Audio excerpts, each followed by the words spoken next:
Used to rule the world. Times would rise when I gave the word. Now every night I sleep alone. Sweep the streets I used to own.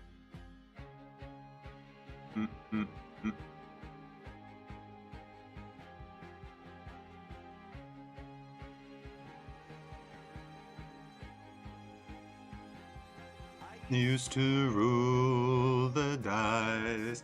Feel the fear in my enemy's eyes. Listen as the crowd would say, oh, Loking is dead, long live the king. Now baby, I held the key next to worlds, and I discovered that my castle stood on pillars of salt and pillars of sand. I gave cherish and the bells are ringing, Roman cavalry choirs are singing. Keep my mirror, my sword and shield, my missionaries in a foreign field. For some reason I can't explain, I know St. Pete, oh fuck, never an honest word. That was when I ruled the world.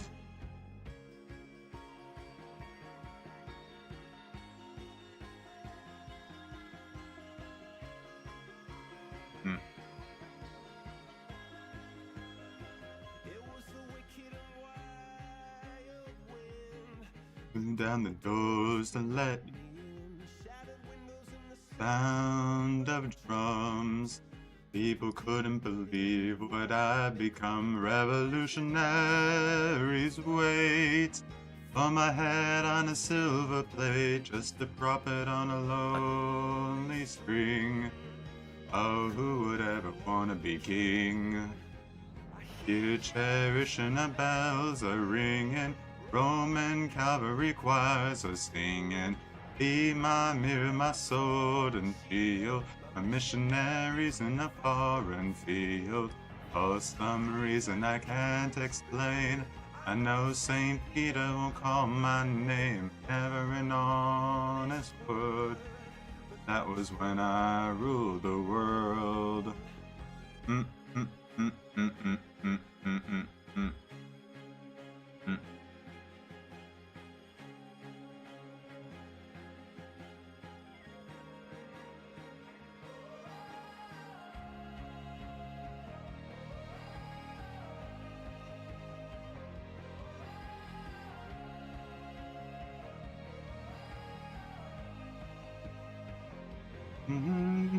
Here cherish and the bells are ringing, Roman cavalry choirs are singing. Be my mirror, my sword and shield, my missionaries in a foreign field. For some reason I can't explain, I know St. Peter won't call my name, never an honest word. That was when I ruled the world.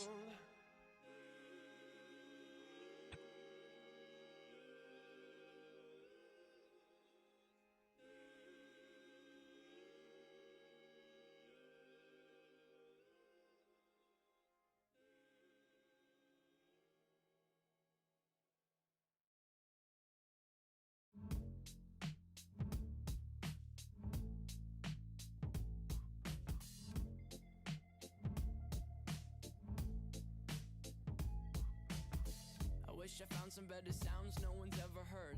I wish I had a better voice that sang some better words. I wish I found some chords in an order that is new. I wish I didn't have to rhyme every time I sang.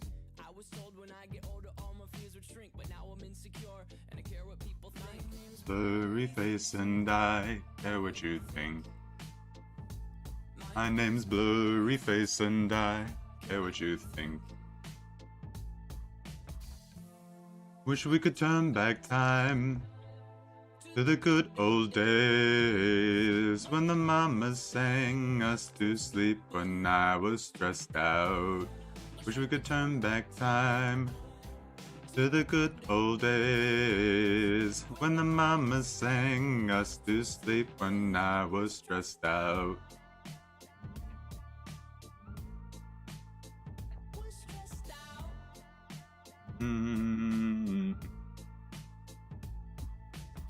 Sometimes a certain smell will take me back to when I was young.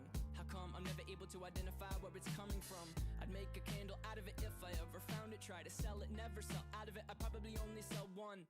Maybe to my brother, cause we have the same nose, same clothes, homegrown, a stone's throw from a creek we used to roam. But it would remind us of when nothing really mattered. Out of student loans, treehouse homes, we all would take the ladder. My name's Blurry Face die.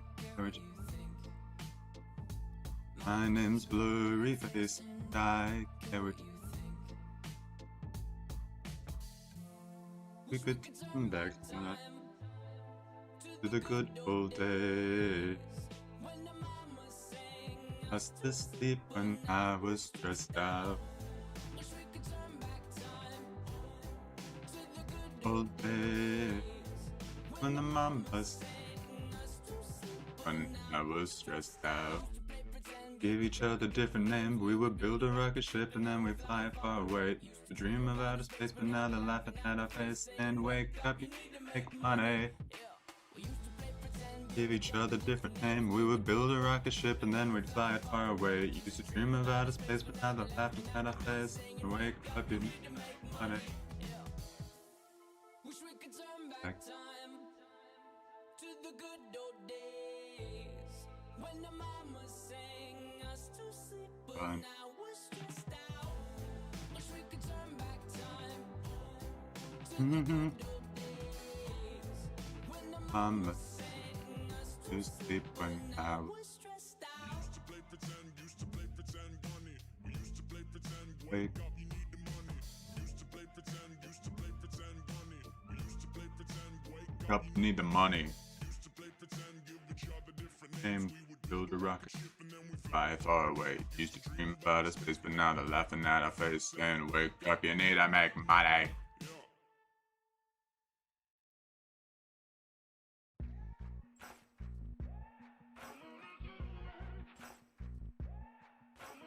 I'm not.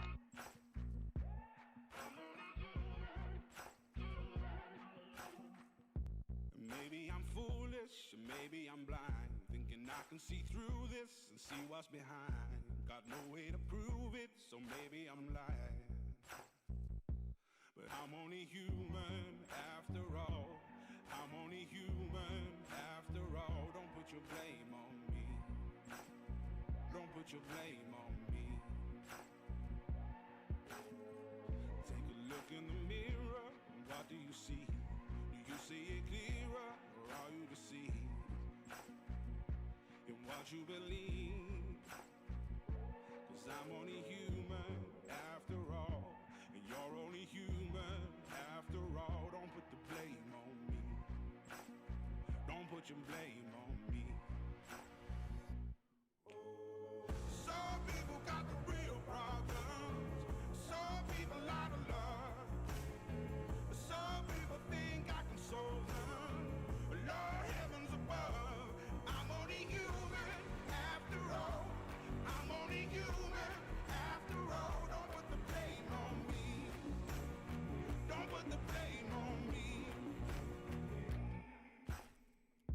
Don't ask my opinion, don't ask me to lie, and beg for forgiveness for making you cry. For making you cry. 'Cause I'm only human after all. I'm only human after all. Don't put your blame on me. Don't put the blame on me.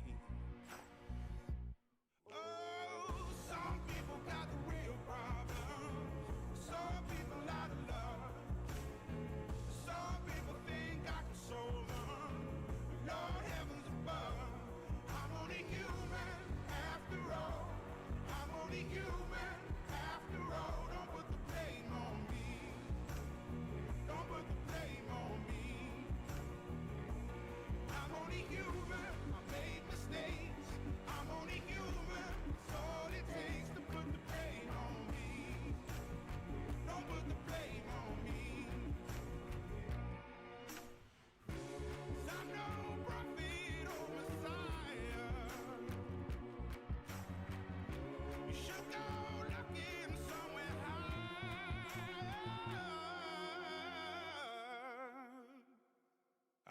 only human after all. I'm only human after all. Don't put the blame on me. Don't put the blame on me. I'm only human. I do what I can. I'm just a man. I do what I can. Don't put the blame on me. Don't put your blame on me.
There once was a ship that put to sea. The name of the ship was the Billy of Tea. The winds blew up her bow, dipped down, oh below my bully boys blow.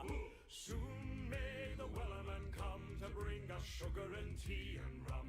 One day when the tonguing is done, we'll take our leave and go. She had not been 2 weeks from shore when down on her a right whale bore. The captain called all hands and swore he'd take the whale in tow. Soon may the wellerman come to bring us sugar and tea and rum. One day when the run is done, I'll take our leave and go. Before the boat had hit the water, the whale's tail came up and caught her. All hands to the side, harpooned and fought her when she dived down low. Soon may the weathermen come to bring us sugar and tea and rum. One day when the tonguing is done, We'll take our leave and go. No line was cut, no whale was freed. The captain's mind was not of greed, but he belonged to the wellerman's creed. She took the ship in tow. Soon may the wellerman come to bring us sugar and tea and rum. One day when the tonguing is done, we'll take our leave and go. For 40 days or even more, the line went slack, then tight once more. All boats were lost, there were only 4, but still that whale did go. Soon may the wellerman come to bring us sugar and tea and rum. One day when the tonguing is done, we'll take our leave and go. As far as I've heard, the fight's still on. The line's not cut and the whale's not gone. The wellerman makes his regular call to encourage the captain, crew and all. Soon may the wellerman come to bring us sugar and tea and rum. One day when the tonguing is done, we'll take our leave and go. Soon may the wellerman come to bring us sugar and tea and rum. One day when the tonguing is done, we'll take our leave and go.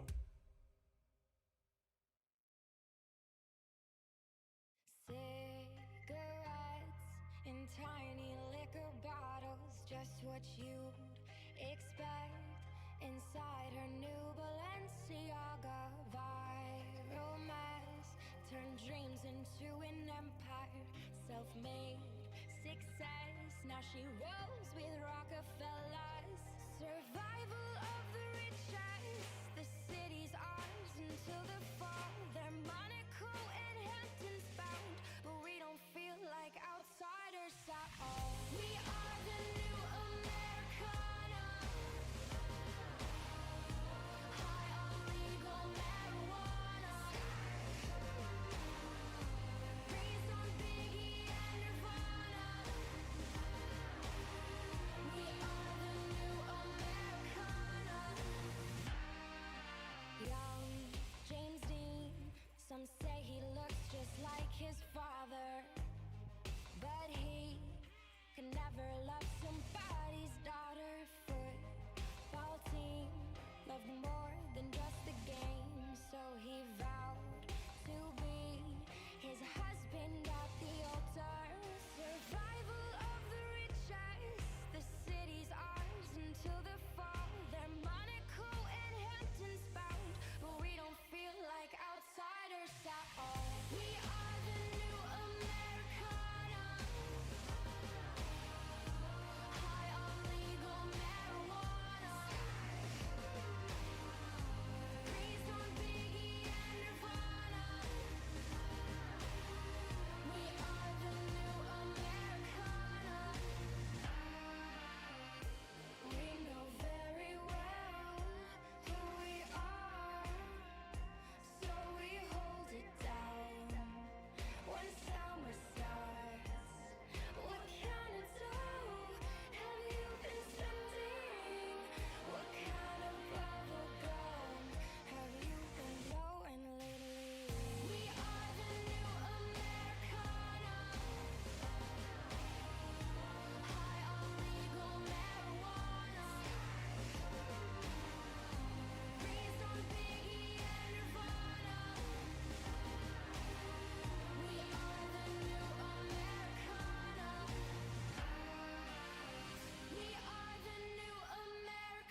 Hello, chat. Happy Saturday.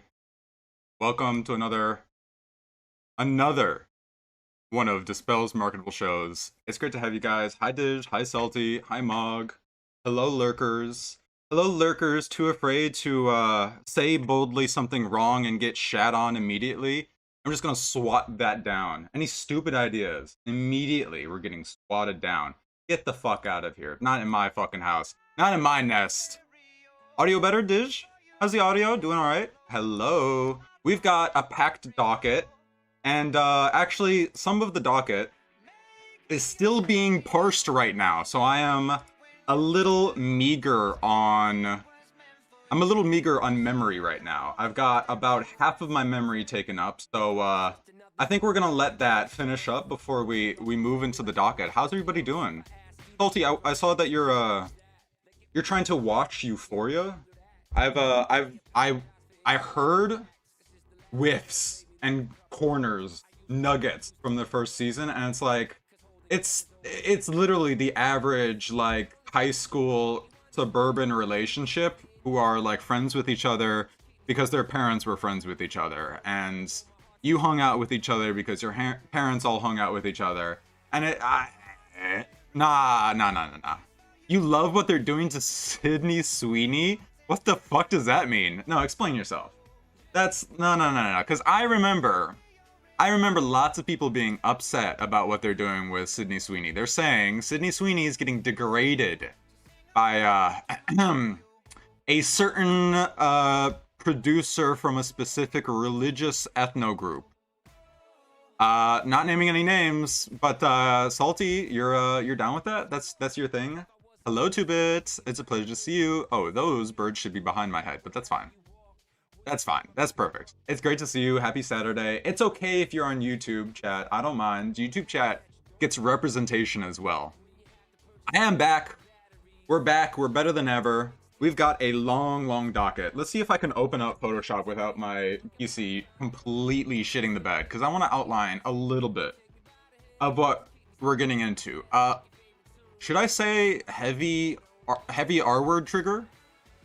Heavy R-word? Any R-word haters in chat right now? Speak now, before I just start, just a machine gun of R slurs. So, Chop, any objections? Because I'm just gonna start parroting some of like the most awful stereotypes about autistic people and how, and ableism probably. I'm also gonna see if I can get a little bit of that into this episode. That'll be good. I think it'll wrap us up into a nice bow around our show. What? It's fine. It's going to be ableism in good taste. It's going to be ableism in the interest of assessing use and value under oppressive systems like capitalism, which we can either dismiss as being dead, as being ever present around us, or escapable by political means, I guess. There's really, okay, maybe we got a couple of Twitter links to pass around. We're doing a little show and tell. Let's see, hold on, where is this the right? That ain't it. That is not it. It's gonna have to be, where's the, here we go. We're investigating a very strange phenomenon, among others.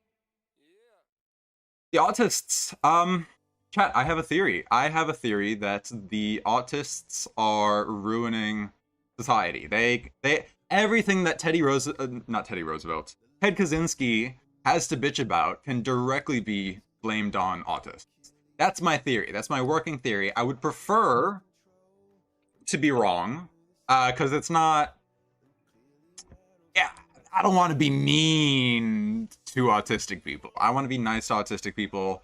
But let's, hold on. I gotta lay this out a little bit. Where the fuck is, here it is. Okay. That ain't it.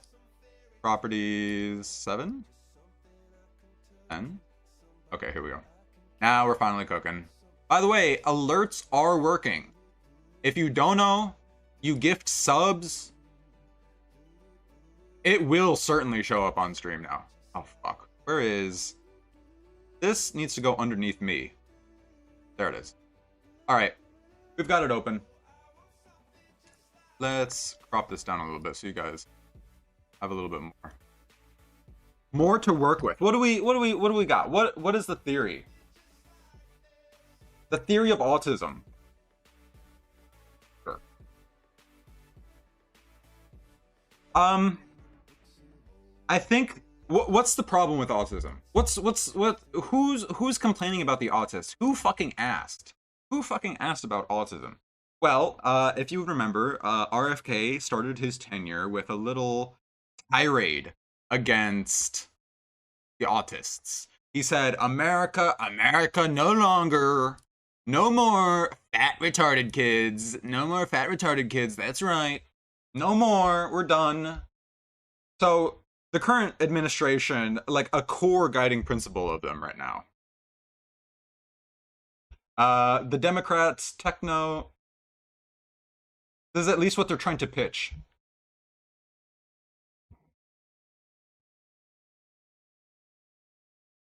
No fat gay kids?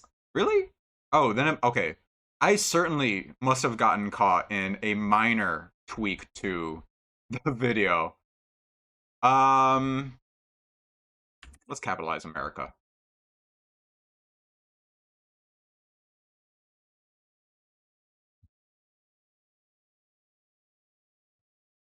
Is this true? Is this factual? Well, the problem with the right-wing relationship to autism is that autists are simultaneously a almost a fall from grace.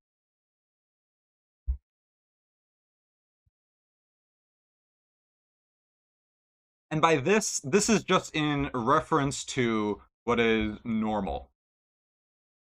And obviously what is normal is related to what is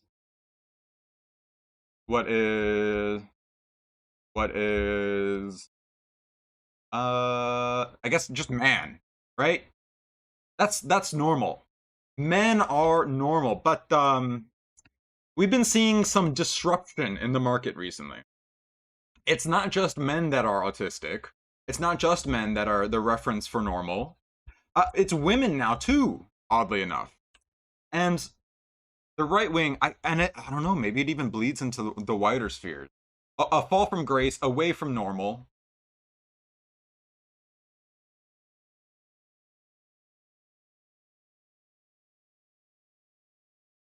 But they're also almost like suprahuman. They see into oh my god, you can't even fucking see this. I mean, I guess it's not really important. They almost see beyond the veil of reality. They've achieved gnosis almost. Like they're gnosis prone, I guess, is how we think about it.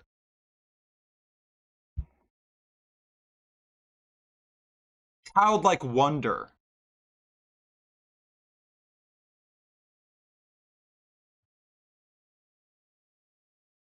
is the main marketable feature of this. I don't think it's autists' fault. I'm gonna get chat off the screen because you guys are probably gonna have a fit the more I talk about autism. I don't think it's the autist's fault directly. It's more of a problem of every institution needing fuck tones. Oh, fuck tons of borrowed knowledge. What do you mean by borrowed knowledge? In that institutions internally regulate the language necessary in order to be perceived as qualifying to that group. Yes, that's certainly a thing. I don't know whose knowledge you're borrowing, but it comes in a variety of angles because you've got the white eloquence, the white wasp eloquence. You've got specific lingo for IT, physicians, researchers in a variety of fields. The more specialized you get, the more specialized the borrowed knowledge and the terms you need to know are. And the harder it is, I guess, to be demeaned as an autistic person, which is like, yeah, I get it. Something, okay, here's the other thing. Gnosis prone, somehow both more prone to being abused and less susceptible to being abused.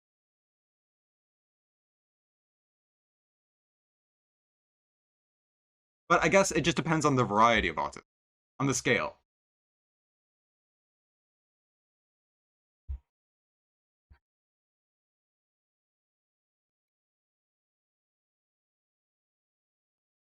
Is it really like you're immune to abuse? Sure, I'm not exactly sure. Let me show you something. Let me show. Oh, I need to put this above for just a moment. Okay, that works fine. Very interesting. Oh.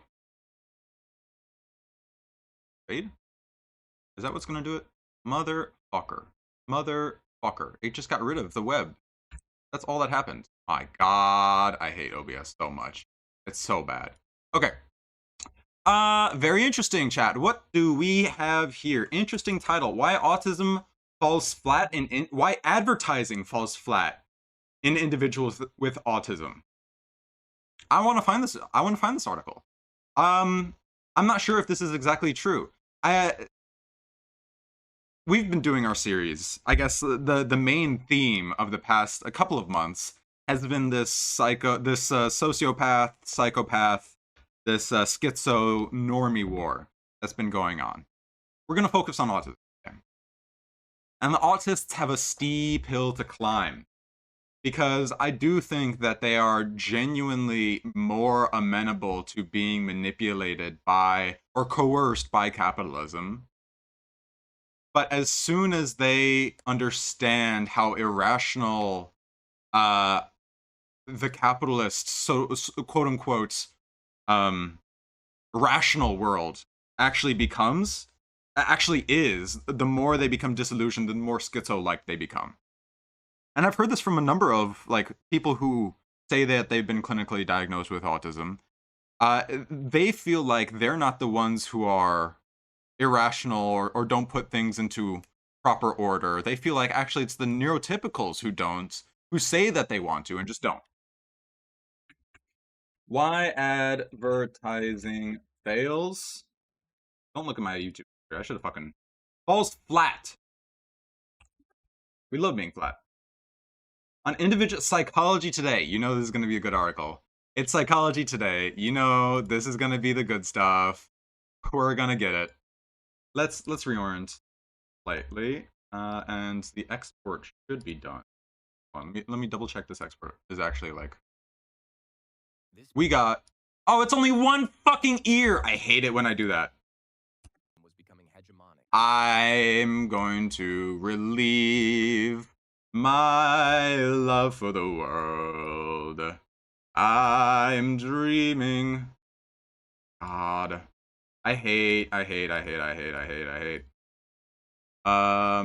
want it to be stereo. Right. Fuck, it's only one ear. I hate it. Clip attributes, audio. I have to redo it. Stereo, right. There we go. Okay. All right, we're going to be consuming more of my CPU. You're welcome, chat. You're so welcome. This is the... There we go. Thank fucking God. All right, get rid of this. Add to render queue. All right, render that. 24 minutes of that. Borrowed knowledge is one, information taken in but not processed, tested, or personalized. 2, a method that uses someone else's logic as a shortcut. Okay, so then someone else's logic as a shortcut. Hell, puppy, do you know what heuristics are? Are you familiar with that? Information taken in but not processed, tested, or personalized. Yeah, information not integrated. And 2, information that is heuricized. Something superficial, something anamnestitized. No. Hypomonestitized would be borrowed knowledge. Because, not even borrowed. I guess it would be a different axiom. Hi, Caramel. No intention to derail the stream. If you can relate the snark Discord drama to autism, I will opine on it. I will opine on it, because then you won't be derailing the stream at all.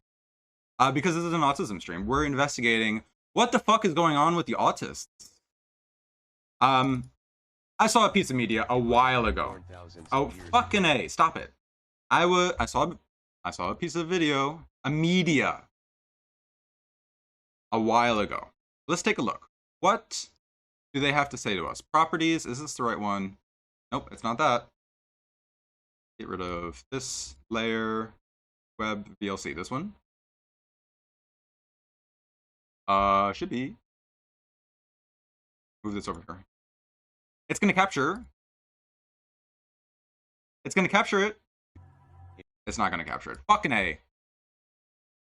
There we go. What's wrong with autism? What's even the big deal? Like, they're kind of like nice, cuddly guys. Well, the author of this meme has a couple of gripes.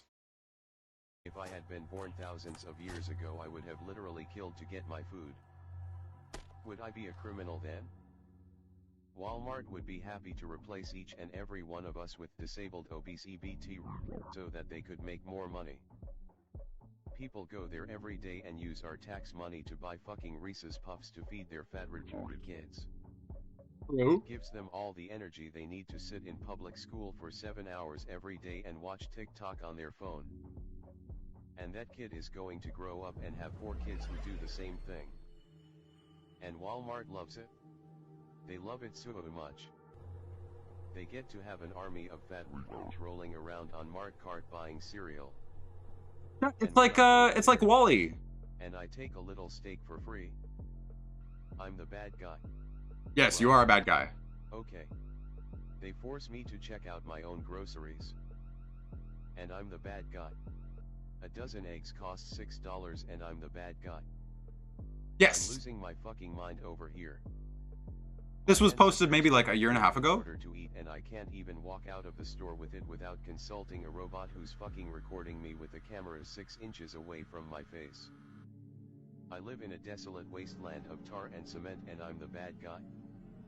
I'm the criminal. There are criminals all around us. They've done so much pure evil and I can't take a little steak? A little free steak for dinner? What the fuck is your problem, you dumb motherfucker? If I had been born thousands All right, that's years it. ago, I would have literally What have we identified? What have we productively done with this video? All right. We've identified a grievance against industrial society. The author feels estranged from the zoosphere, and let's remember, zoosphere compromises the bio, the zoo, and then geological, I guess. Geo and technological. Isn't that kind of right wing? You only ever see my right wing on stream. Small fact. You only ever see this is my left wing right here. Is that some kind of far right conspiracy theory? See, okay, this is you're clocking it. You are clocking it. You're getting the vibes that are being projected into your mind right now, Kels. You are. Because the grievances are not necessarily accusing the Jews of anything in particular. It's a broader grievance against industrial society. So how can we extract actual valuable political points from something that looks like it's just resentment? It's just somebody bitching about the Jews, is what it feels like. What do we see? We see people feel estranged from the zoosphere. They're buying meat in Walmart. They're saying Walmart is a predatory organization, and autistic people are more willing to work for openly predatory organizations. By the way, very well known, Walmart has been known to be killing the rural environment. Towns get bought up. Okay, they don't get bought up. Walmart comes into a town. They underprice all the local manufacturers, the retailers, the distributors with like their supply, what's it called? With their economy of scale. And then once all the local businesses have been driven out within a year to 8 months, they rise up all the prices. The workers who work Walmart are not given enough money to actually afford life in their local environment. And so Walmart's got this very lucrative deal with the United States government to give their workers EBT. Why? So that they can buy their own products at Walmart, because there isn't another fucking grocery store. What else do we see about what else do we see from this video that's worth bringing into an efficient political context? Processed food, heavily saturated with sugars, fats, high fructose corn syrup. Why is everything saturated with high fructose corn syrup? It feels like almost overnight, from like the 60s to the 80s, corn just exploded across America. Corn was a staple in America for centuries and centuries. But what happened? It is an incredibly robust crop, and whatever does not go directly to livestock for feed gets mulched into surplus, gets mulched into either biofuel or it gets mulched into corn syrup. And this corn syrup, it's just cheap fucking calories. It's just cheap energy. Cheap bioavailable energy.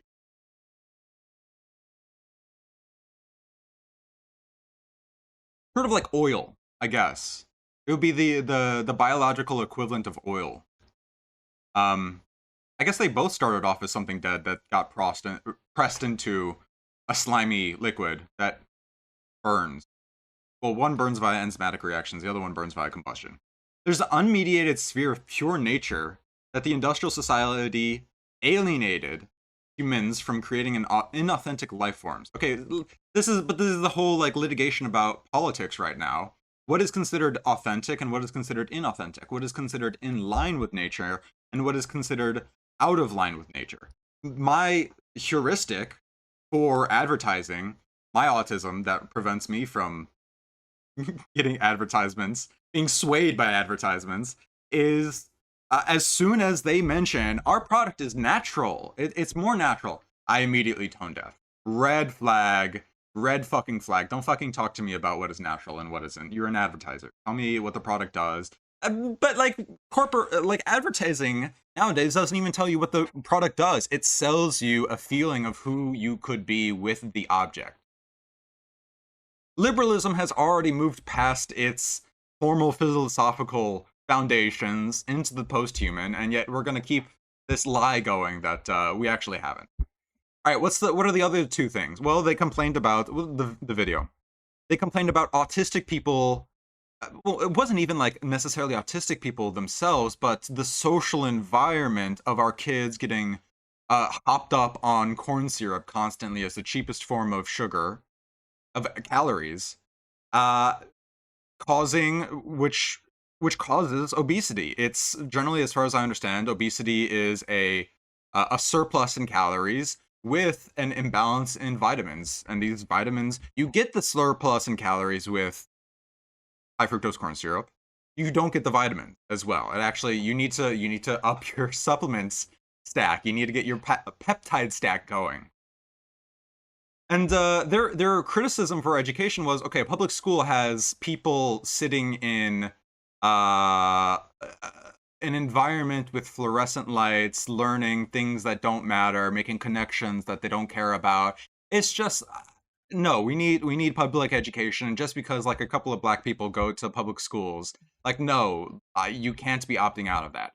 The main problem with current public education is the centralization of wealth inside neighborhoods. There needs to be a little bit of a bleed over directly. Did we watch how that dollar store how dollar stores quietly consumed American video? I don't think we did. No, I think you did imagine it. You must have dreamt it. You're so excited for the stream. You must have dreamt it. And the last coherent point that we can make out of a video that just seems like far-right conspiracy theory about Goyslop, and this is the real like nasty, I guess. I don't have a better way to describe it. The nasty portion of the current political state is that we can have direct, poignant critiques about the structures and incentives in our world, and they can be packaged very easily as just anti-Semitism, like wink, wink, nudge, nudge, hee hee, ha ha. We all understand. The in-group knows. The knowers know. The noticers understand. But there is a real thing beneath it, actually. Hold on. Actually, like, it's actually so... It's such a funny coincidence that FD Signifier literally did, like, a video on this, like, just a couple of days ago. We'll watch this in a second. Let's finish this video. Or this article first. What do we got? Why adverts from Psychology Today? We trust them. Edward E. Saitowick, MD, with the fallible mind. Awesome. We love Saitowick telling us about the fallible mind and autism. Is autism the fallible mind, or is it the normal? Is it the neurotypical mind? What if a certain mindset and a quote unquote disability made you a savvier consumer? We all want to be savvier consumers. We all want to make better choices. So let's see beyond the veil a little bit. Let's insulate ourselves to abuse just by being autistic. A new study has found that people with autism spectrum disorder may be impervious to misleading marketing compared to the rest of us. Psychology Science. This is... Show me the actual article. Show me the actual article. But if you have social causes like financially underprivileged people developing unhealthy habits because they lack access to healthier food and healthcare in general. Yes, it is promoting a harmful stereotype that autistic people have a better sense of social justice and are more intelligent, erasing people with intellectual disabilities. Yes, it flattens the distribution. It flattens the gradient of neurotypicalism, neuroatypicalism. Yes, as a superpower. That's exactly right. It's either a fall from the normal of humanity, or it's some esoteric means of seeing beyond the veil of capitalism to see something better, something more pure. Actually, you know what? Speaking of Sydney Sweetie, I don't know if you guys ever watch Love on the Spectrum. Anybody here watch Love on the Spectrum? Any enjoyers? Any Love on the Spectrum enjoyers? Besides like the general critiques of dating shows being opportunistic, is this really more consistent decisions? They make more consistent decisions is what the top of the article. Fuck, what was I saying? I completely forgot. I was probably cooking though. I was probably cooking. Poor people tend to be less interested in healthy food to begin with. Chang Yang Gang, it's a pleasure to have you back. I don't know if they'd be less interested in healthy food to begin with. I mean, I don't know, like, you get all these stories of people getting EBT and, like, buying lobster. Like, I can't parse the two. Buying lobster, fruits, vegetables, it's about, like, how close you are to being able to actually get that. Ideally, we should bring back the farmer's market. Like, exactly like the video was showing, we should be more in closer proximity to the mechanisms, structures, and communities that grow our food. That food should be more vegetable-based, less meat-based, because they're just raping your food. Our meat it's just saturated with rape, and it's making you autistic. It's not Tylenol, like RFK says. It's the fucking rape in your meat. I'm sorry. No, but we're gonna get to the bottom of autism this stream. We're gonna figure it out. You watched one episode of Autism on the Spectrum, and I think they were a low-functioning autistic person who was pushed into gender stereotypical behaviors by a psychologist. Well, by a camera. They're trying to perform masculinity or femininity, whoever this person was, without feeling like they were ever a part of it. But I guess maybe since they felt in that moment they were the most normal ones, they felt like that's what they needed to do. But obviously, like, women can't be autistic. We all know women cannot be autistic. It's just not a thing. Being autistic is a male thing exclusively. I assure you. But besides being... Oh, that's right. It was Love on the Spectrum. Thank you, Kels, for bringing me back. Love on the Spectrum, it's not just the normal dating... it's not just the normal dating scheme coercion. The performance to be, like, slanderous, to be promiscuous, to be bad... It's like there's the superficial problem with it is that, oh, these people are more you're more able to exploit autistic people. They're more likely to be happy with just being on the show, just happy to be there. I'm not sure if that's exactly it. I think actually the gruesome part, the grotesque part about Love on the Spectrum, or shows like Love on the Spectrum, like using autistic people for the spectacle of romanticism, it's the fantasy of authenticity.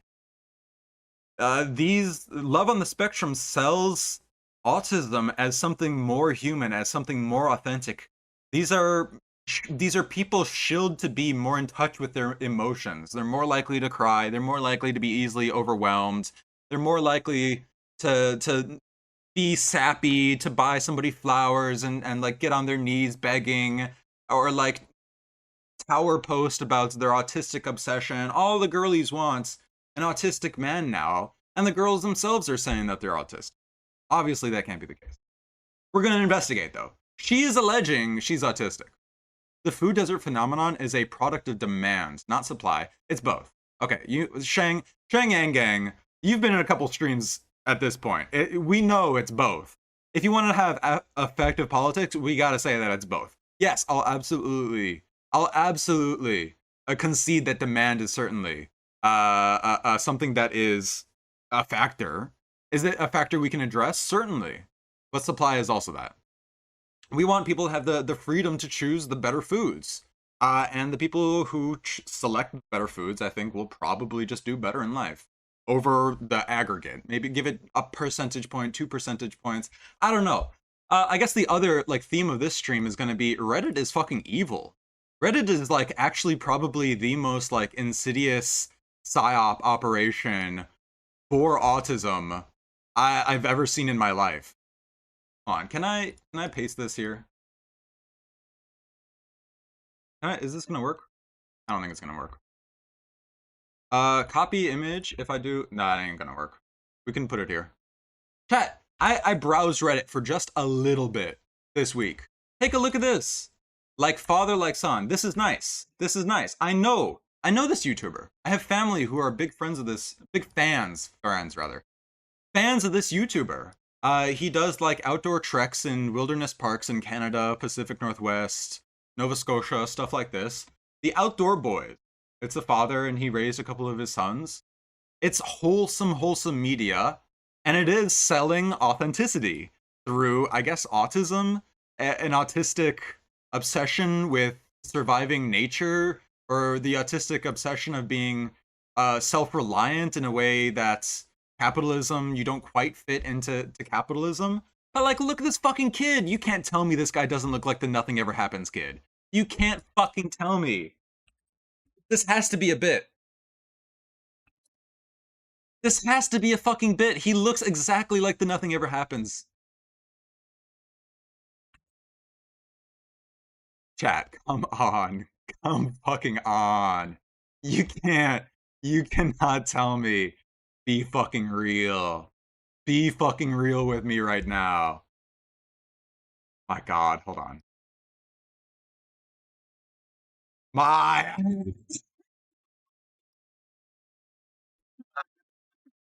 I can't. I can't. Are we able to consent that? Yeah, that's a tough one. How this is okay, see, this is also like a big question. Caramel always like on point with what would superficially be an ad hominem or tangential to the issue, but the issue is, what do we consider human? What do we consider capable of consenting? Because for a while we didn't think black people were capable of consenting to medical operations, and we get shit like Henrietta Lacks, Tuskegee, all sorts of heinous bullshit experiments done just for out of the sake of cruelty rather than actually furthering scientific endeavors. And so the autistic people, oh, we can get them. Oh, they're like they're too vulnerable to be on love on the spectrum. How can they actually consent? It feels like, it feels like, yeah, you're like condescending them, but like, I guess the real problem is you're not like we're not. I'm not a psychologist. I'm not a psychiatric expert, and a psychiatric expert would probably have to say, yeah, like this person who's on the spectrum, like they should not be doing this shit. Like there's no fucking way they should be doing this. Hold on. I thought I had another autism article we needed to get in a bit. Not that one. Where the fuck did it go? Oh, I must have opened it. Here we go. From Asperger to autism. There we go.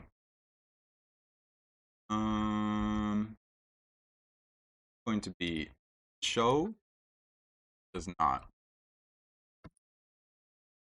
And then if I paste this into video done loading, there we go.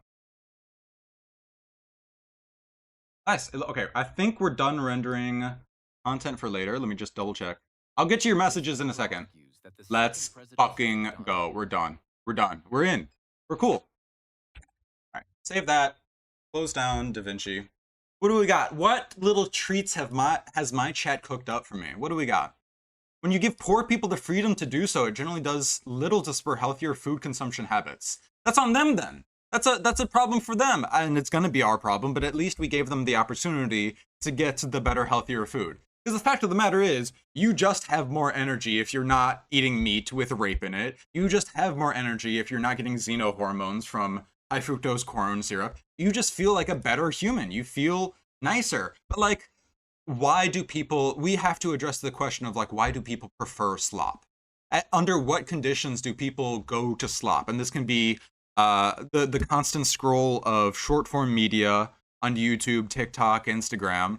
It can be easily accessible foods, high metabolism. I keep thinking of like a TikTok that was like, this is 1,000 calories of junk food and this is 1,000 calories of fruits and vegetables. And like the general volume of the fruits and vegetables was lower, but the calories in the volume and the calories for the junk food was just higher. So like you get more calories, you feel full, and it all gets packed down in a way that vegetables and fruits don't, because the vegetables and fruits have fiber, they've got proteins, that all gets broken down. The next like health craze though, I'm telling you right now, it's gonna be like junk protein. Oh, now my Oreos have protein in them. Yippee! Yeah, most plants have protein in them. Like, why the fuck are you going to Oreos for protein supplements? Fuck off. Remember in the late 90s when people were romanticizing psychopathy? People still romanticize psychopathy. That's literally the whole schizo psycho normie war. That's still the romanticization of psychopathy.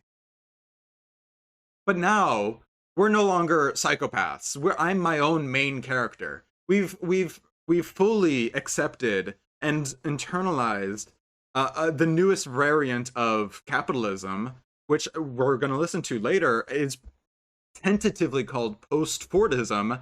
We can call it the control society. We can call it the achievement society. Alternatively, is a good way to also describe it, where you need to promote your own existence. And I'm not going to say that this is necessarily a bad thing.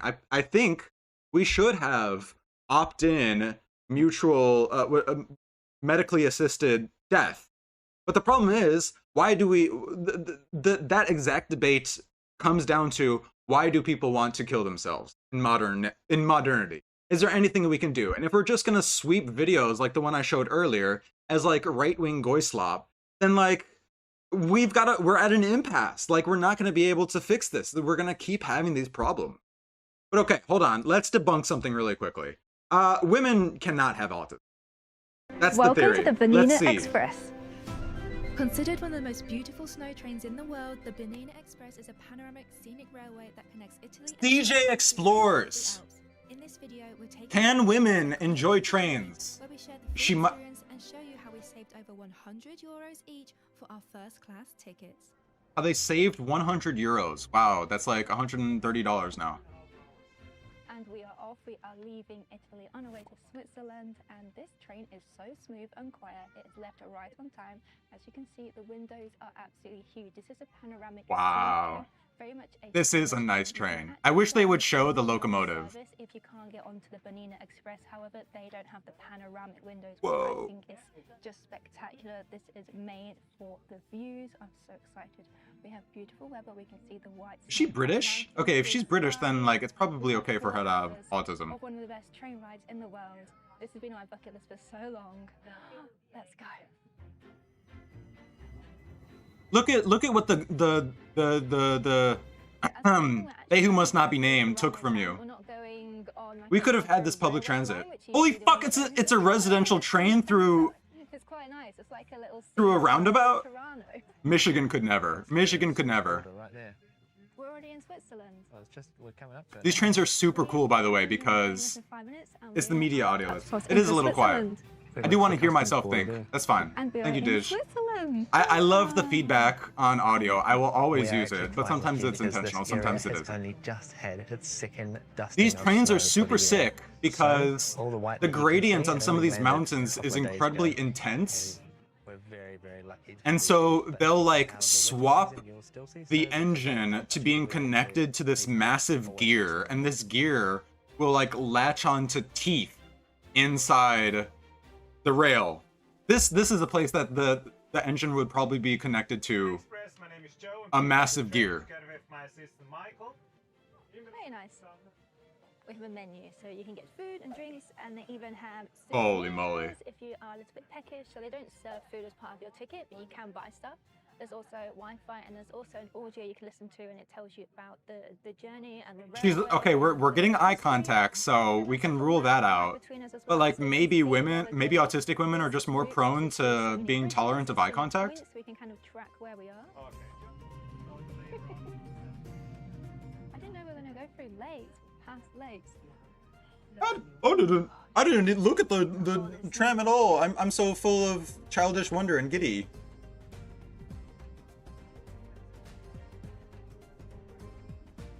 That is fresh. Oh, but I love that you can get clear shots. So there are windows between the carriages which you can open, as you can see. It's very nice and cool. Oh my god, that was actually really close. Millennial couple, average millennial You couple. get some photos about the glare of the screens, or just some fresh air, which is nice when you're stuck on a train. And there's beautiful views. Okay, what's the verdict? Are they autistic? Cute, with this little love heart Lindt chocolates. This is so cute. Here, be my Valentine. Too cute. Wow. Lindt is not good chocolate, by the way. Don't buy Lindt. Swiss chocolate. It's like mid-tier at best. That is really good chocolate. No. You just have low standards. Because Hershey's is literal fucking So wood pulp. outside, all It's corn syrup and wood pulp. It's just incredible, and we're just Look at all the Chinese tourists. mountains as well. Just sitting and waving. It's just the most beautiful train ride I've ever been on. Okay, Italy. But even so, on the route, if you're going towards Switzerland, you do get a lot of incredible views early on in the journey, so that is a plus. And it's still beautiful right now. We still have a little while till sunset, but because we're so high up, the sun's gone right behind the mountains. But I think that's why they've lowered the light in the carriage, so we can. Lindt Sprügli chili dark chocolate is not mid. It's a specialty variety. Yeah, it's probably gonna be better. Day throughout winter, but it's very, very limited. You use it to make mochas at home? That sounds so good. All the way to Kerr. Sprügli chili dark chocolate. Despite being a chocolate connoisseur and chocolate being poisonous to birds, I have yet to like actually indulge in chili chocolate. Chili dark chocolate. I'm usually a dark chocolate person. Like 97%, I love that. And chili is like how it was originally produced. Yeah, I've got to. I'll go find a bar. I don't know if I'll make like mocha out of it, but I'll definitely, maybe. I'll just melt some like coffee over the top, some espresso. Well, we've just made it. Look at what modernity took for you. Chat, this could have been America. This could be America if we weren't run by fucking imbeciles. If we weren't run by fucking retards. You'll get different climates as you pass through each valley, each section. So if it's a bit cloudy, just hang on a minute. Is technocracy just like inherently specialization amenable? Like autistic, like, okay, we're gonna list later, we're going to read through a psychological, evolutionary psychology explanation for the rise of autism. I suspect that their reasoning is the following. That yes, the engineering. It's so interesting. My guess is that they're going to say autism, people with autism are more amenable to extreme specialization. They're more amenable to being captured in something very specific in the details. And with the specialization of society from the rise of God Kings and the bureaucratic class, that those were selected for. This bridge is the original bridge. That's my guess of what it's going to be. This line. And they've only ever done maintenance to it. Amazing engineering. Okay, great. We got it. We got the picture. Can women be autistic? Not sure. Well, let's take a look. A lot of goofy bull. Hold up. Where can we parse out signal and noise from people we consider ideological enemies? And I don't consider myself an enemy of anybody. Whether they be snarker, whether they be anti-fan, whether they be degenerates, whether they be freak, whether they be autistic, whether they be neurotypical. I don't care. Fellas are fellas. Fellas are fellows. But we cannot cede a discursive ground. We can use it, we can weaponize it. We can cede. God. How can I explain this?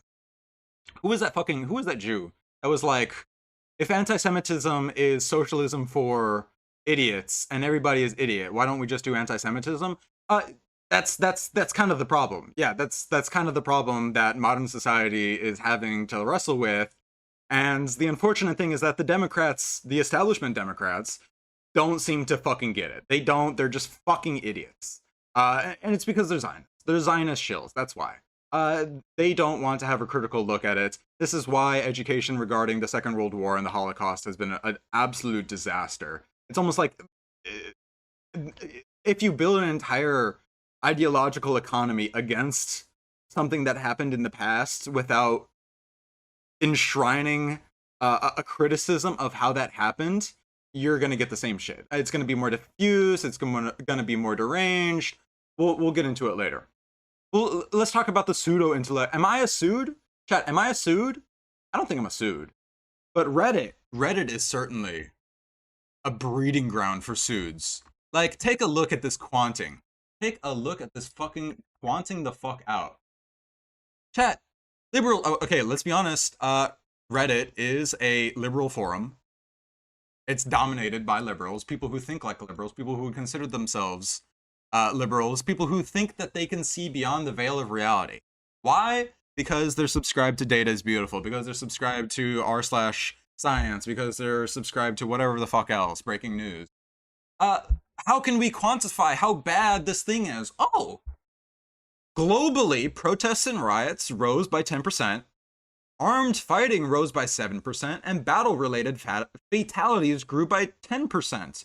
And there's an uptick in violence began almost immediately after the aid stopped and remained elevated for months. What do you mean remained elevated? That makes me think that it fell down, or all the people who started engaging in this violence were either thrown in prison or they shot themselves dead. So like, was this already corrected? This is autistic Redditor bait, and I feel like Reddit is actually the greatest liberal psyop to get people to think that they are immune to propaganda, when in reality, they are not at all. Let's see. FD had a couple of choice words on pseudo-intellectualism. Shit happened in a short period and of time. He hits hard. He hits a couple of points that are very important. The doctor might be fake. So I usually would never spin the block on a black woman like this. You know, I get simping accusations all the time. And I own my simping accusations, because the idea of simping for black women to me has never been like, you've never got a gotcha from me. I love black women. I love supporting and holding up black women when possible. I leave the critique of black women to black women as much as possible. First off, y'all know me. I don't believe in this whole accountability shit as it pertains to online content. Like, please believe me dragging insert person here online is not about accountability. It's I'm not dragging him. I'm commenting. A discussion maybe, unless you can dominate someone through sheer will of force via clout. You cannot hold people accountable. Who was that? All that said, I wanted to spin the block on Cheyenne, partially because I think Cheyenne pulls us into a greater conversation. Because who I really want to talk about, we're gonna start with Cheyenne. It's the discourse around power. Is this motherfucker. Because like, what is going on here? We'll come back to that. Now, let's start with Cheyenne. I'm uniquely positioned to debunk so much of what's about to be said here. The conversation about your doctorate because people can't I'm find gonna your dissertation debunk. online. How are you responding to that in this new era? FD is the liberal, by the way. Once on here. Let's get that clear. To my docs, my fan base, my folks, my village. It's very simple. I went to a school, Argus University, completed. All right, so I need y'all to recognize one thing. The critique the woman asked, let me start from the beginning. Because people can't find your dissertation online. All right, the critique the woman asked, you just heard. Can you, all sorts of, hold on, we can probably skip most of this because I can summarize it. This woman is being investigated for her credentials because she claims to be a doctor. Upon investigation, it seems like she cannot find her thesis, which would qualify her as a master's, I think it was. And that's because she, among like many other young, entrepreneurial, interested, hardworking Americans, got bamboozled by a private university whose enrollment team is a sales team rather than an enrollment office. These are people who are trying to sell you something rather than to guide you through an opportunity and to see whether or not it's for you. So she fell victim to this scam. Scam, I guess, is a tough way to say it. FD calls it a scam because he worked in one of these private institutions and he was distraught by how many of them just kind of had no shot, like just no place being in undergraduate. They were just not ready for it because he was teaching remedial English, and even these people in the remedial program, he was like, nah, they're just not ready.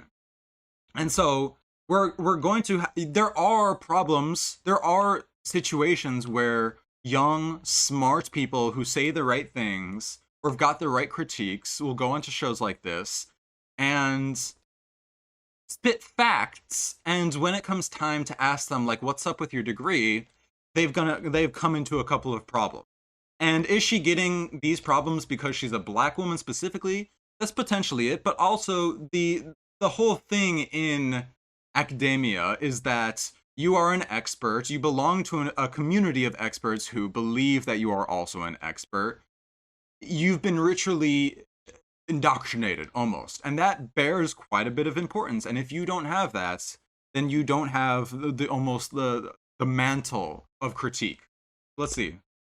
All their records and prove to insert person here, insert entity here, that she did her master's program. Yeah, so the venture capital firm bought the private university, liquidated all the assets. She probably got an email saying, hey, you can get your transcript and your credits if you do something within 2 years. And she said, and she thought something else, or she was busy, something like that. Excuses. Here we go. I think she's a real doctor. They see the trying to be fired, right? I was thinking about that. I was thinking about the branding and everything. Go from FD signifier to doctor signifier. Being a doctor speaks to not just a mastery or expertise on a particular field. It also is supposed to mean being a part of an academic or intellectual community of tradition. You're never supposed to stop learning once you get your doctorate. Once you get your doctorate in any field. Even if you don't get your doctorate, you should always be learning. Because if you're not learning, you're like dead. You're not actively promoting your existence under capitalism anymore. Or like just a general academic field, you're supposed to always keep learning. And you're supposed to always keep contributing to the field of study that you got your doctorate in. I think it's safe to say that Dr. Cheyenne Bryant, I just think it's safe to say that. She is educated. I do think she has her master's, but I don't think she's a real doctor. The reason that you don't get questioned or tested as much is because of your quote-unquote looks. Oh, yeah. You might be my alter ego brother. But some of the stuff No matter what Toy says about my community, I don't care. I think my community is great. You guys are annoying assholes sometimes, but I've actually not been challenged by my Twitch chat, I've not been challenged in such a long time in a way that my Twitch chat has done in the past couple of months. So I'm really excited for the next couple of months of content. We're gonna have a lot of big things, and I'm hoping to see you all. I'm hoping to see you all there. I'm also gonna have advertising, I think. This is a marketable stream after all. We're gonna have a little bit of advertising. What needs to be addressed. So there's pretty privilege, and I've learned that there's pretty punishment. And I didn't really. Lauren is not amused. Oh, and maybe I'm reading too much into it, because I'm gonna tell you the only reason I'm talking about this, and I guess this will bring us a little bit to Dr. Gian and like the misogynoir of it all, and the reason why I'm even like carefully tiptoeing into this is because it does get us back to a conversation around patriarchy and misogyny. The pretty punishment thing is a wild take. Okay, but pretty punishment is like FD. You got to know what she's talking about. Like, yes, there is like intergender competition for social status, especially when the norms for your gender are based on your looks. And that's going to create grievances in people. Here's what I'm interpreting. Because, and we did this actually on a former stream, Bateson, this is the relationships of complement versus the relationships of symmetry. If you believe you are a symmetry to somebody, you belong with a group or an identity, and somebody starts to outshine you, somebody starts to outdrink you, you feel the need to continue and amp it up. I'm out. Putting this face to me. So when I look at Lauren LaRosa, I see a beautiful, darker-skinned woman who, from what I know about Lauren LaRosa, has done a lot of work with journalism, radio, media, etc., to get to the C mic on the Breakfast Club, right? If you want an actual useful conversation, you know, I talked about this with Dr. Raquel Martin. I touched on this in the last video, and I didn't spend a lot of time there because I feel like I could get in trouble for focusing too much on women's looks in these situations. But I do think it's important to note how lookism, misogynoir, featureism, texturism tends to work against Black women. This was brought to my attention more because I never paid a lot of attention to Dr. Cheyenne Bryant because I kind of peeped the game early on. But what I think other Black women like Dr. Raquel Martin and Lauren LaRosa and probably others are engaging with on some level is the fact that Cheyenne Bryant's tomfoolery, chicanery, whatever you want to call what she's doing, only serves to malarkey, shenanigans. That's what I was looking for, shenanigans. Total autism victory. The autists will be, my running theory, the autists will probably prevail. Locale being born. Ultimately, though, what it ends up serving is to denigrate and create barriers for other Black women. Black women having the highest educational attainment of any racial, gender demographic category. And if not that, then like one of the highest. I don't know whatever the new numbers are, but I know historically Black women are the most educated population in the country. But Black men still out-earn Black women. And part of that is because people just don't take Black women seriously unless they're fitting a particular stereotype or a particular role. That classic phrase, you have to work twice as hard to get half as much. So I could imagine if I'm not putting words in Dr. Raquel Martin's mouth, but I can imagine it must feel some type of way to have a woman, regardless of her hair texture and her complexion and her phenotype, clearly faking her way into being the most visible figure in your field. Ooh, nobody has brain broken me. I'm perfectly rational. Get the fuck out of here. I've yet to be brain broken by autists. How can I be brain broken by autists if I'm autistic? How about that? Huh? Eat shit. We've actually seen this already with the Black man. The heat bottle qualifications does seem disproportional than if it was a guy. I would agree with you if it wasn't for Dr. Umar. Don't get caught up in the petty back. Yes, sir. But no. And Dr. Umar has been on Breakfast Club 1, 2, 3, at least 3 times. He's an actual doctor. 4, 5. How are we going to benefit? Because your white wife, she's going to get everything you bring home. That contract, she's going to benefit from it more than any Black woman in America. So you got... It's all right, my bad. At least for Dr. Umar, he did get his PhD. There was a lot of scrutiny, a lot of investigation, a lot of the same level of, no, we don't believe you need more people, that Cheyenne Bryant is getting. It is fair to recognize that not only did Dr. Umar go through that, but at least so far, unlike Cheyenne Bryant, Dr. Umar did receive a doctorate from some type of nursing school. I don't remember the full details. It was confirmed at some point in the last couple of years that yes, Dr. Umar Johnson was correct in terms of like that he finished a doctoral program. Just because you have, I need better bait. I need better bait. I need better baits. No one is seething. My beak looks luscious today, is what I think you're actually saying. Have your PhD. Thank you for the Does not compliments. mean that you are not a quack. Coco and Azella. So this isn't. I don't think this is his first appearance. This is 6 years ago. This is 2020, and I do not believe this was his first time on the Breakfast Club. I'm pretty sure this is like his second or third, at minimum. Look at his shirt. His shirt says Frederick Douglass Marcus Garvey Leadership Academy. Okay, they go over Dr. Umar's university. That's kind of like probably a scam because it's on Cash App. Oh, hold up, yeah. He goes to the fucking website. Not anything via Cash App. Let's see. He's taking donations for his school through Cash App. August 24th, by the way, 6:30 p.m. That's the school. So as you can see, this man has been promoting this school for at least 6 years according to that video, but I think it's been like darn near a decade. This school is still not open. Let's just Google it. Oh no. No! It writes itself. The fucking jokes write themselves. Oh, time to buy the URL. Oh God, I wish I was a worse person. But yeah, like I can't call it specifically just misogynoir with Cheyenne Bryant and the scrutiny she's under because Umar has had the same scrutiny. And let's get away from that because here's the thing. It's not just Black people who bite into cranks. Y'all know I'm not perfectly rational. Y'all come to me. Hold on, y'all come to me because I'm not perfectly rational. That's the joy. The reason we haven't even killed ourselves, and I don't recommend anybody kill themselves, is because we're not perfectly rational, and we don't pretend to be perfectly rational, and we don't pretend other people should be perfectly rational, and we don't pretend autistic people are somehow gifted with rationalism in a way that neurotypicals are not. of being a black intellectual and like being undermined, being not taken seriously, having people test you on shit that you know, versus if you look the part and can fake and sound the part. Here you go. And I'm happy that Dr. Jiang did get a lot of debunking. No, I know you're joking. I know you're joking, Kel. It's great to see you. This is reaction. This is commentary. Hold on. If you guys are not like actually aggravating me, then like this relationship is gonna decay like rapidly. Like I'm going to be radicalized by you. You guys are gonna be radicalized by me in like reciprocity. But if you guys are like measuring your responses, like, oh, I need to make sure I type something correct into the Dispel Marketable stream today. Like I need to type in my thoughts into the Dispel Marketable show, and like I'm not even gonna like on YouTube or subscribe on YouTube, but you know I'm gonna type my thoughts up. But you know, I don't want Dispel to actually like get mad at me. I'm not gonna fucking ban you. Just like don't be annoying. That's it. Be great. I will not. I will not. I assure you, it will never happen. I've made no allegory. Everybody, what's it called? Like all forms slowly fall into the late night divorced news broadcaster cheating with like on his wife with the other news broadcaster. Sylvester A. Tweety, Sylvester's Chad's. Fuck off. All right, we're continuing. Oh, somebody said, "Oh, look at Dr. Jiang." Like, I'm not gonna give you all the attention if you can't give me like the high effort rage bait. Dr. Jiang. I've been doing y'all too dirty by engaging with low effort rage bait. That's being fixed immediately.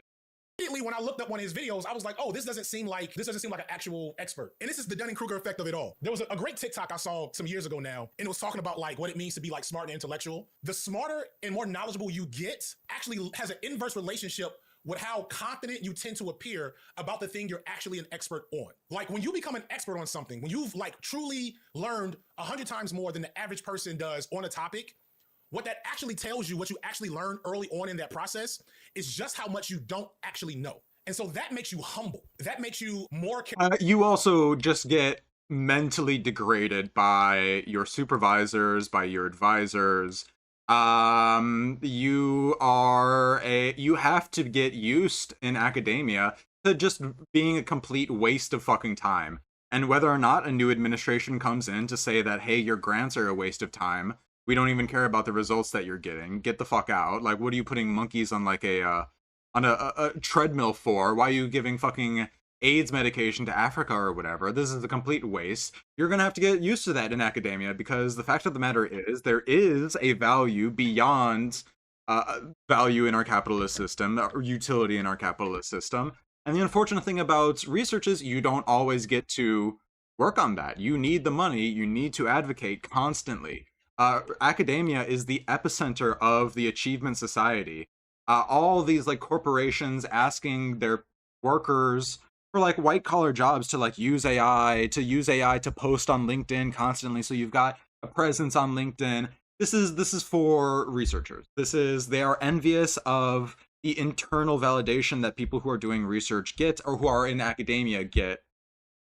And they want it for themselves because they're awful people, and people who are capitalist ghouls are sociopaths, I guess, or autistic sociopaths. Careful. That makes you hedge when you say certain things. If you know that you know. Chat does put me in the birdie cage. There is some theorists, some papers, some scientists, some... Let me get out of my birthday suit. That is literally the Let me get back into my birthday suit. Topic in the last 10 years, and somehow, some way, because you've been in your hole, you do not know what it is. That's something that happens to people who really have their PhD and doctorates. So they learn to question even their own knowledge. It's also paradigm shifts. Like, when you're learning an academic advanced field, you are going to make plenty of mistakes. You need to be comfortable making mistakes. Capitalism does not make people who are comfortable with making mistakes. So when I heard Dr. Jiang talk, I was like, this dude... And then if you end up being a person uncomfortable with making mistakes, and uncomfortable with losing your job or your position, then you're gonna fake data. That's kind of the problem of academia right now. Talks like he just know, like he know.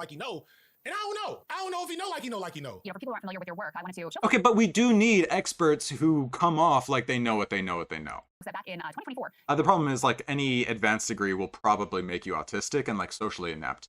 I don't know. I feel like I'm pushing the envelope of the definition of autism too far. We need to consult the literature soon. And 3, that the U.S. would lose that war. Let's take a listen to that. In this class this semester, I'm making 3 big predictions, right? First is that Trump will win. Okay, first of all, in this class this semester, as part of the syllabus for you imaginary students to be learning, I'm making predictions. What does that even mean? Like, that's not. Caramel, this isn't even good rage bait because this is true. But like, I don't know. Maybe there's no greater rage bait than just the truth. Fuck you. Fuck off my screen. Okay. The job that's what I saw immediatally. As a person who's you're getting better. You're getting better. Because right, I told you I taught Westwood College. I did teach at a JUCO for a little bit. A what? What the fuck is that? The United States will go to war against Iran. And the third big prediction is that the United States will lose this war, which will forever change the global order. So obviously that last one is the only one that has not yet come to fruition. Is quite a stunning prediction. Do you stand by it, and what have you seen so far that leads you to sort of stand firm in that conclusion? So given my analysis of how the war's progressing, I think that Iran has many more advantages. It's our very like pro-social. They're like. Right now, it's a war attrition between the United States and Iran. I get shorts for like rats doing tricks. In religion, this is a war against the the autistic girlies with like rats in their purse, paper clips, and whatever the fuck their vape or whatever. And they've had a lot of this is all an inability to sustain American hegemony for the past 20 years, especially after the collapse of the Soviet Union. And this is really a reordering not just the economy because this signals the collapse of the petrodollar, and with it. Chat, can you imagine like camming up and like trying to make yourself presentable for a show? Fuck, the entire, fuck no. Based user conscious system, but also I don't disagree with any of this. I don't know. The future of streaming is VTuber. We're moving towards a multipolar world. Professor, this morning, Secretary of War, Pete FD signifier, certified multipolaritist. That possibility, and he said, right. He's just accurately saying, America's racist. America, got Donald Trump in office, and the Iranians have been preparing for war for 20 years, really longer. So they'll probably lose. Like well, we're not going to protect you. What we will or will not do, but we don't want to, rule anything out. We'll do what it takes. Do you think that America will end up invading Iran from the ground, since it's already becoming relatively clear they won't be able to accomplish full regime change or even regime collapse using just their power alone? You have the Freemasons, which control the national security apparatus. Okay, whoa. Actually, an insane foot in the door technique from Professor Jiang right there. Give them 5 minutes of normal political analysis, and then just dive into the what if Altists fucking delusions and categorizations. Rats can drive. Man 1, rats 1, birds 0, women 0. Birds can drive too. Did you not? Excuse me. Did you not see the fucking bird driving a submarine? When was the last time a rat drove a submarine? You can't name it. You actually cannot name it. Let's see if we can get some nice soft music going on the rest of the... How's this? A little quiet, but it's tastefully quiet.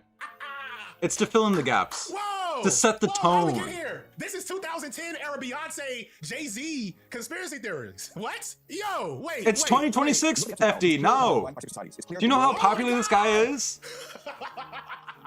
Damn, this goes hand in hand. It's run by these individuals who have a lot of Let's go. They Yes. The military, they control. Fuck yes. And these people, there are names for these people. You can call it Illuminati. And the Illuminati are composed of 3 major groups. Okay, you have the Jesuits, who control the Vatican. You have something Frankists, which control the Martian Israel. The Frankist Illuminati, the Jesuit Illuminati, and the Freemason Illuminati. Of the United States. And they believe that Israel, this one Middle East, is key to the end times, including heaven on earth. So it's almost like a script that they're following, even though it doesn't make any difficult sense. Okay. Okay. Now we finally got into some crazy. I'm sorry. Once you start throwing out Illuminati and Freemasons and this kind of shit. And this is what I need y'all to understand. And this leads us to a certain meth head looking creator that's been keeping my name in his mouth for the last couple of weeks. This is why, even during a genocide, we cannot just not pay attention. Genocide mentioned? Anti-Semitism. Bingo? I am sorry for those of you who are not aware of... Yeah, he's actually spitting facts. All the radical left-wing anti-Semites hating on Israel. Listen up. Hello? Any radical left-wing anti-Semites? This is probably going to be lost on all the right-wing anti-Semites. Meth head looking creator that's been keeping my name in his mouth for the last couple of weeks. This is why, even during a genocide, we cannot just not pay attention to anti-Semitism. I am sorry for those of you who are not aware of how... We have to have the reins of anti-Semitism. We have to put our hands on the reins of anti-Semitism to put it in a productive direction. Because I think working people to death is not humane and not ideal. Thank God we've moved beyond that system. Works. who do not understand Western ideology and Western racism very well, who are not here to know the way that Coco Onyxela, I'm not radical left. I couldn't fucking tell from your what's it called? Your thumbnail, your YouTube username to your thumbnail. I couldn't fucking tell. Like, I've been around the block. I've chatted with a couple of birds. works. Don't drive submarines. Submarines have for the sole purpose helms. of protecting Jewish people, which is still fine. It's because anti-Semitism is a very popular stance to hold for a lot of American people. This is like a new thing. Anti-Semitism is a new thing. It's only been like happening. Anti-Semitism was on the rise a little bit before like October 7th, but like October 7th really like pushed it over the edge. Hold on.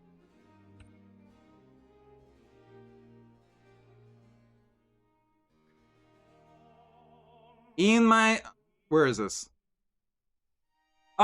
Anybody still asking whether or not? Any retarded liberals still grasping to the former golden age that they once held and completely fucking squandered?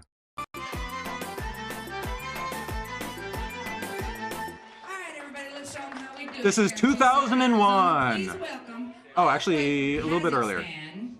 They are Barot and his cowboy Barot. band. Give him a nice round of hoot and holler and a pop.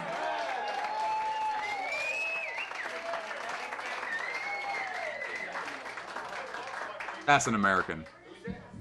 This Holy. is a song called "Nie mogę zrobić domofon." It's been in my country. There is a problem.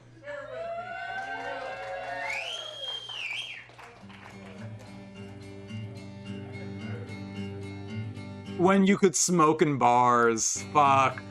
This is what they took from you. There is problem, and that problem is transport. It take very, very long because Kazakhstan is big.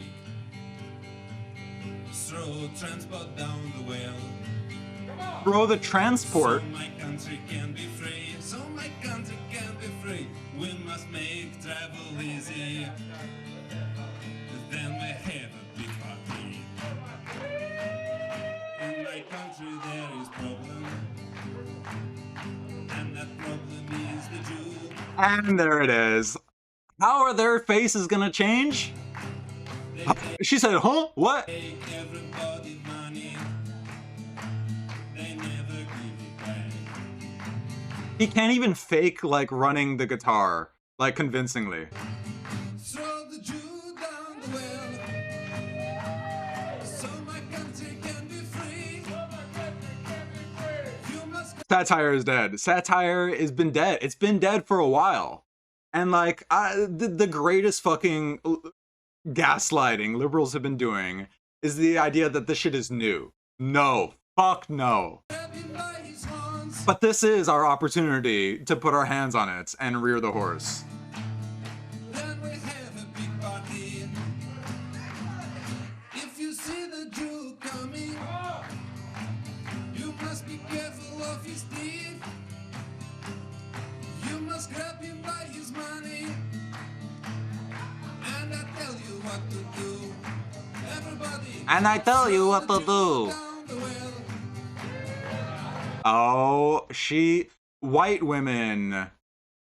I'm gonna leave it at that. I'm gonna leave it at that. If I speak, I will be in trouble, besides broadcasting that video. I'd love to see Professor Dave locked in a jigsaw trap and ask him, or task him with solving a scientific question in time to get out. As he smirks, you reveal the scientific question is, what is a woman? He's gonna be like, oh, this is gonna be easy. I'm gonna make like a baking soda volcano. He does sit down, but like, we're a civilized society. Yes, men should sit if it's a urinal, yeah, fucking stand and piss. But if it's a toilet, no, sit. Or pull the fucking the lid up. Yes, we're a civilized society. Yes, we do sit when we piss because We're not fucking staining our linoleum with piss like every single time. The Michelob Ultra was flowing. You're being so generous to them because they did the exact same bit in like a fucking, oh, what was it? It was like a grand auditorium. Oh no, they started getting mad at Borat because he adapted the American national anthem to the Kazakhstan national anthem, or whatever his parody of it was. They were feeling right. It can be used to easily whip up bullshit. Because all of this stuff he's talking about, the Illuminati, Freemasons, secret society, all of that shit is what is it, the Elder Protocols of Zion? Or whatever the fuck the name of that shit is? That's all of that comes from that. The Epstein Files gave conspiracy theorists like the greatest handout in the history of the world. I might be wrong. The Epstein Files definitely does feel like exactly what my Hotep uncle said. The Epstein Files sound like they were written by Louis Farrakhan. No, it's not that the Epstein Files are anti-Semitic, direful pot. These are powerful, rich people that clearly were doing things to manipulate society at levels literally were only imagined. And the Epstein Files very strategically only released the parts that confirm conspiracy theories. So it's not that it's purely anti-Semitic, it's that it vacillates and matches with a history of anti-Semitic conspiracy theories in the West. And so it allows people to think to themselves, Jeffrey Epstein wasn't a hyper-capitalist pimp child molester who worked with other hyper-capitalist pimp child molesters in a exploitative oligarchy that shits on people, yada, yada, yada. All the important critiques to make about how Epstein came to power get lowered, and what comes up is, you know he was Jewish. You get me now? You know he was Jewish, right? You know he was Jewish. Maybe he was an autistic Jew. Hold on. Rates of autism in Israel. Let's see. Okay. Significantly, twofold increase. I trust Google statistics because these are statistics that were made during the Biden administration. Okay, let's see. Hold on. We are evidence-based on this stream.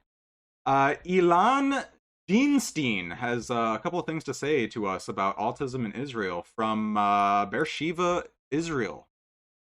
No. Apparently that's only Ashkenazi, so no. Like, apparently the Mizrahi are like manic, psychotic, like women beaters, like most Arabs are. The Ashkenazi are schizophrenic, woke leftists. The Italian Jews are like, I don't know. I'm not even racist enough to be able to fit Italian Jews. Spanish Jews are probably also a little bit more schizophrenic because they're fine. I've been told, Mina has been asking me to treat the Mizrahi as more Oriental, so that's just what I'm doing, Diz. Sorry. Accurate estimation of annual change in autism spectrum disorder. Is there like a plot or something? Can we get a big, nice plot? Like just one figure that's like nice. Mean annual increase in autism spectrum prevalence from 2017. Okay, is that what we're looking for? Maybe like this. Here. Chat, we're going exponentially autistic. I get all my Epstein file analysis from a sober-minded Discord user. I don't think people who are on Discord are sober. I think they've got to be on something. They have to. Or they're like coping their brains out. All right, we're seeing more autism. How are we defining autism? Whatever the fuck. They're all coming out of the woodworks to take our gerbs, to make us more amenable to capitalism or something. I don't know. Hold on. Let's see. Where is? Did I not? Where is my fucking playlist for today? Here it is. Are the autists truly going to be taking all of our jobs? Are they more like amenable to being exploited by Walmart? And is that the selection pressure for them? Let's take a look. Is it that they're more amenable to work in a way that Reddit is, or r/anti-work subreddit is ableist against autists because the autists are more willing to work in order to buy their Glupshido Funko Pops? Yeah, we know. Yeah, Epstein certainly did diddle autistic kids. Like, he diddled everybody. Is it that autists are more prone to being exploited by their supervisors? They're more amenable. They're just more happy-go-lucky. They're just happy to be there, happy to have a purpose, happy to be doing something. Will they ever put their foot down and say, "Oh no, this isn't right. You need to pay me more for what I do"? Will they do that, or are they more? Are they going to be manipulated easier by the womanly, dastardly PMC class? And all it took was a gutsy dad to set up a little corporate fiefdom for his son and for other autists.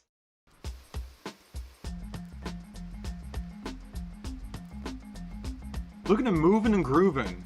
Our employees follow processes. They're really excited to be here. How many cars do we need tonight? About 350. They have a great eye for detail. They have a great eye for detail. My autistic workers have a great eye for detail. Look at how rigorously they move. These workers aren't lazy like this new generation. These autists just like showing up and making people happy with their cars.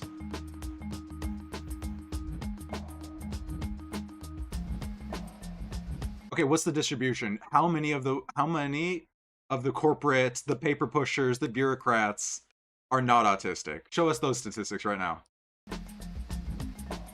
My name is Tom Dieri, and I'm the COO of Rising Tide Car Wash. Autists would make great capos. Does that make sense? Autists would make great capos. I think that's the argument, actually.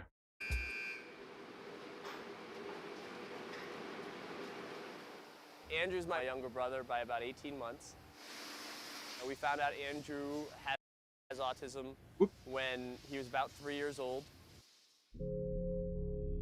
Yeah, sorry, you're getting replaced by Claude. I mean, it was just different. We never Useless. Really fought. We also, though, never had the closeness that typically siblings that are so close in age would have. Chips and goldfish. Both, right? What else did you have for lunch? I don't want him to sit in a room taken care of by others once I'm gone.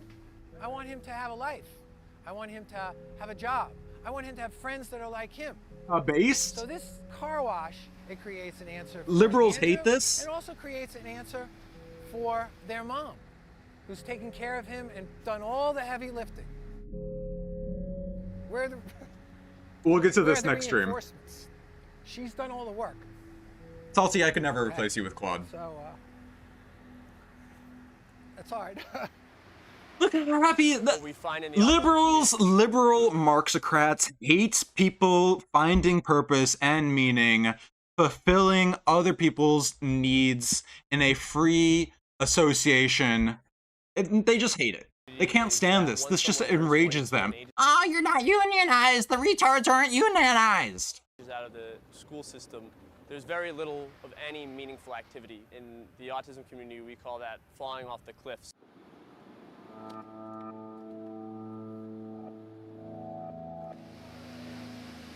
Typically, people with autism are really good at this video is also normalizing the fact that there's either autist or not autist, rather than a spectrum of autism. Some more severe than the other, some requiring more support than the other. Structured tasks, following processes, attention to detail. So we saw that there are really important skills that people with autism have that make them, in some cases, the best employees you could have. They just do things right. They like being systematic. They like pretending that they're robots. That's why autists are so awesome. What are we gonna do this weekend? Okay, but like, Claude can only replace neurotypicals. All of these autists are getting replaced by Claude. For car washing, yeah, they're all getting replaced by Claude. This is a young... Liberals hate seeing young white men excited about how many cars they washed as a community. They come to us. Oh, give him a hug. Give him a hug. Maybe it's not okay for the PMC corporal skills you need to employ. And they start to get the positive reinforcement of, doing a good job, customer being happy, them getting a tip. That really starts to open them up. Yeah, it did kind of open up all of them. And they start to be able to think about what they might be able to do with their lives, whether that be stick with us or go do something that is more closely aligned with whatever their aspirations are. tell me to come to work tomorrow? Help me? Tomorrow? Is he speedrunning Goldeye? Is that what he's doing? Hmm? What are your thoughts on that? I don't have a choice then. Hold up, what? Hold up. Aligned with whatever their aspirations are. Can you tell me to come to work tomorrow? Help me? Tomorrow? Like on Thursday and a morning shift? Mm-hmm. What are your thoughts on that? I don't have a choice then. I don't have a choice then. That's kind of... I was not expecting him to say that. I don't have a choice then. That's... I feel like that would be a neurotypical response to being like, hey, can you pick up a shift? They can't turn down a shift, I guess. We've seen a lot of really... But like, the fact of the matter is, he looks miserable. He knows that his entire life depends on having a work, a job. Sure, he can enjoy it while he's doing, but right now he's playing video games. Don't fucking bother me about work, Moid. Great improvements as far as my closeness with him and his... Look how happy he is to get that admission, like, hey, do you wanna get a shift tomorrow? And he's like, I guess I don't. I guess I have to. They force the autists to wash the cars until they get the hose again. Yeah, that's kind of what it looks like. Social interactions and social relationships. I'm rapidly oscillating between some of them genuinely enjoying it all and them getting the hose if they don't do what he wants. And yeah, he'll roll his eyes at me or, you know, not be too thrilled about it, but I feel like that's a normal interaction between a younger brother being told. No, it's not. Okay, you are a employer-employee relationship, and it's gonna make an autistic person confused if that relationship should be different than a brother relationship. You are no longer brothers at work. I guess in the libocrat, the Marxocrat framework, you are brothers at the workplace. Brothers in labor. Told by his boss and his older brother what to do. He loves his job. So that's why he tells me he hates it. It's a good sign. Yeah, awesome. And Dad and Tom are the owners of the wash. How do you like working with them? I like working with them a lot. Okay, I'll take it. I think he was being genuine. Identify a consumer business that could educate the broad community around how capable people with autism really are. The car wash, at its best, it's very well structured. Every part of the business is a process. It's got proper form! Yo! Okay. You're gonna see, oh wow, these guys did a great job. Oh hey, all these... Yeah, just use your autistic brother to establish an autistic fiefdom of Oompa Loompas to clean cars. Okay, you start to fill in the blanks. And hopefully we can change that perception. Nation swell. Wow, that was really nice. What is this? YouTube? What is this about? Executive membership community. Oh boy. It's a fucking venture capital management firm that produced that video. Hey, you know, you're having a really you're having a really autistic business. Can we interview you? Awesome. Great. Okay, I'm done with this fucking channel. Let's figure out what's going on with autism. What does autism even mean? Hold on. There's a couple of... Oh my god. Where the fuck is this shit? Where is this shit? Hold on. I swear to god, I had the proper articles. Okay, we've got... I've got a docket of things for today. This one we're going to need. I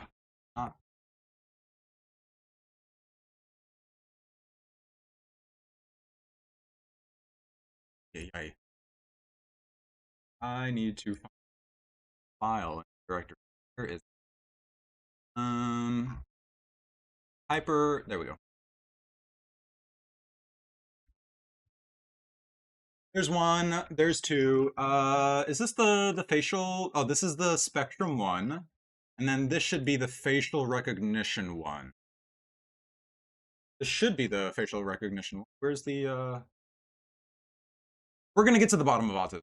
People with autism spectrum conditions make more consistent decisions. It's not... Oh, this is the advertising one. This isn't the facial placement one. Where's the one that's like, oh, autists... Oh, here it is. I got it. Autists can't look people in the eyes. Let's grab that right now. Only autistic people are autistic enough to replace themselves, like Claude. Only an autist would go, sure, I'll program my replacement. But like, I feel like plenty of people are not necessarily autistic are doing that. I feel like plenty of people are training the AI that is replacing them. And it's not even going to be able to accurately replace them. Where's the visual scanning? There it is. Give me this. Got it. Oops. I need to move the directory, I guess. Downloads this to this directory. Give me one moment. Hold on, I can get a little bit of we can get a little bit of autism going right now. If I can loop this. Loop, loop, loop, loop. Already on loop. And then if I get OBS, oh, there it is. Look, look, look. While I'm fiddling around with scenes, you can look at this. Peak autism. We're going to investigate the Lockheed Liberal later.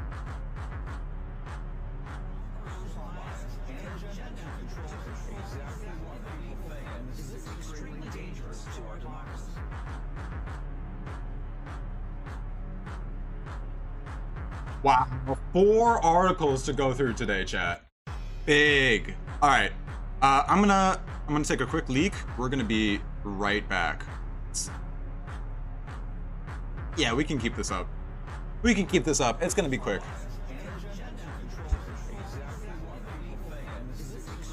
Bird does eat the autistic one.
I mean, it's just, I mean, okay, like, yeah, I live alone. I am going to piss standing up.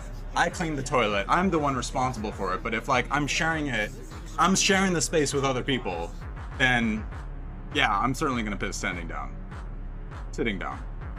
All right, I ran out of seeds, which means that if I'm sipping tea and, I don't have enough salts, I don't have enough seeds to balance out all the water that I'm putting in, we're gonna have a long stream. I mean, lots of places has it in the contract. You need to train the replacement. It used to be assumed the replacement was a human, but that don't matter. Oh, is that the stipulation? And so now the replacement is like AI or something? And then like firms are realizing that they need to keep the human infrastructure anyways? We'll figure it out together. It's all right. If everyone was unionized and we owned the data, there would be zero problem with training. It's kind of tough to own data, quote unquote. Accurate. Yes. This is accurate. I think that's fine. That's fine. Actually, autistic Indians. Yes, that's all the future labor forces. They're all autistic Indians. Okay, all right, hold on. Let's get to the bottom. What is autism? How the fuck do we even know what the autists are? They may or may not be taking all of our jobs. Let's figure it out. Difficult task to predict where ASD people look at. Is this the... Yes, here we go. We're going to probably not do the experimental study, because that's boring. All right. Modeling the visual attention of people... Let's get music before I forget. Oh, yeah. How's that? You like that? Modeling the visual attention of people with autism spectrum disorders, attracting more and more interest. Not very academic language, I'm going to say. This consists in determining where ASD people look and inferring the most important visual features contributing to the gaze deployment, or salience deployment. In this paper, we investigate whether or not existing neurotypical as well as ASD salience models, there it is, saliency, the neural net, perform well over the whole spectrum of autism. For this purpose, we propose 2 new eye-tracking datasets of ASD people in order to cover a large part of the autism spectrum, going from high-level functioning to low-level functioning. Okay, Asperger is high-level functioning. Kanner is low-level functioning. Was Kanner a Nazi? Was Kanner a Nazi? Yeah. We demonstrate that current neurotypical and ASD models do not generalize well and perform well only on a small part of the spectrum. Our objective is to raise awareness of the computer scientists, raise the awareness of computer scientists to the difficult task we are facing when it comes to simulate the gaze deployment of ASD, where you're simulating it or you're capturing it. Enough with the simulation and simulacra. All right, intro. Autism is a psychic structure with a specific mind, inducing a singular relation to the world. This is such a vapid opening sentence, but it's an opening sentence. We just need to get our toes wet. It affects 1 in 59 children, or used to. Autism spectrum disorders encompass a number of and variety of syndromes, going from Asperger to Kanner syndromes.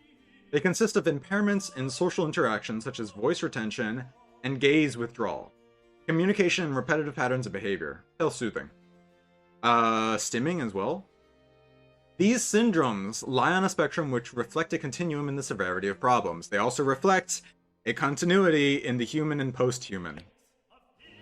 It also apparently affects 99 out of 100 children on the internet. That's true. Social visual engagement difficulties are one of the most noticeable signs of autism. Many studies have therefore investigated the use of eye-based methods to understand and investigate autism syndrome. Measuring eye movements, thanks to eye tracking features or devices, is now very common and rather easy. There is currently a growing interest in determining the visual factors that attract or repel the visual attention of ASD people, because we want to market to them. Thanks to the new eye tracking datasets involving ASD people, the number of saliency models is significantly increasing. All of these models aim to output a 2-dimensional saliency map from an input image. The saliency map indicates where ASD people look at. Predicting saliency maps is important for several reasons. First, accurate saliency maps can boost the accuracy of ASD diagnosis by better distinguishing people with ASD from neurotypical people as proposed. Second, by training deep neural net AI helping us to define who is autistic and not, and all you gotta do, not look people in the eyes. It's just that easy to survive the permanent underclass, guys. With neurotypical and ASD eye tracking interlinked, it is possible to visualize the learned or deep features and to interpret their differences or influences in the visual deployment of ASD people. For instance, authors showed that ASD people have a significantly greater image center backgrounds and pixel level bias, but a reduced object level bias and semantic level bias. They care less about the semantic meaning and the direct objects rather than the context. Is leftism? Is wokeism autistic? Oh god, the horseshoe is actually getting more and more complicated. We're gonna have to weld like an elaborate piece of horseshoe. The age of neurotypicals is over, I do agree. As indicated previously, the most recent performance saliency models rely on deep-based architectures. The training procedure is generally composed of 2 steps in order to deal with the lack of eye tracking data of ASD people. First step consists in training the model. Second step consists in fine-tuning the model to make it more accurate. In this paper, we want to increase the awareness of computer scientists on the lack of generalization of the proposed models. For that purpose, we propose 2 new eye tracking datasets involving ASD people. As a high discrepancy in the conclusion due to discrepancies within the populations of ASD people. Okay, sure. Let's just move on to the discussion, because we don't care about the methods. We're not trying to replicate this. I'm not going to critically analyze this. I'm not a psychiatrist. I'm not a sociologist. Interlinked? My neighbor's shirt this morning I might be awake, but I'll never be woke. Salty, you need to, like, actually shake your neighbor's hands. You can't be autistic and, like, avoid contact with your neighbors. The Gen Z stare is a response from Generation Z to blend in with the new with the new neurotypical race. I buy it. No. Okay, so here's the counterpoint. I think the Gen Z stare is just a disillusion with the suburban, like, faux smile. Like, the smile with no teeth. The smile that's like, oh, we made eye contact? That's nice. I don't want you to hit me, and so I'm gonna do a little PMC smile. That's my alternative. I don't think it's like, I don't think the Gen Z stare is particularly related to, like, attention span. I don't think it's particularly related to, like, the appeal of neurotypicalism. But we'll get into the normie side next show. Next Saturday, Coco Anzela is going to be the normie side show. Okay? We're focusing on what autism actually is. Concerned people suffering from ASD, meaning they all have a problem with social, emotional, and communication skills. Hey, just like my dad, am I right, Dave? My alcoholic father, he had a couple of social, emotional, and communication issues. Maybe he was a little autistic, you know, maybe he passed it down to me. My neighbors are too old to witness the revolution. Their eyes can see. The revolution already happened, soilty. However, fundamental differences exist between these three populations with different levels of ability and disability. This is the autism spectrum. Chat, where would you put me? On a scale of Connor points to Asperger. Level 1, high functioning. Hold on, Coco Anzela, I need you right now to tell me which of these levels is going to be ruling the world. Are like the severe autists going to be the mentats, who are going to be suspended in a vat of spice melange? Are the level 2s going to be...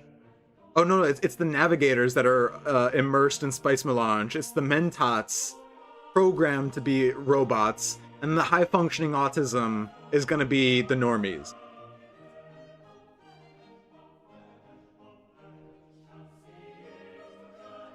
I'm not Connor Autism. Shut the fuck up. DGGers, get the fuck out. I'm not Connor Autism. I do schizo charts far better. The Asperger supremacists will win. They hate normies too much to lose. Okay, well then, what do the Asperger supremacists... How do the Asperger supremacists think about the autism and the severe autism tiers? Like, are the autism and the severe autism tiers going to be like the new Goyim?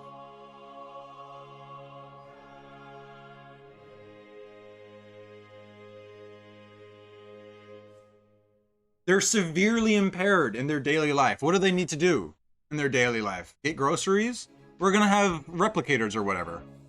Autists hate severe autists. That's curious. That's very curious. That's interesting. Noted. I'll keep that for later. I don't particularly care about whatever model they use to track. We're just interested in defining autism. Presents the ability, table 4, where's that? That's table 6? Table 5? This is table 4, here we go. Where is normal? Model. Over ASD of neurotypical deep models and one dedicated model.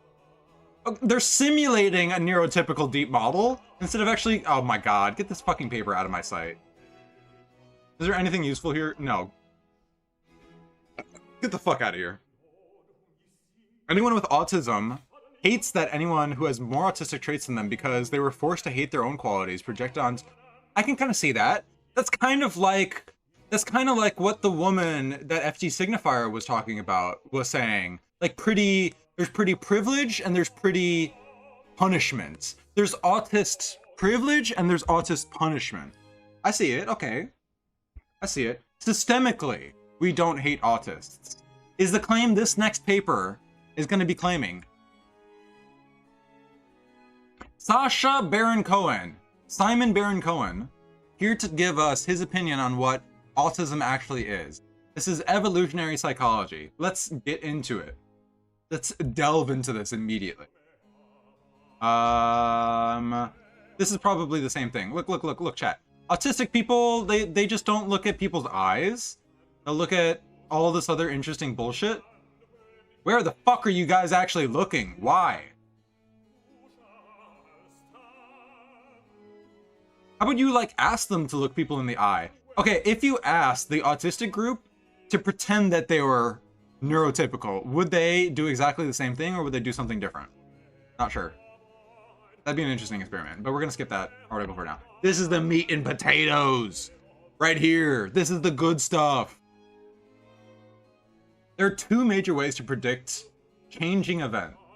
Oh my god, we're gonna have to, chat, we're gonna have to spend like a month or so reading through Chance and Necessity, the beginnings, the foundational work of cybernetics. We're talking about genes, we're talking about sociology, we're talking about psychology. It's time to go to the basics. Gambling. There are two major ways to predict changing events. If the event is agentive, meaning one can adopt an intention, adopt a fantasy of intention, intentional state, or the empathized state. If the event is non-agentive, one can systematize. Okay, hold on. I gotta actually take notes on the article. Let me move the window over. Fuck! I'm so sorry. I need to take a sip from my beer for that. Mute. See you later. Sorry about that. My beloved chatters. Okay. Hypersystematization of autism. If the event is non-agentic, we gotta take notes on the liberal nomenclature. Otherwise, we're not going to be able to follow along. That's just how it is. Autists are hated by normies a lot. If an autist makes a mistake, they get punished severely. But if or they get punished severely. I think yes, there are people who are more willing to abuse autists because they think that they can take it. But autists are also less likely to. It was Putin giving me the marching orders. Sorry, Toaster. That's what it was. I was getting marching orders from Putin, from Tenant Media. If the autists are also less able to manage their emotion.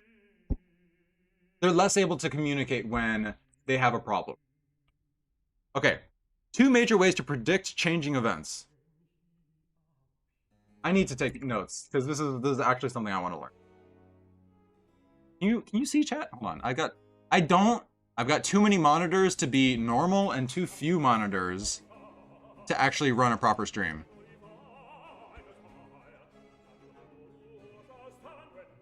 You guys need to be able to see it all. There it is. And let's go back. Okay. Two major ways.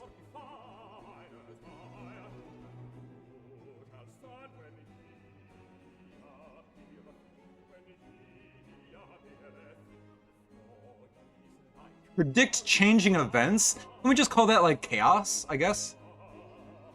Uncertainty?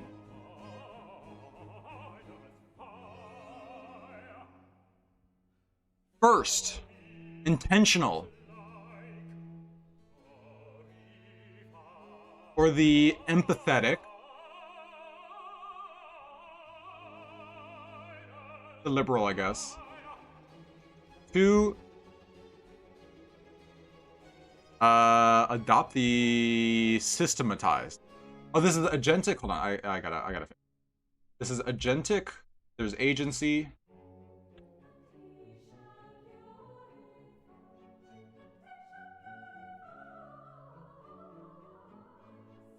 And then there's the non-agentic.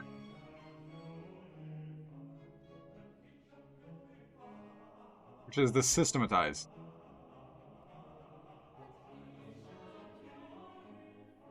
Autists can't handle their emotions because they feel it more. Hearing, visual, visualization, touch, and even thinking is faster and more intense, so they burn out more. Their stimming is moving their excess energy. I like that. Okay. Let's get into this model.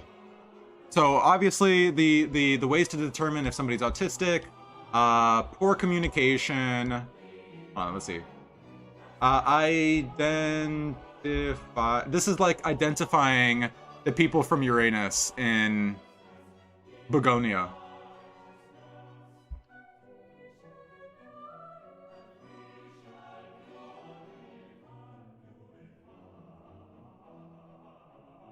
There we go.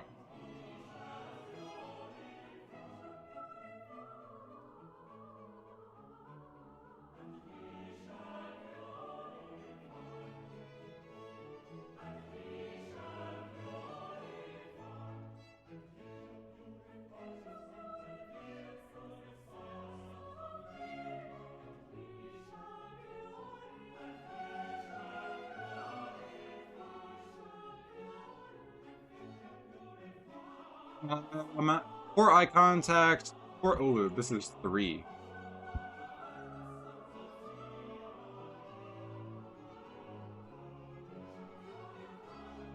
Poor communication, and I think a need to master uncertainty.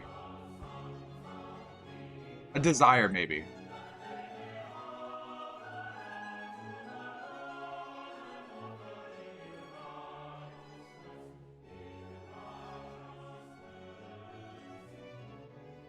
And obviously, mastering uncertainty is highly useful for capital, because nature is going to give us all these shocks and random events, and we need autists who are ready, willing, and able to meet the challenge that nature gives us. The reason why autists can't be really smart is survival. They can't make a mistake. They're quiet because when speaking, they get punished by normies. Well, normies pick up on the fact that they're autistic, that they're not quite normal. Social ostracization, that gets internalized into the autistic subject. Looking someone in the eye is painful to someone, honestly. The Rosicrucians. Who the fuck are the Rosicrucians? The better the eye contact, the better the liar. All news anchors have great eye contact and lie at will. That's an interesting one. I like this. So I'm not sure how true it is, but it is useful. Sustained. It's almost like a prey-predator relationship, where prey needs to have their eyes constantly on the lookout for predators.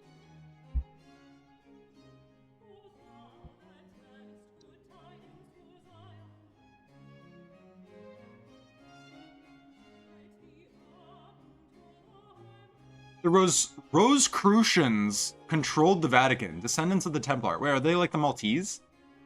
The Maltese Red Cross? Those are the Knights, I thought. Okay. This is a pretty decent list of identifying who has autism. Hold on. Let's see if we can fix this. Who is surviving the normie side? Who? I don't know. Not me. We'll find out. All right, let's get back to the article. We're taking brief notes. We're developing theories about what the article is going to have. In this article, I outline a new theory that the systematizing mechanism has variable setting, and that people with autism spectrum conditions are hypersystematizers who can, therefore, only process highly systemizable, law-governed, coded information.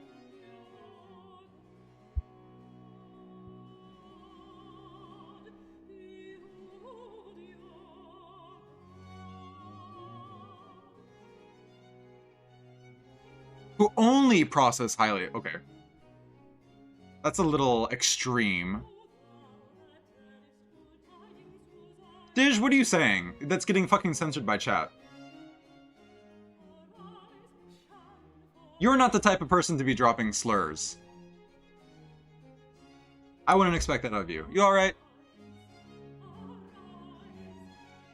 Codified. Codified, which I think also is, like, consistent.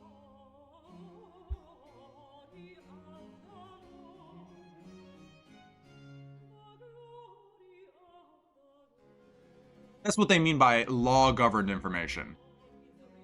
Oh, send it in the pond. Send it in the Discord. Autists generally learn from the whole. Neurotypicals learn gradually. School systems teaches gradual. Autists dive into their work. That's why programming was all learned by autists. It wasn't school taught. Or like, autodidactic programming. And that's how we get savants. Yes, okay, so like autism is associated with specialization. I think that's accurate.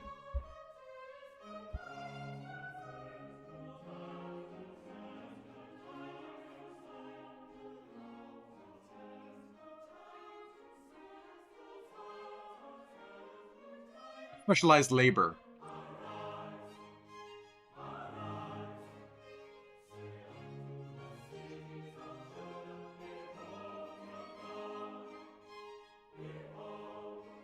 Okay, we'll leave it at that for now. Hold on, Dish sent me the thing in the Discord. Will I look at this now? Thank you for adding. Hold on, what is this? Let's take a look really quick.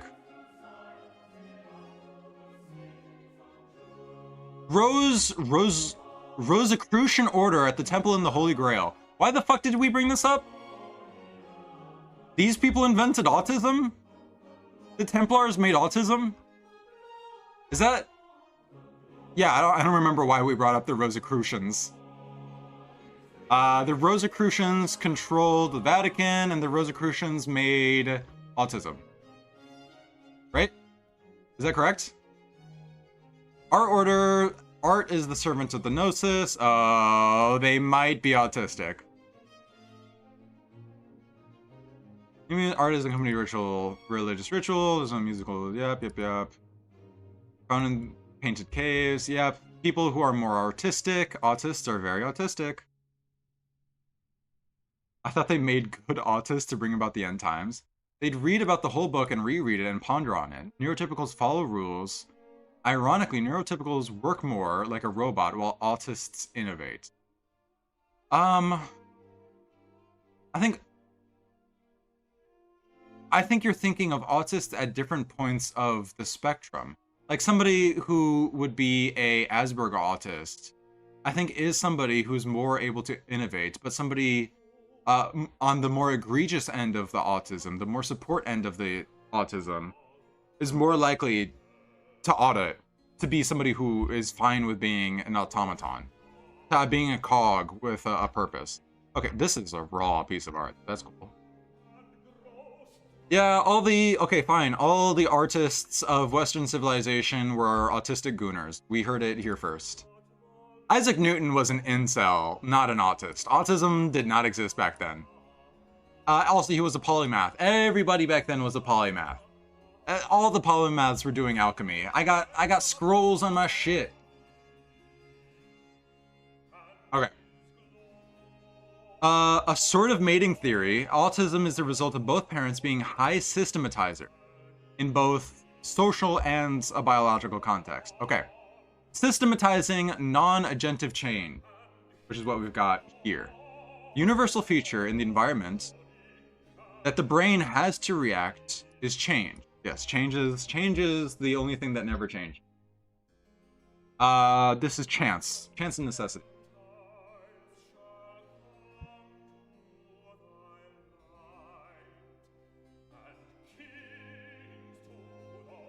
There are at least two types of structured change. We got agentive, we got non-agentive. Regarding the former, change is perceived to be self-generated or self-propelled. Aha. Yes.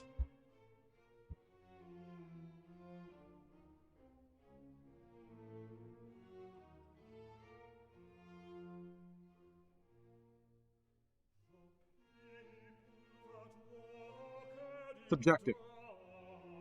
I have not read Isaac Newton's letters. I'm not a fucking autist. Sorry. I'm an autist that's interested in other things. Get the fuck out of here, retard. He literally wrote about burning people he didn't like in a house? Oh my god, he actually is. He actually is an incel. Oh my fucking god. And he's also like, if Isaac Newton were to be born in 2026, he would be on Wall Street bets. He would be buying, Isaac Newton would be buying GameStop. That's one thing that I do know about Isaac Newton.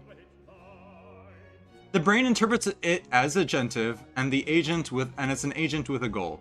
Goal detection, or intentionality detection, is a fundamental aspect of how the human brain interprets and predicts the behavior of other animals. Okay, so self-propelled subjectivity also relates to empathy and theater of mind.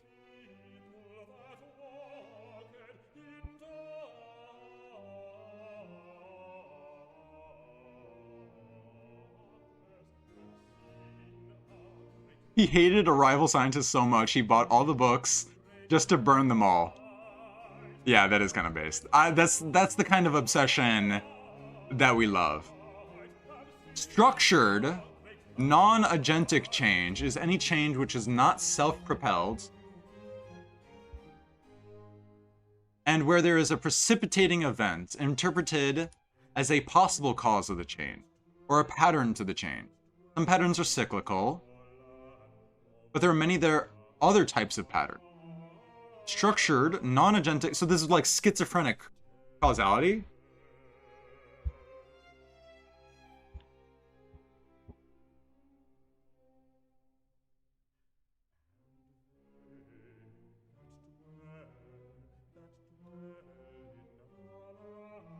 He also, okay. He also would have, yes. But there are many types of patterns. Structured, non-agentic change occurs by degrees. Some change occurs with total regularity or pattern. Yeah, other change occurs with a lower frequency or regularity. There's confounding factors. What, he actually did? What the fuck? I didn't know that. We're enough about a specific autist. How about the autists that are in Twitch chat? The autists that are in YouTube chat? How about the autists that like on YouTube and subscribe on YouTube because they want other autists to see this content so that we can actually get to talking about other fucking autists besides Isaac fucking Newton? Okay? Love you. Other change occurs with a lower frequency or regularity, but there's still a pattern to be discerned. There's a useful pattern to be discerned. Nice little lie by omission by the liberal PMC class, but okay, it's okay. I don't mind them sweeping, it's okay. They know I hate them. Perception of structured, non-agentive change matters because the change might be injurious or have a negative impact. True! Being able to anticipate change thus allows the organism to avoid negative consequences or benefit from the positive change. That's why we build dams. Even though they're not effective in the long term. Systematizing is the most powerful way to predict change. Okay, this is a very heavy claim to be making. The author claims systematizing is the most powerful way to predict change. Is systematizing not just like math or applying math to it? I don't understand. This author has failed to distinguish between what systematization is, like categorical data, and nominal data. How does that fit into this model of autism?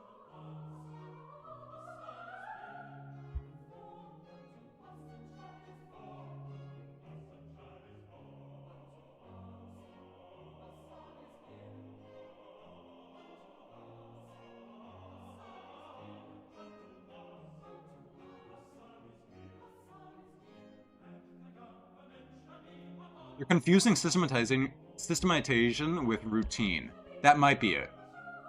But hold on. Routine is a habit. Systematization is a conscious, cognitive, linguistic category that is applied to the real world, which is slightly different.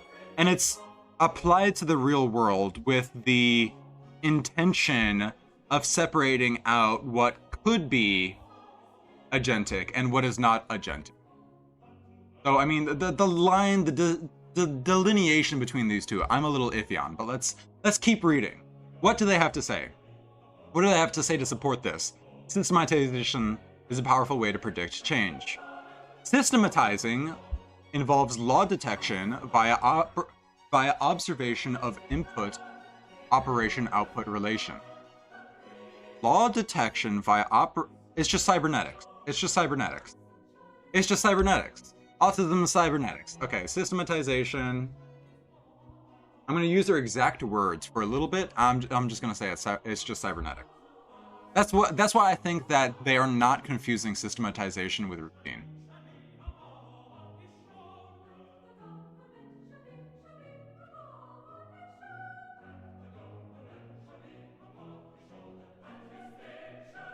What is law detection?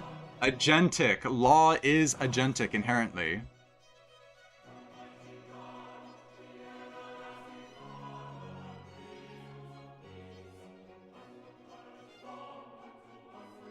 It's just cybernetic.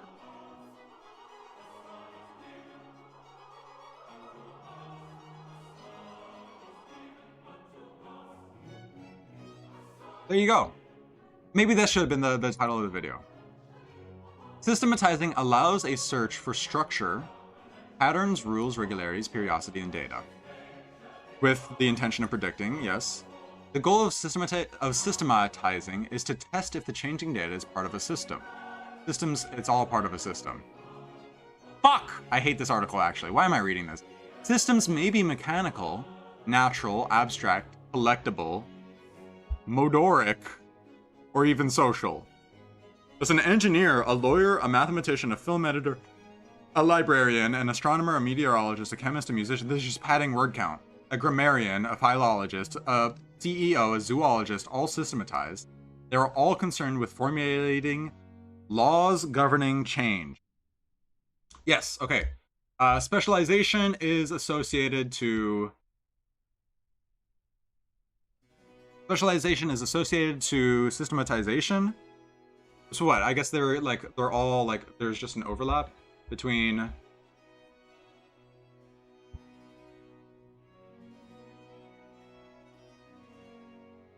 specialization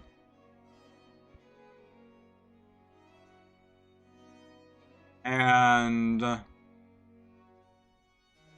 there another one? Cybernetics, I guess. No, I guess just like use value.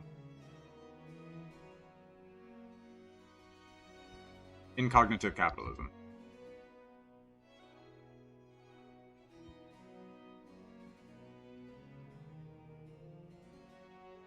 Systematizing allows the brain to predict that event X will occur with probability P, which, because we're not hack pseudo-intellectual frauds, we're going to say that humans have a hard time predicting, or understanding, grasping, internalizing probability, right? To identify laws driving the system. Some systems are 100% lawful. An electrical light switch or a mathematical formula. During systematizing, the brain represents the information as input and output separately so that the pattern emerges. Systems that are 100% lawful have 0 variance. Okay. So lawful.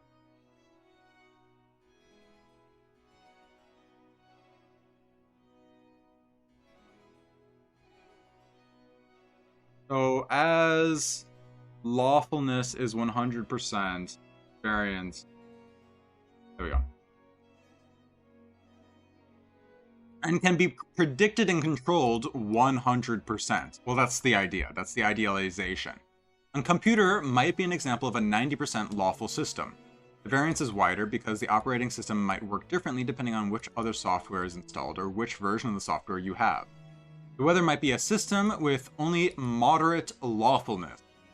It's fluid dynamic. That's the lawfulness of weather, but like the lawfulness is just our capacity to identify every particle in an atmosphere and the velocity of that particle in a particular moment. It's just impossible. Autism is impossible. Sorry. Perfect autism is impossible. The normies want to pretend like it is possible, but the autists understand it's not. Or the not evil autists understand that it's not. Evil autists pretend like it is still, because they haven't escaped. They want to be like the normies. The normies have ruled the earth for so long. Now the autists are going to do it right by doing the exact same thing. You can react to your environment. Most autists act like Christian being around normies. Put autists in a room with other autists and you get academia pre-woke. Before, college was a tool to extract. College was always a tool to extract. It's a tool to make people better citizens in other countries, but not in our godforsaken country. At least not for a while.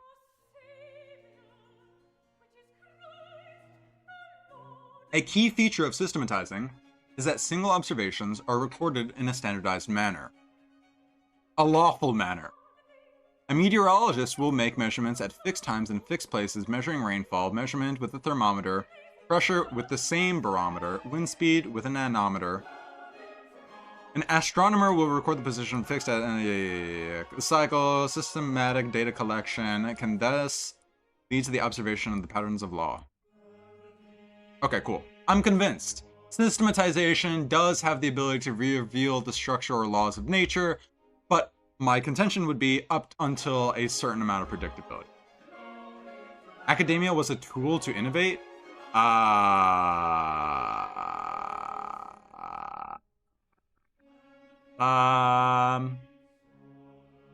Academia requires competition, and the time period that you're referring to, the competition for Western academia was Eastern academia.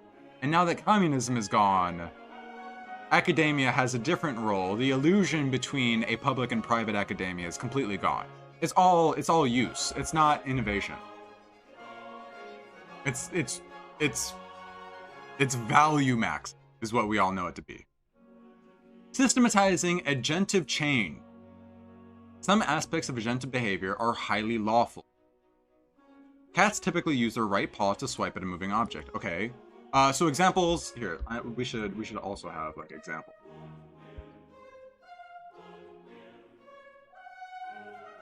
I'll make this red.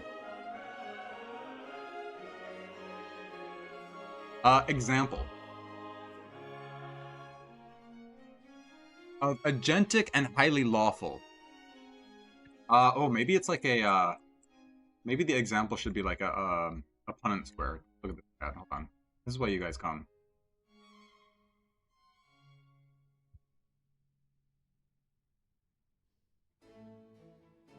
And then we've got highly lawful.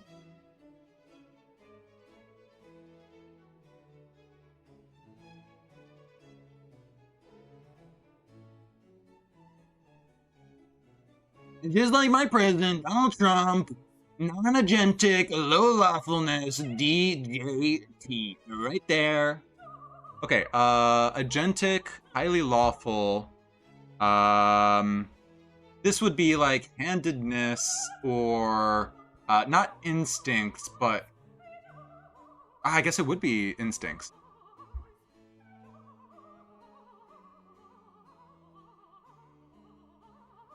Some human behavior is sufficiently scripted to be moderately lawful, like dancing. Outside these spaces, if there are laws governing human behavior, they are complex and the variance is maximal. The variance is like actually small, just like say hi and be nice to people. Maximal variance means that when change occurs, it could occur in a virtually infinite number of ways. Okay, society. I guess. And then the goal of cybernetics is to push society from lawfulness to highly lawful, highly predictive. Yes, I agree, they are highly lawful. Thus, a person's... Wait, hold on. How do you square this circle with autists like thug autists. Autists who get recruited into like gang to do like violence. How do you square that circle for me? Go ahead. I'm waiting.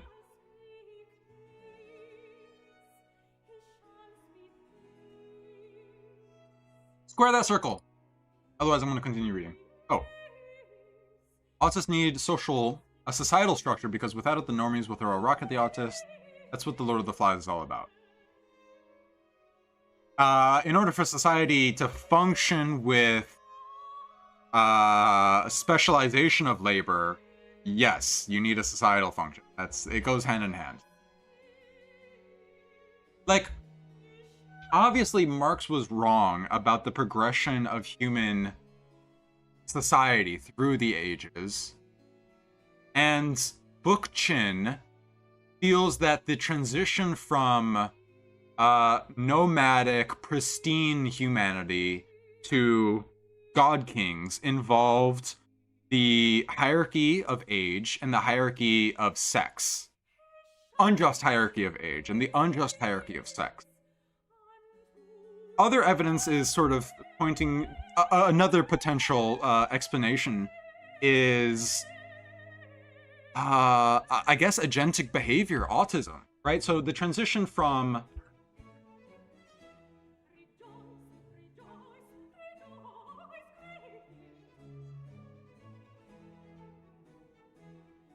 hunter-gatherer is a little bit of a misnomer. Nomads, I guess. Seasonally settled. This would be like the next, like, here, I guess.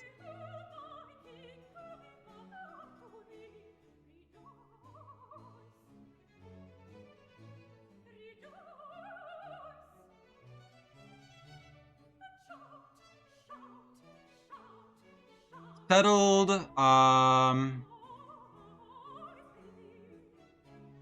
what's the term that I'm looking for? Because I want like an intermediary between settled god kings. Like, I don't know, fine, we'll just do god kings. Which naturally goes into feudalism.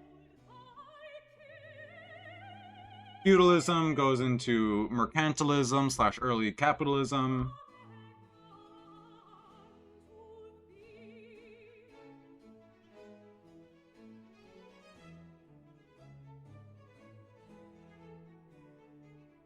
And then we can do like coal power.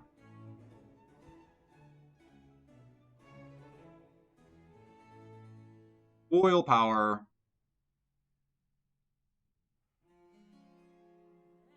Into the new era. Normie side?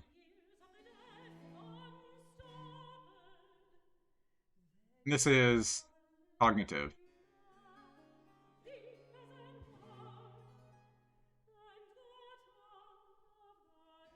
Okay. The retarded Marxists. I got what they had. Marx was a fat NEET? That's your favorite, then. That's gotta be your favorite. Commies are on average just mad about those wealthier than them. A commie unites in opposition of an enemy. Without an enemy, they fight each other. They always have an enemy, and their enemy is always vague. But at least their enemy isn't like the Jews. I guess occasionally it is the Jews anyways. Because anti-Zionism was communism. It was developed by communists. Actually, if you read a lot of the archaeology, the materialist archaeology of the Levant, of Israel, Palestine, that sort of thing, you can get a picture for why Marxists would be unhappy. Because Marxists feel like society was probably happiest sometime between here and here. Like, this is like, yeah, not great, not phenomenal, but what happened? What happened in between this and this? Marxists, I think, blame the Jews for the development of monotheism and the Abrahamic religion.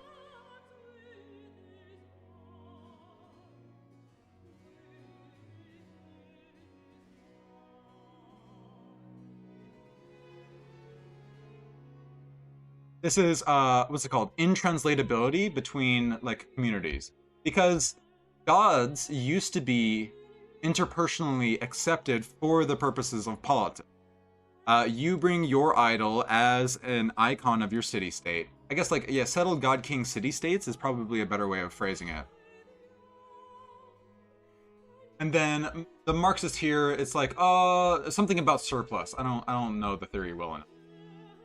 Something about this surplus here attracted people to be more seasonally settled. The surplus of being enslaved by wheat or something. Weird morals? Don't disrespect. Why did I disrespect your mother? Your question: why do autists break the law? My question would be: under what conditions do autists break the law? And you're saying it's because autists are high moral, but it's their own morals. They understand that the law itself, the judicial system, isn't exactly high. There's a lot of variance in the lawfulness of the judicial system, and people pretend like it's over here, but the autists know that the judicial system is actually here. That's what you're saying? The Marxists don't hate Jews? There are plenty of self-hating Jews. Come on. Okay. We're gonna do... No offense, but you keep misreading my comments. I can't. I've got enough shit to read. I can't be reading Tower Posts. I love the Tower Posts. Yes. I'm gonna get mad at it.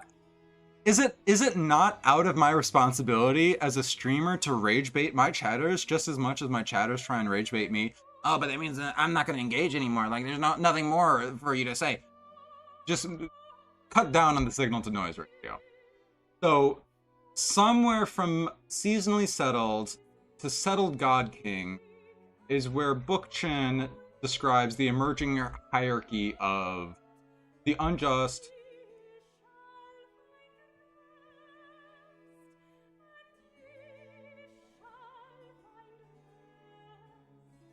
age, and sex.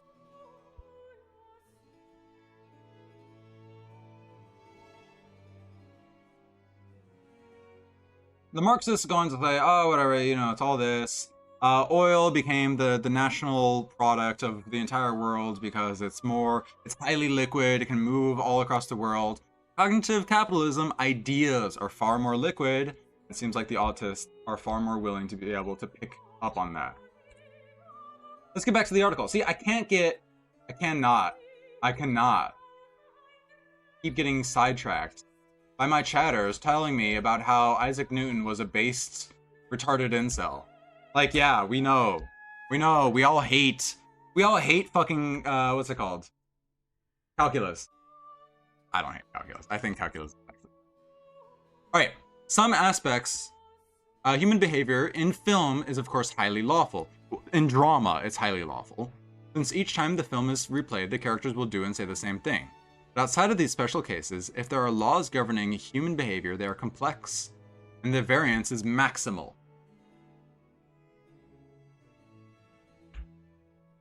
Oh, hold on, let me get...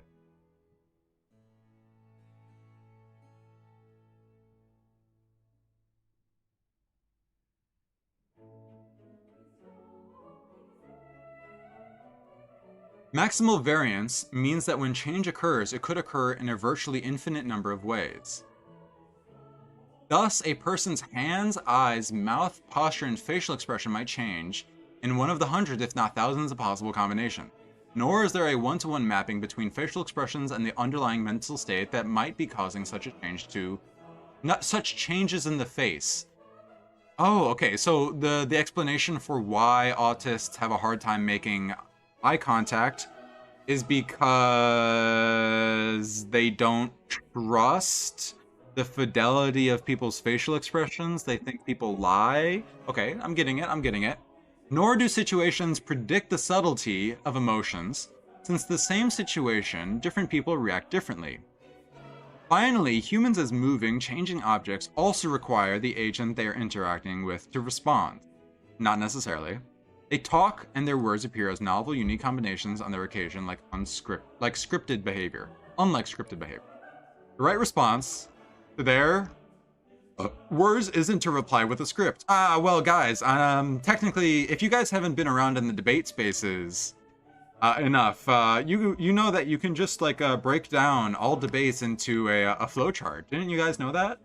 All these conversations you have with people online can just be broken down into a flowchart, and the people you're engaging with who are generous enough to make content with you on your show can just be railroaded into your idea of a decision tree. Isn't that awesome? Autists don't look people in the eye because looking people in the eye is usually done by liars.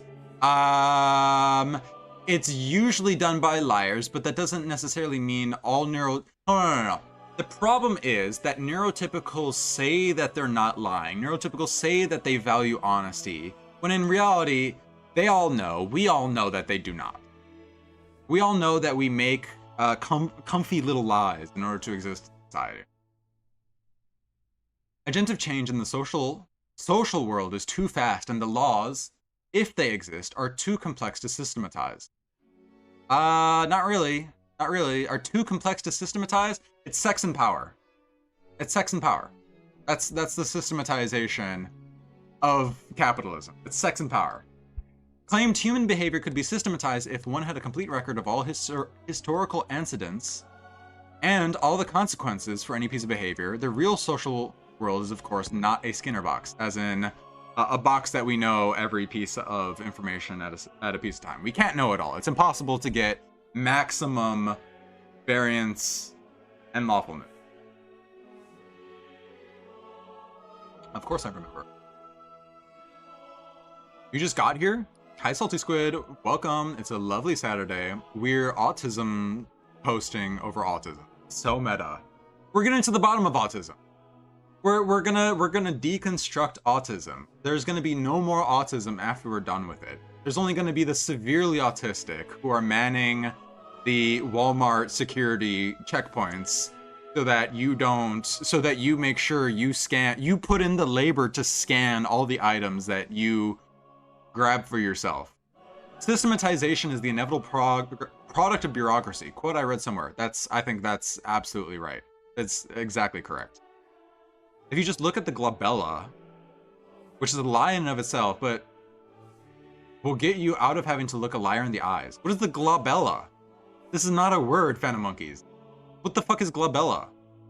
So, no, oh my god, Dish! I feel like that's kind of like an autistic, like, wet dream. Imagine being an autistic mall cop, LARPing as RoboCop, and you've got a robo-dog on a leash. Honestly, the aesthetics of that are just kind of cool.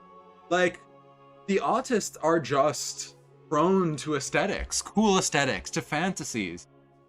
That's why people also will hate on the autists. Because anybody says, oh, don't emonize the echelon. Don't build the torment nexus from everybody's favorite fantasy sci-fi film, the Torment Nexus. The autists are gonna be like, whoa, that was so cool, hell yeah, I'm gonna do that. So bro, imagine Robo Paul Blart, please Disney, holy fuck, I would actually watch it. If it's bad, I don't give a fuck. Oh my god, please give them one of the Boston Dynamics, like, Robo Dogs. That would be so fucking cool. That would be so fucking cool. That would be awesome. But it seems like, as our beloved thinker Ted Kaczynski would say, that the autists are being weaponized by technology rather than the autists weaponizing technology. The dynamic in his book, I think, seems to go one way. What's this?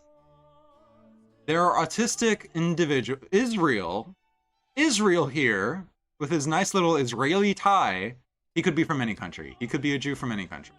We don't even know if this guy is Jewish. It could be a Palestinian Israeli for all we know. The Palestinian Israeli is telling us there are autistic individuals obsessed with military intelligence and are actually good at analysis. An easy layup. How Israel's unit for soldiers with autism helped the IDF demolish Hezbollah's leadership. Unit 9900 employs Israelis whose neurodivergent makes them particularly talented in monitoring and analyzing satellite images. We need to, hell yes. Oh, this is such a cool, like, emblem. The US, hold on. The US Cybercom, meh, not great, meh, This is cool. This is really cool. Israel Geointelligence Agency. Oh, they're geointelligence and cyber. We've got our own cyber, our own geointelligence.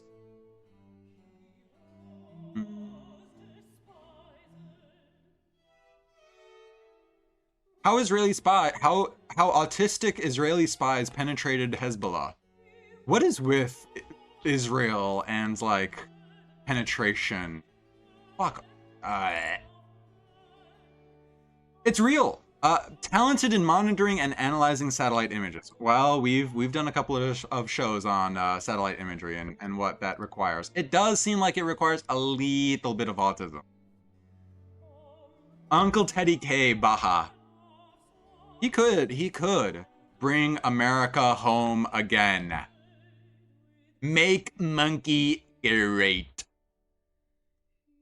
Systematizing only works when one can measure or count one thing at a time, in relative to something, ignoring or holding everything else constant. With a reference. This is the biggest like liberal shill is what what's the normal is. Hold on, where are the earlier notes? The fall from grace, the fall for grace archetype for autism is the away from normal, the beyond normal. And the liberal schema, episteme, is all about covering up what it means to be normal and who is allowed to be normal. It's sad to see this article just doing the same shit and just sweeping for autism. But I guess that's just how it is. We're not tech negative, we're tech optimists. We're tech affirmative. Systematizing is enormously powerful as a way of predicting and controlling events in the non-agentive world, and has led to the technological achievements of the modern world. True. It has, information theory, I guess, is part of cybernetics. Information theory was probably written by an autist. It has this power because non-agentive changes are simple changes to predict. The systems are at least moderately lawful with narrow variance. They're governed by the laws of physics. Integration, calculus still works well. But unfortunately, a couple of guys around World War II started saying, hey guys, maybe this whole like autism thing isn't quite like accurate. Maybe we need to reel the autism back a little bit. We don't need to get rid of the autism. We just need to roll it back a little bit because some of the fundamental assumptions about reality are just not there. But really, they were directing these criticisms at autists when the criticism should have been received by the neurotypicals, who pretend like the world is otherwise. The autists know. At least the good ones. The evil ones indulge in that lie. It has this power because non-agentive changes are simple changes made to predict. Because ordinary social behavior defies a systematic approach. Within the scope of the study, your job as a researcher is to systematize it. Second-by-second changes in agentive behavior are more parsimoniously interpreted in terms of the agent's goals, intention. Is that it? In terms of the agent's goals. That's the end of the sentence. Okay. It appears that humans have specialized, inherited hardware for dealing with the complex social world.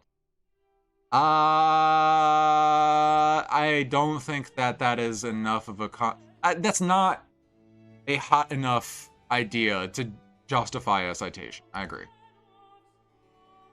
The empathizing system comprises basic instruments like barometers, thermometers, and anemometers that come compiled to help the normal infant make sense of the world and to react to it without having to learn it all from scratch.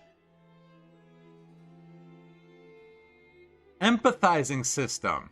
The empathizing what? Hold up, this is some bullshit. They're wrapping up the externalization of knowledge, the hypomenesis of knowledge, into the empathizing system. I'm not sure I completely agree with that, but we'll write that down. This is that compiled to help the normal infant make sense of the social world, so they don't have to learn it all from scratch. Part of the appeal of the who are those fucking guys with the camping guys, the camping autists that I talked about earlier this stream. This is the appeal of them, that they actually can learn it all from scratch. They don't have to rely on these hypomneses. I wonder if transgenderism is a way to euthanize evil autists by making them sterile. But some is it not? Should it not be within the freedom of autists, good and evil, to self-select out? Is that not the case? Should they not have that freedom? Empathizing is not the main focus of this article, but is explained in more detail later. Box 1. Empathizing system, intentionality direction, eye direction, shared attention mechanism, the theater of mind mechanism, emotion detector, empathizing. Okay, cool. No functional MRI for any of these systems yet? Curious.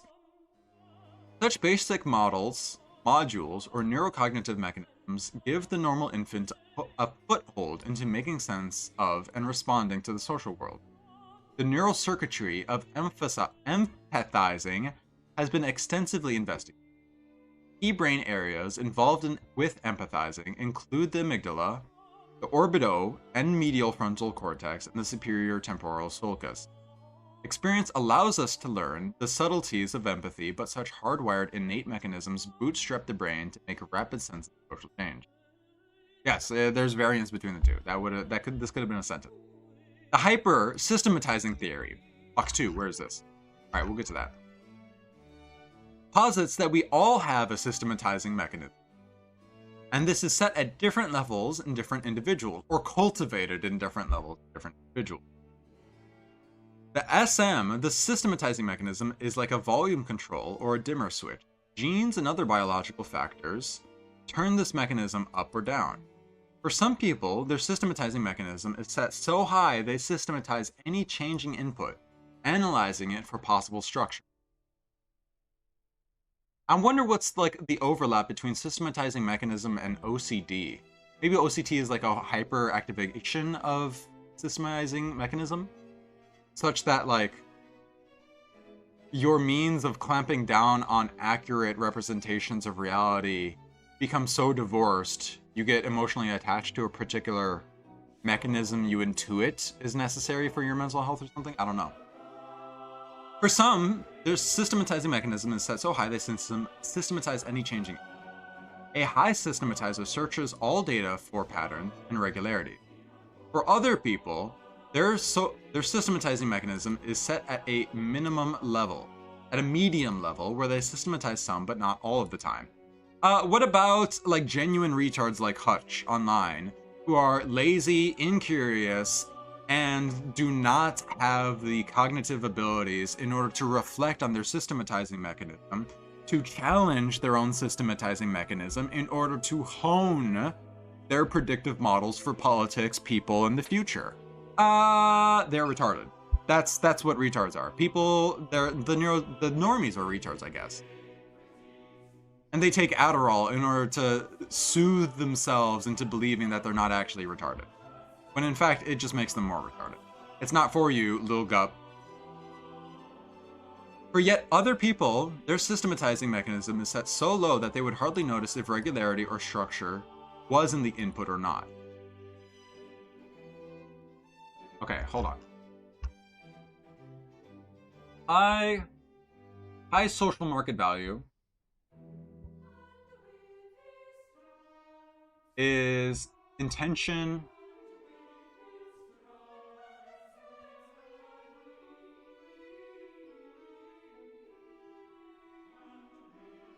low systematizing mechanism is fish and water syndrome when it comes to laws. A law realism, I guess?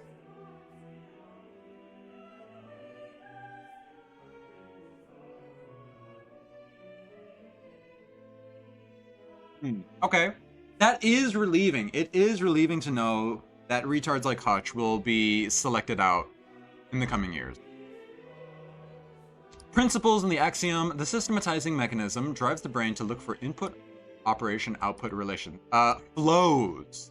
This is why Anti-Oedipus was like, if this is true, my reading of Anti-Oedipus confirms this, or I was just raised better than you. Because reading Anti-Oedipus halfway through, you intuit, okay, input, output, operation. We have thresholds. Thresholds are words, and the barriers are regulated by politics. Yes, okay, we got it. I don't even know what an axiom is, bro. I've only got one axiom, and that's making fucking sticks. In different individuals, the SM is set at a different level, and it can change with time, and the level is determined by one's biology. Generous, but okay. I would expect somebody who is actually interested in systematizing accurately would say, okay, most of it is determined by your biology. The higher the systematizing mechanism, the more one will intend to systematize, and the more one will be attracted by systems with low variance. Attracted by low variance.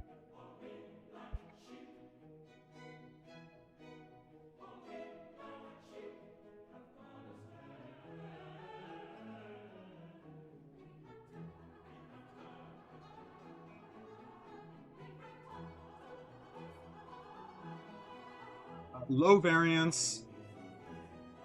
I lawful. Ooh, I'm not sure I agree with this. I feel like they've got a slight thing like reversed. Yeah, they don't explain what they mean by systems at all. They just sort of like that's like this the fallibility of this article is the liberal realism that their words are commonly understood and what's normal is commonly understood. For the purposes of an article distinguishing between normal and anormal or Asperger syndrome, I would expect them to do a little bit more of an honest work classifying and distinguishing between systems. This person does not seem like an autist. I'm sorry. The variance in a system determines how lawful it is. Yes, okay. Higher ones, systematizing mechanism is set, the more detailed one's perception, because systematizing depends on details as possible. We need a third variable in here that FD signifier did touch on, the humility. The humility vector. Let's see, how could we show humility, I guess? I guess humility would be like here. Because, it would have to be with like variance-seeking behavior.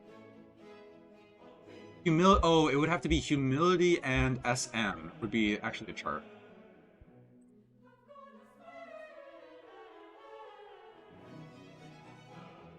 And then this is systematizing.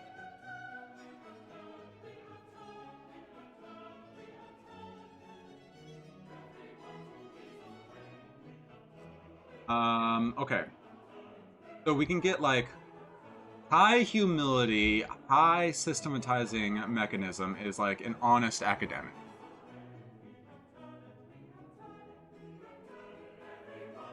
Low humility, low systematizing mechanism, or high systematizing mechanism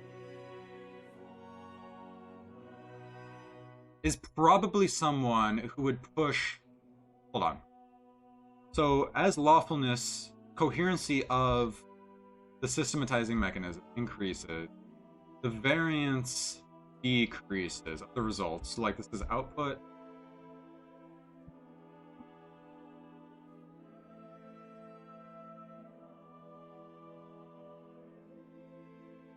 The variance is coherence of the inputs to the outputs.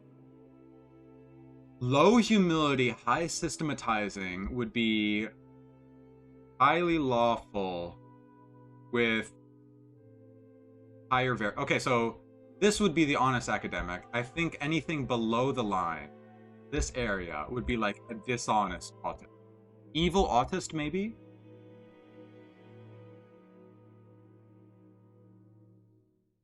High humility, low systematizing mechanism. What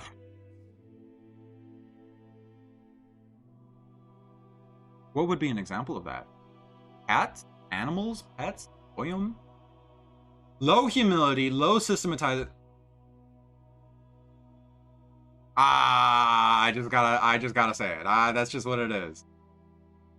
High humility, low systematizing mechanism.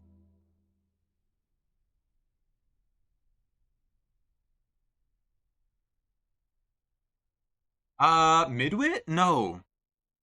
It would be like not. I guess evil autists are just midwits. And then these would be not midwits. And then honest academics are like the high IQ. Okay. Systematizing mechanism may or may not just be a rebranded IQ. It may be. People with Asperger syndrome have their SMs at a higher level than typical males. Obviously, women can't get autism.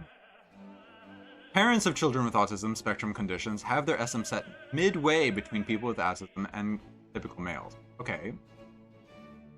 Hold on, we should definitely. They're plotting this on the left and right. I mean, it's arbitrary which direction. So parents of AS.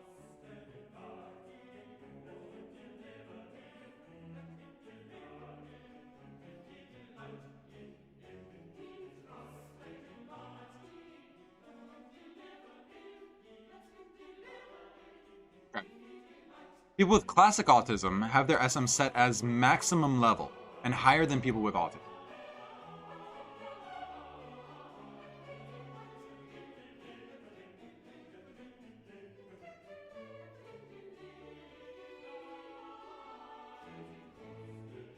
Autism, as a hypersystematized condition, is postulated to be the result of a sorting mating of two high systematizers.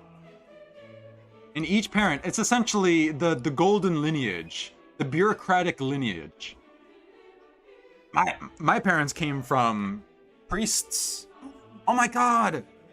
Oh my god, the Indian caste system was right all along. Coco Anaxela. Don't you understand? The Aryans, the Indians were correct the entire time. We should be systematizing people into castes. It's only efficient. In each parent, the SM is set above average level, but the children is set to an extreme. As a consequence, the child with autism is solely attracted to systems of low or minimal variance, and become distressed by systems where there is maximal variance, such as the social world.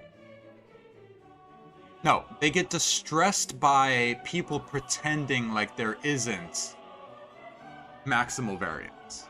I think that's what it is. And being judged for pretending like it is otherwise. Okay, levels 1 through 6. There's levels. Is that individual? Okay, hold on. Is there like a chart for the levels of autism? Level 1 autism?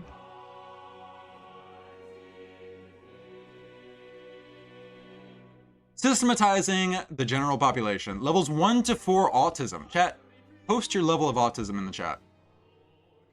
Evidence suggests that within the general population, there are 4 degrees of systematizing. Level 1 corresponds to individuals who have little or no interest or drive to systematize, and consequently, they cope with total change. Ooh. We're figuring out how to get to level 100 autism. Give us a moment. Hold on, we're gonna get there. Levels of autism.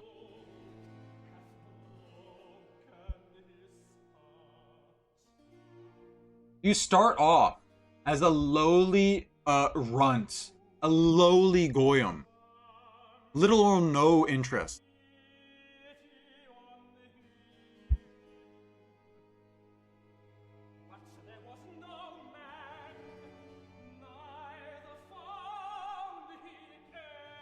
Level 1 is exactly the autistic. Actually, I think level 1 is exactly the autistic guy in Begonia.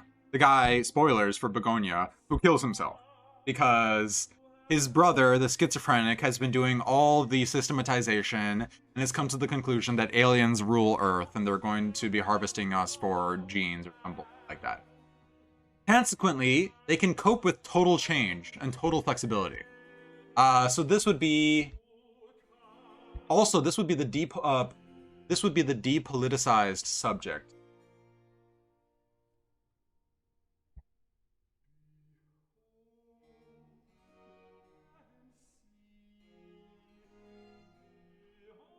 This would be expressed as talent at socializing alongside a lack of precision over details and someone who can easily cope with change. You're just ADHD?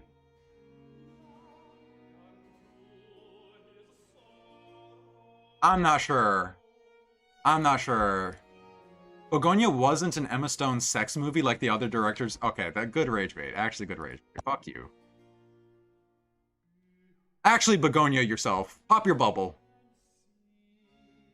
This would be expressed as a talent at socializing alongside a lack of precision over details and someone who can easily cope with change. This is ADHD. Yes. Sorry, Coco Onyxella. Sorry, normie side cells. Level 1 autism is ADHD, and there is a place for it in cognitive capitalism. Because they don't want you owning anything. Most people have some interest in systems, and there are sex differences in this. More females in the general population have the SM turned up to level 2. More males have it turned up to level 3. Interesting. Femoid.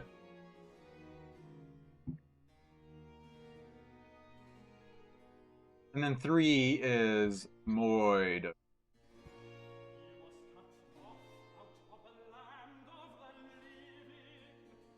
And those with an SM at level 3, typical male interests, i.e. mechanic. Okay.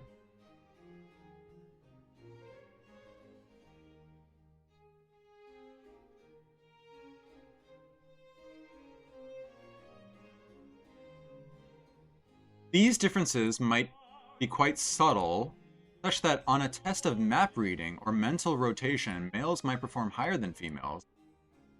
Some evidence comes from the systematizing quotients. SQ! We got EQ, IQ, and SQ. Aha! On which males score higher than females. Another piece of evidence comes from the physical prediction questionnaire. Are females less likely to be on level 3 because they've got a consistent, a highly systematized biological function, and men are a little bit more unstable and variable? By the way, all of like the right-wing misogynists saying that women are more stable than men, or sorry, that men are more stable than women, are genuinely retarded. They're genuinely fucking retarded. Like, I've seen the chart of the female, like, hormone cycle, and it's the estrogen, it's the progesterone, it's the luteinizing hormone, it's the follicle stimulating hormone. You got all this shit going on around, and the men only have cortisol. The cortisol goes up in the morning and it goes down in the evening, and goes up in the morning and goes down in the evening. Men are just more stable than women, and it's just like, no. Women are more stable because they've got a more quotidian, regular cycle than men, and men are more autistic.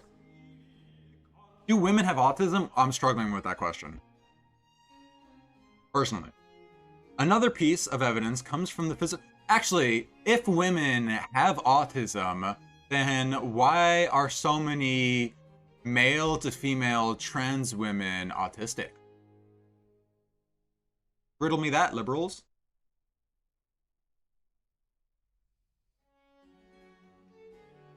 Another piece of evidence comes from the physical prediction questionnaire, a method for selecting applicants for engineering. The task involves predicting which direction levers will move when an internal mechanism of one type or another is involved. Men score significantly higher on this test compared to women. Level 4 corresponds to individuals who systematize higher than average. Who systematizes higher than engineer? Above average systematizers have more autistic traits. Scientists, who are by definition required to be systematizers, score higher than non-scientists on the autism spectrum quotient. Mathematicians, who by definition focus on abstract systems, score the highest of all the sciences. So abstraction, I guess, is the scale. So scientists.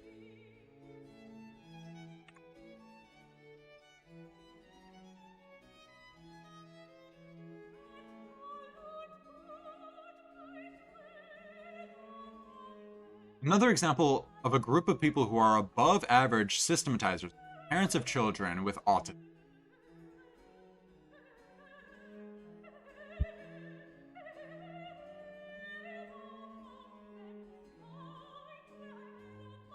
The genetic implications are discussed later, as these parents have been described as having the broader phenotype of autism. Got the eyes. At level 4, one would expect a person to be talented at understanding systems with moderate variance. The stock market, running a company, law, engineering. So this is where we get like the psychopaths?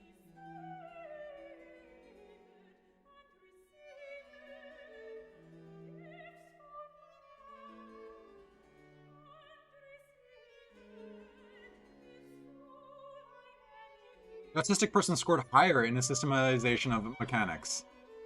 No, they describe the test. They describe the test right here.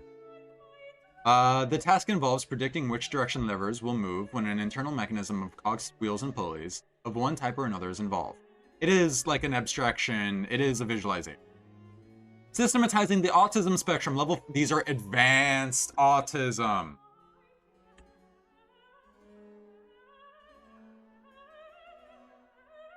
Hold on, these are the basic level.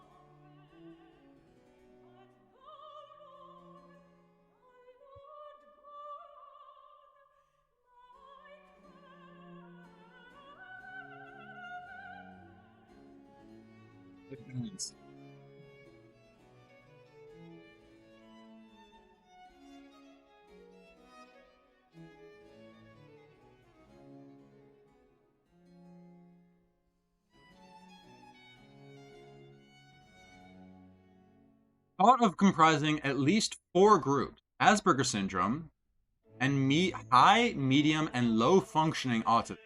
They all share the phenotype of social difficulties and obsessional interests.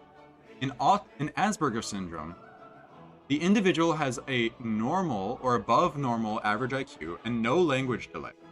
In the 3 autism subgroups, high, medium, and low functioning, there's an invariably some degree of language delay, and the level of functioning is indexed by overall IQ. We're getting a little bit of variety. Ay, ay, ay. How is this your first citation? Evidence suggests that people on the autism spectrum have their SMs set at levels above those in the general population, anywhere from 5 to 8. 5 can be seen as corresponding to Asperger syndrome.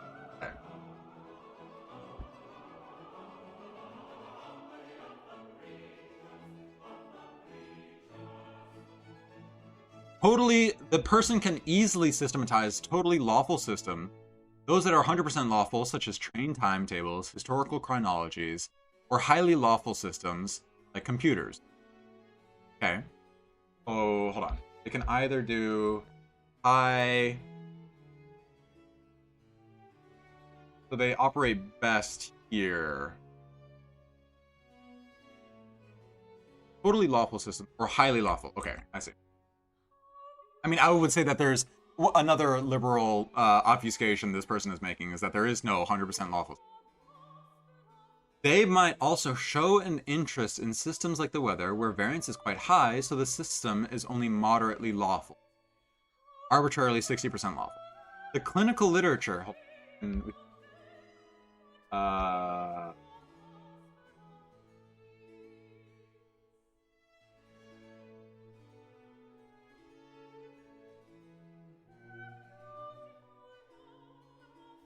Historical chronologies are not highly lawful. Okay, whatever.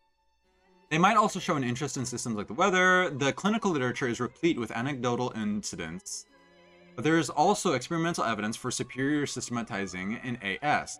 People with AS score higher than average on the systematizing quotient. People with AS perform at normal or high levels on tests of intuitive physics.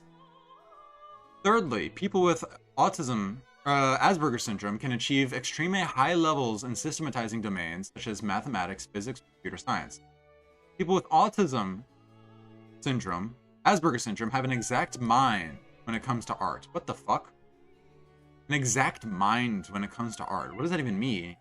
And show superior attention to detail. Myers. Myers is, oh, here it is.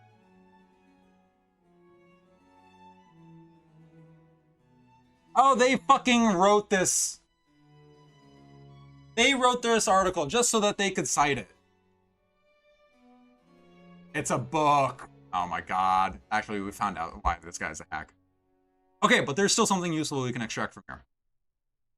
There is some evidence that people with high-functioning autism in the SM is set at level 6, and those with the medium-functioning autism is at level 7, and low-functioning it is maximum. That's the model. 5, 6, 7, 8.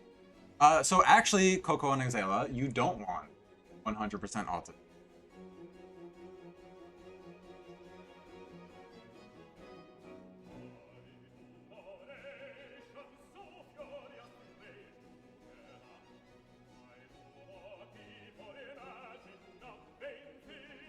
Moderate functioning.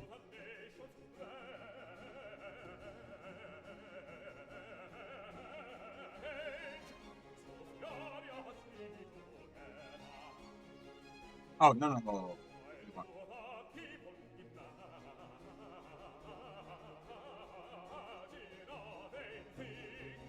Thus, the high-functioning individuals who try to mentalize are thought to do this by hacking or systematizing the solution.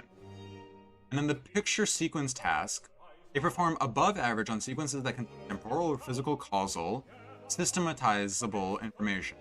A nuclear causal reality. In the medium functioning individuals, in contrast to their difficulties on the false belief task, empathizing task, they perform normally or even above average on 2 equivalent systematizing tasks. In the low functioning group, their obsessions cluster in the domain of system, and are given a set of colored counters. They show their hypersystematizing an extreme pattern imposition.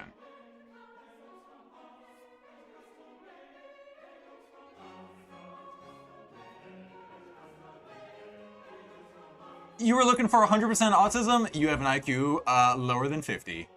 Lamau! Self-filtered, self-reported, actually. Pattern imposition from the highest level. Alright, but let's take a look. 16 behaviors that would be expected if an individual had their SM up to maximum. Box 13, or box 3. This one here. This is what we would expect of somebody with 100% autism. The hypersystematizing theory thus has the power to explain not only what unites individuals across the autistic spectrum, but why the particular constellation of symptoms is seen in this syndrome. It also explains why some people with autism may have more or less length, or a higher or lower IQ, or differing degrees of mind blindness.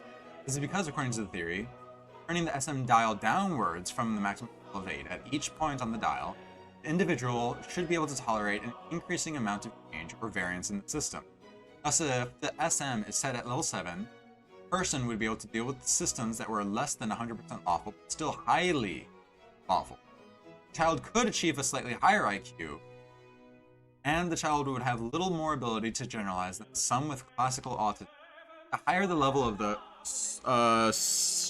structuring mechanism, the less generalization. Systematizing often involves identifying laws that might only apply to the current system under observation.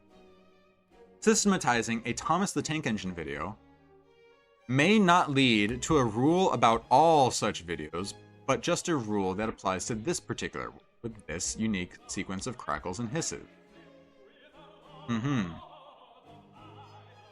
The reduced generalizing theory of autism is thus seen as a consequence of hypersystematizing, rather than an alternative theory.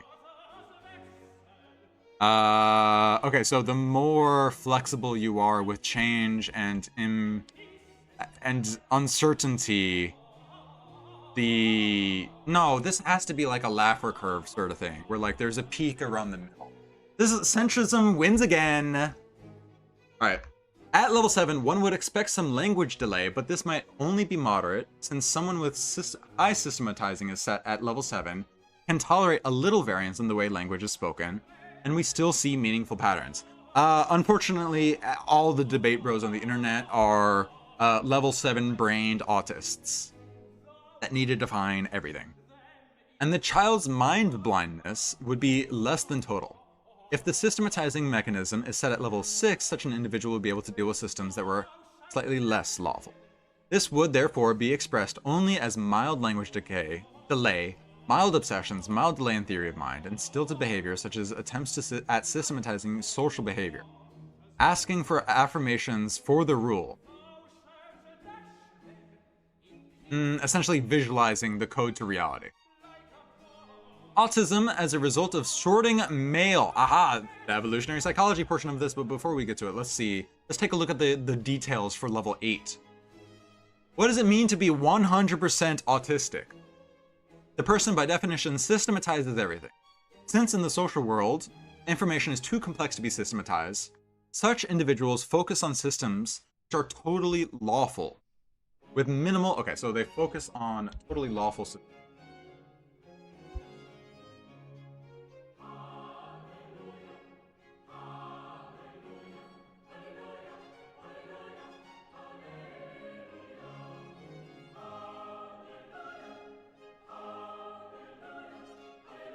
Key behaviors that follow with extreme systematizing include highly repetitive behaviors, OCD, self-stimulation, gooning, repetitive events, hyperactivity, preoccupation with a fixed pattern or structure, lining things up in a direct sequence, okay, prolonged fascination with systematizable change, sand falling through one's fingers, light reflecting off glass surface, chaos theory.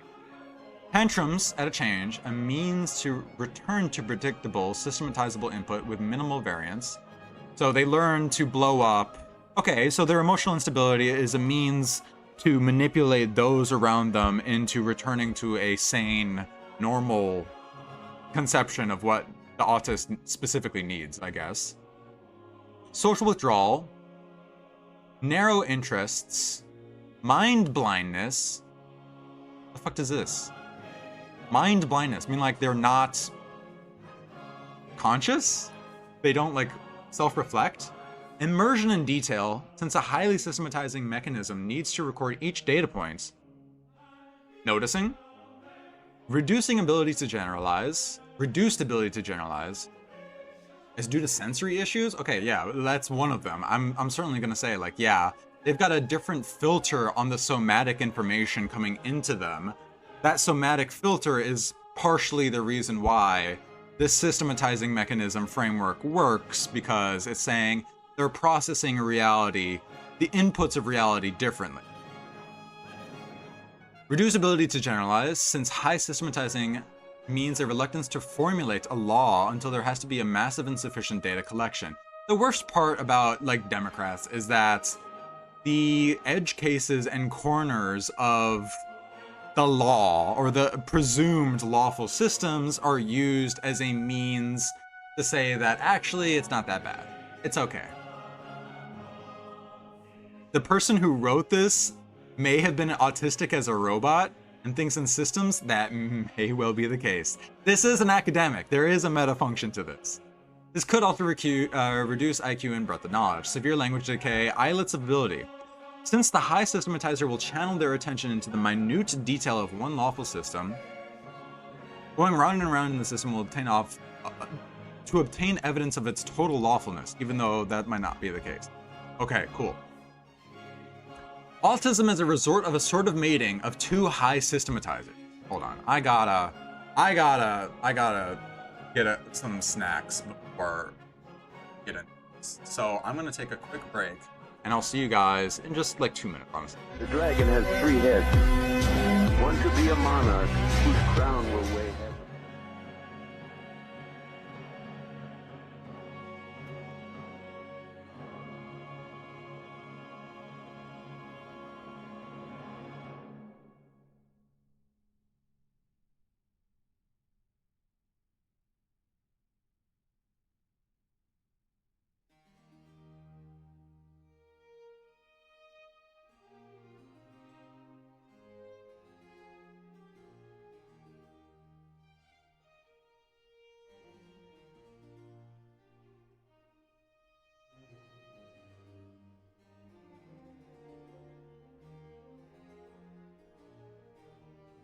The bird does not pee in the sink. The bird actually, birds actually shit and piss at the same time. The waste functions are unified in birds, actually, which is kind of the cool thing. So in all reality, all I need to do is aim my shit very particularly at maybe somebody that I don't like, a peer. Yeah, it comes out of a cloaca. The ureter, the shit, it's all mixed in together. So like, I don't need to pee in the sink. All I do is just create almost like a clam pile of bird shit that I use to stream from. And that's why they took away my kids. As you can see, I'm in the mental hospital. Okay, autism.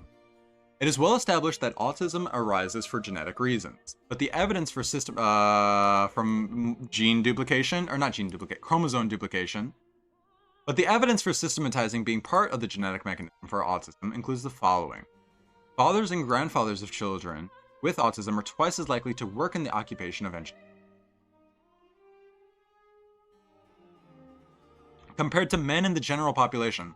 Also, people who have parents who are doctors are more likely to become doctors. So, I think my theory for the specialization of labor is probably what their theory of autism is going to be. And particular systems of categorizing and dealing with uncertainty are favorable to capitalism and others are not.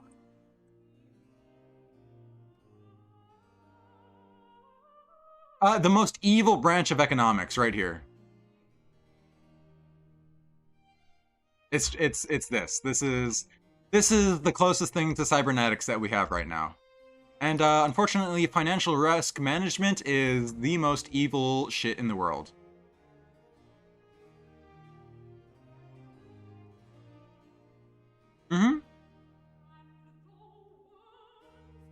Alright, we're not getting into risk management right now. Later we will. Autists are highly likely to be engineers. Engineering college have a milkshake vending machine for the autist. And you will have a line of engineering students to buy an autist milkshake. Yes. Do you think... Hold on, Coco Anazela, do you think India has been a breeding ground for sharpening autism? And that's why they're all engineers? Chew on that for a little bit while I continue simmering this fine piece of literature for our audience.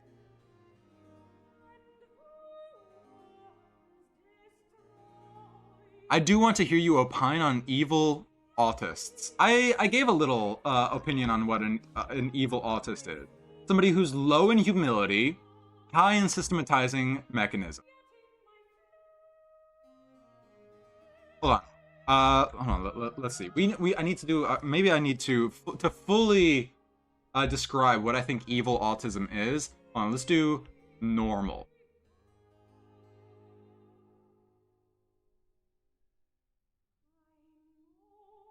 Between lawfulness and variance. This would be the real. This wouldn't be realism. This would be.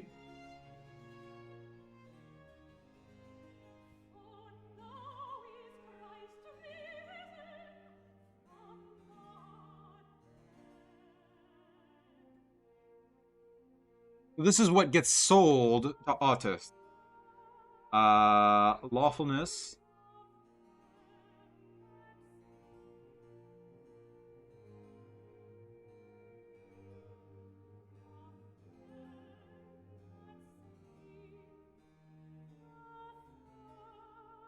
So, this is my criticism of the article, is that they continue with this sort of like relationship, and I guess it could bow this way, it could bow that way, so it could be something like that, it could be something like that.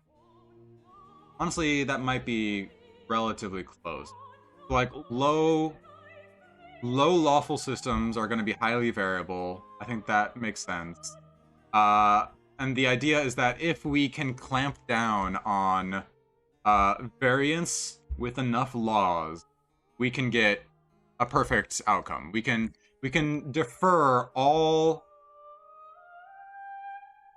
schizophrenic causality, all of this right here, all of nature essentially. And so the reality of the situation is actually, it's more like it is asymptotic.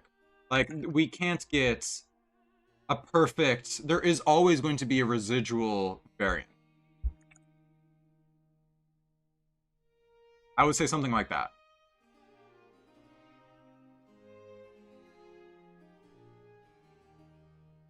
This right here is what we shill to the autist,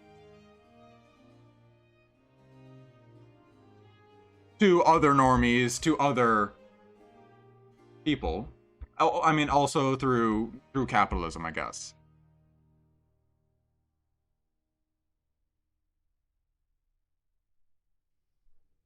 And so where they understands that this is, the autists realize that this is a lie.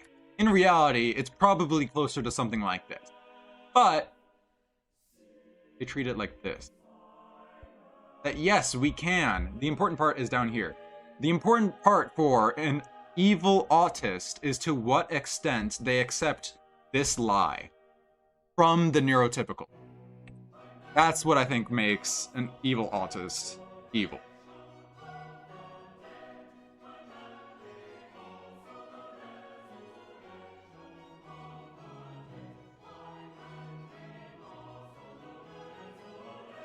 Is Elon Musk or Palantir? I don't even know if Elon Musk is autistic.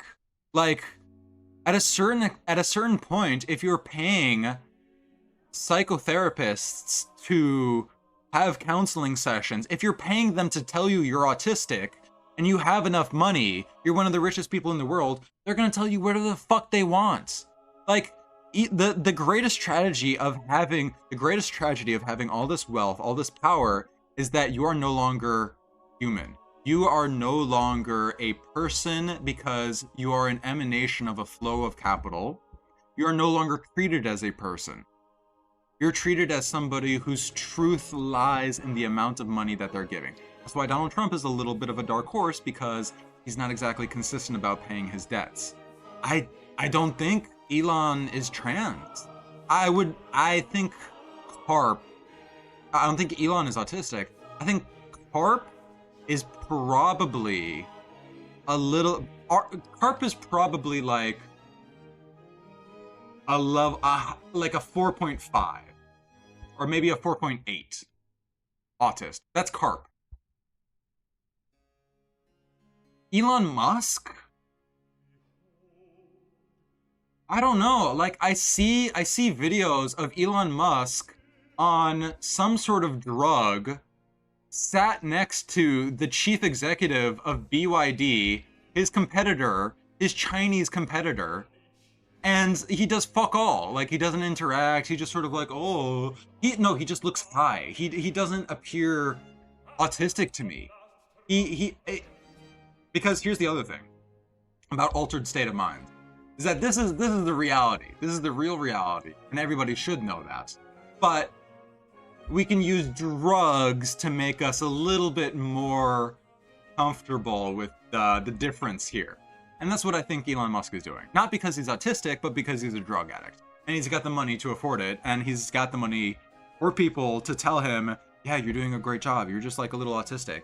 And women can get away with this, the exact same mechanism, because they've got value outside of capitalism. Or we intuit that they've got value outside of capitalism, besides systematizing. But in reality, no. Elon has an autistic face.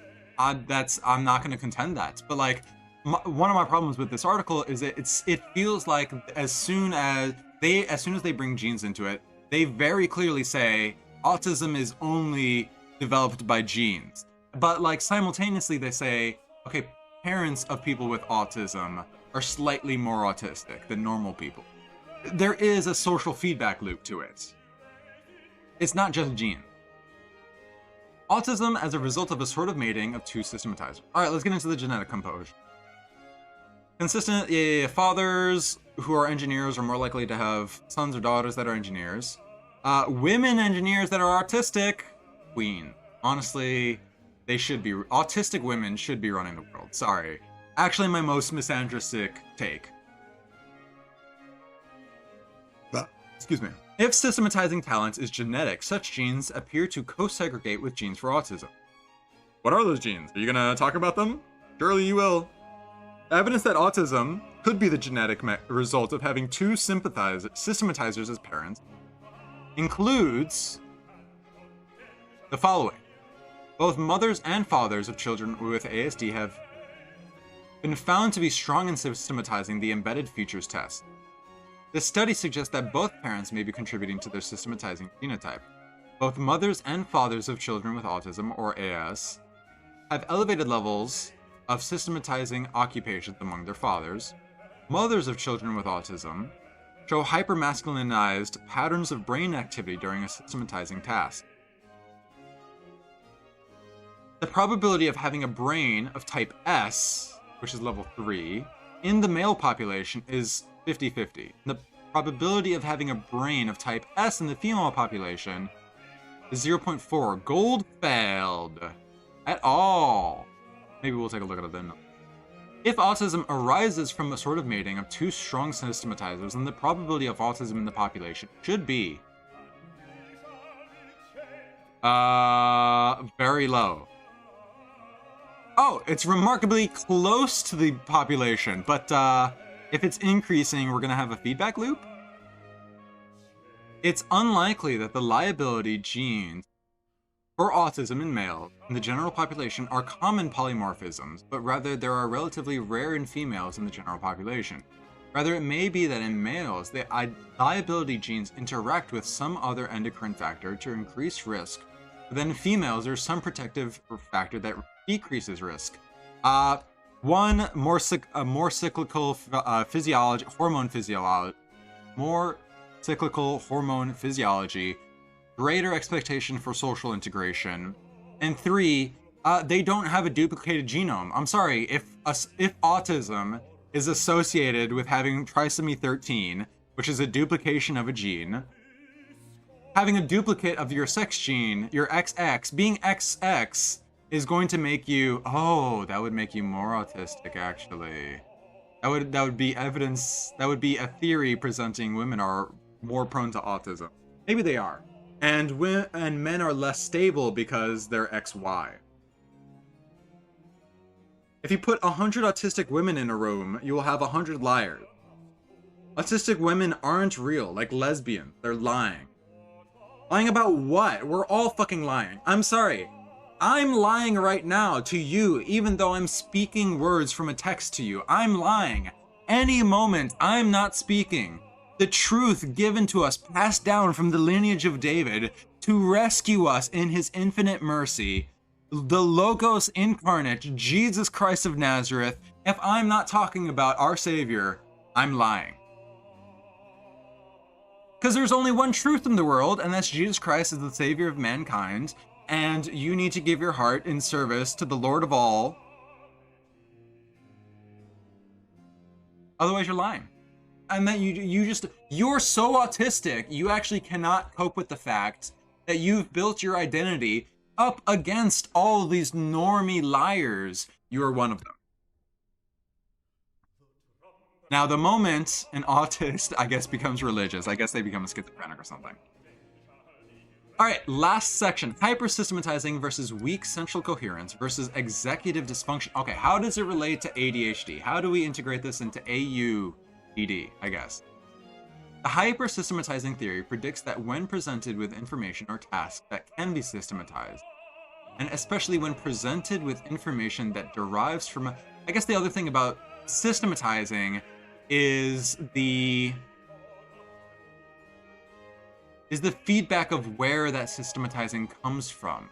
Because when you give a child a toy, the extent of their possibilities for that toy are incredible and up to the child, but limited to their mind and their play with that toy.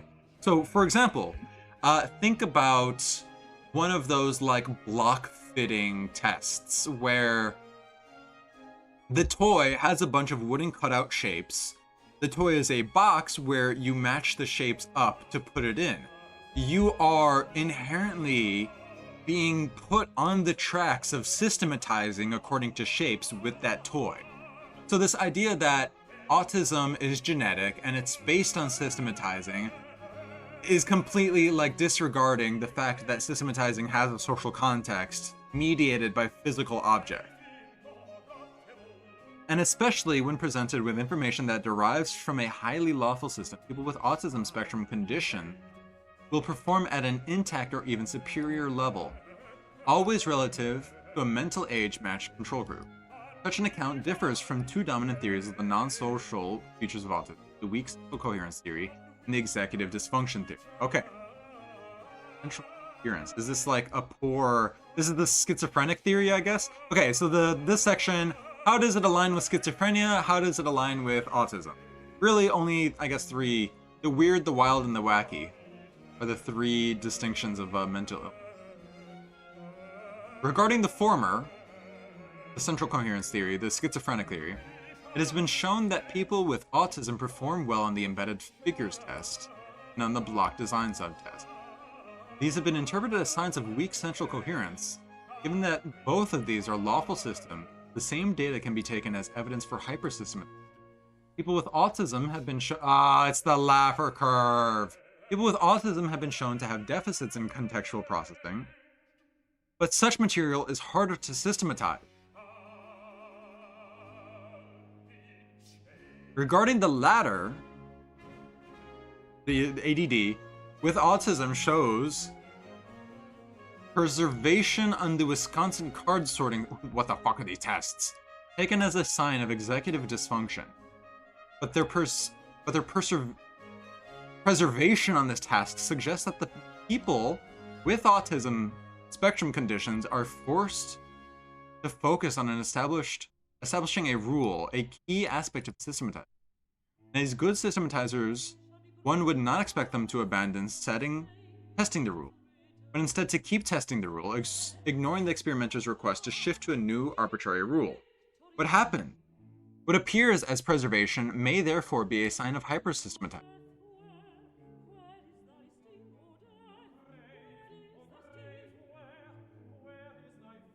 Okay, yes, I'm seeing it. Good systematizers, this is the humility. This is the humility dimension that they ignored.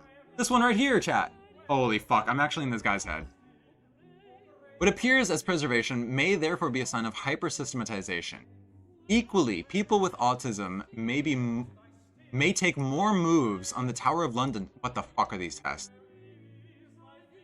Oh, you're autistic? Name every autistic test. But if there are more focused on systematizing the task, identifying any lawful irregularities, issues such as solving the task and the minimum number of moves may be irrelevant. We should be careful not to attribute a deficit to people with autism spectrum condition, when they may simply be approaching a task from a different standpoint to the experimenter. Good point. Alright, let's take a look at the conclusion. What can we draw? Let's zoom out a little bit. This is a nice graph. This isn't... Chat, are you getting this? Not very well. There we go. Wow, what a chart. This is an awesome... There we go. Cool. Let's read the conclusion out. According to the hypersystematizing theory, the core of autism is both a social deficit. It's a pharmacon. Guys, it's a pharmacon. There's a benefit, there's a negative. It's just a matter of the balance. And we need to... information, signal theory, inputs and outputs, cybernetics. Okay, cool. What Kanner astutely observed and aptly named the need for sameness, or complement. Autism is the result of a normative systematizing mechanism. Can we name the evil? It's capitalism. The adaptive function of which is to serve as a law detector and change predicting mechanism. Being set too high. No, being set abnormally high. This theory explains why people with autism prefer either no change or systems which change in highly lawful or predictable ways. Systems with simple changes, mathematics, physics, repetition, objects, why they become disabled when faced with systems characterized by complex change. No, it's systems that you can't parse apart causality, experimentally or ethically. Because they cannot systematize complex change, they become change resistant. Whilst autism spectrum conditions are disabling in the social world, their strong systematizing can lead to talent in areas that are systematizable. For many people with autism spectrum conditions, their hypersystematizing never moves beyond phase 1.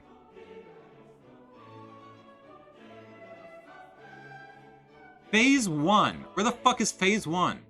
Oh, this is the process of information.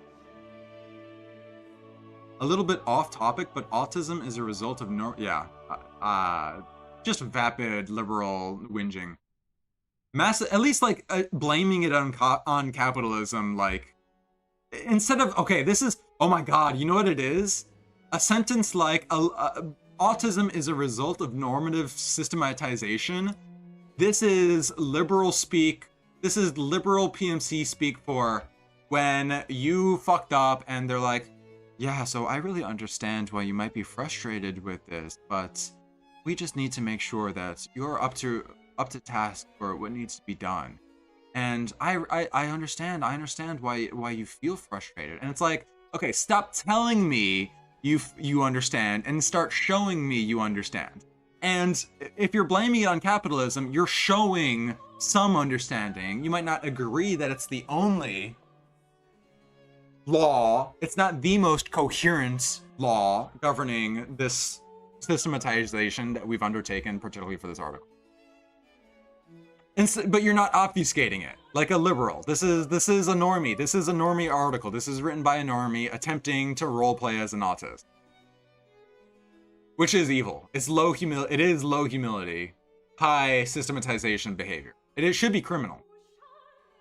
Whilst autism spectrum conditions are disabling in the social world, their strong systematizing can lead to talent in areas that are systematizable. Okay, then why do so many women have psychology degrees? If autism is disabling in the social world, why do so many women get psychology degrees? For many people with autism, and not just women, men. For many people with autism spectrum conditions, their hypersystematizing never moves beyond phase 1, massive collection of facts and data, or massive repetition of behavior. But for those who go beyond phase 1 to identify a law or pattern in the data, this can contribute original insight. Scientific. It is likely that genes for increased systematization have made remarkable contributions to human history. And they cite 3 articles, all of which I'm sure are not slop. Okay, what is the not slop we can take out of this article? Let's do a little summary. Alright, we're done with this. This makes sense.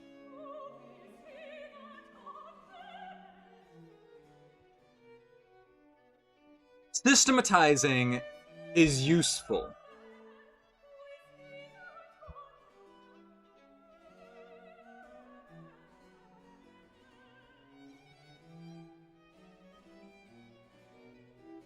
Useful for what? It is useful for preventing, what is this? Non-agentic or systemized change.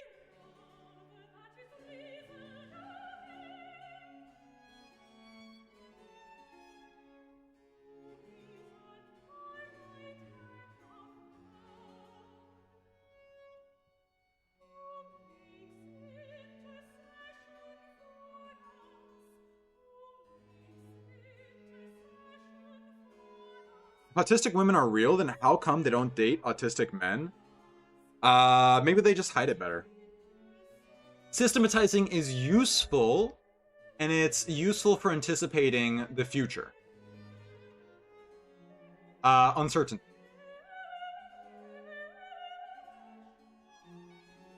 Higher systematization means a greater, theoretically, uncertainty. But the fact of the reality is that we can't get rid of uncertainty. There is always going to be a little bit. Actually, yes, you're right. The whole essay is like maths using an imaginary number, and the imaginary numbers were systematized, and they don't know what systematized means. Lots of heavy lifting being done by systematizing. I would say it's just ordinizing, like creating ordinal data, negotiating thresholds, I guess. But negotiating thresholds is the political act. And the political is done systemically between individuals, but it's also done intrapersonally, within a person. Each person has their own thresholds, and autists have slightly different thresholds for the world, for filtering the world. So, we've got structures to reward valuable... We get value out of anticipating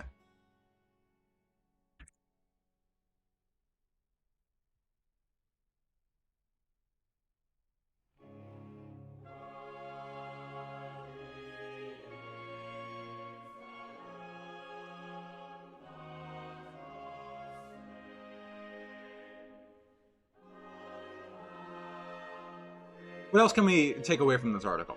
There's almost like a Laffer curve of ideal autism. So the normies,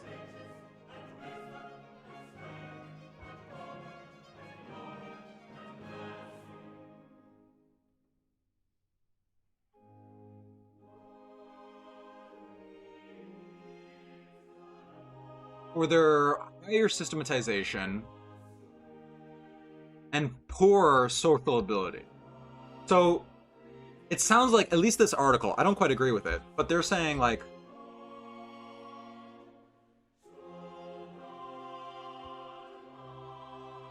what was it? Structuralizing mechanism? Systematizing mechanism. With social,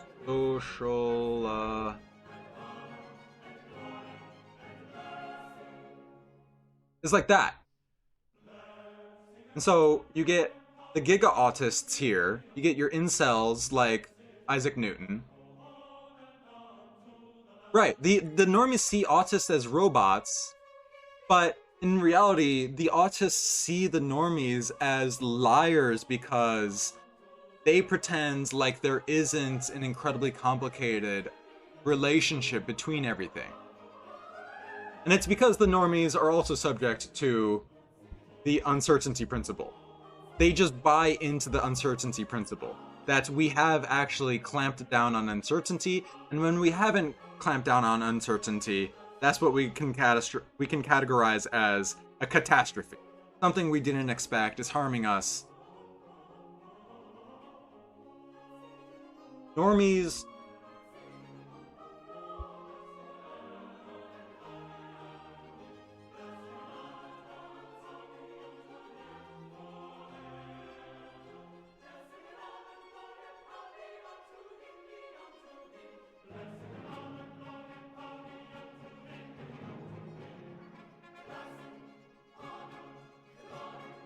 The normies lie, hate, and envy autists. The normies buy into, reproduce, and lie with the simulacra of certainty. In reality, this is what we got. But because of this, the autists who buy into the lies become evil. Okay.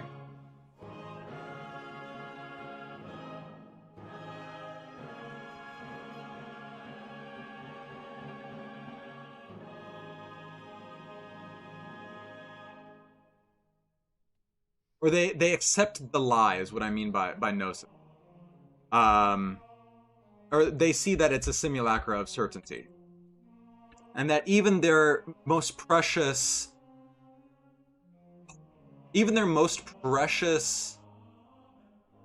systematized hobby is not exempt from systematizing uncertainty.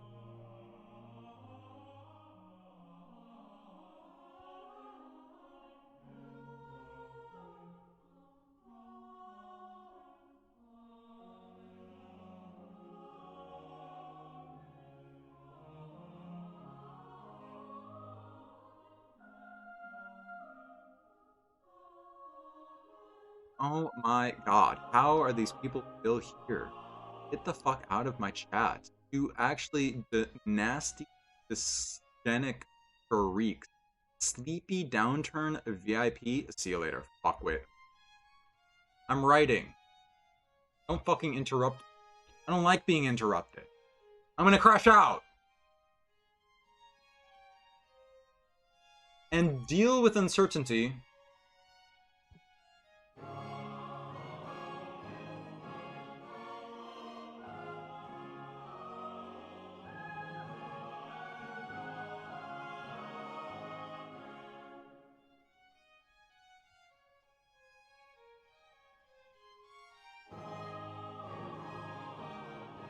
It was a chatter on Twitch. Don't worry about it.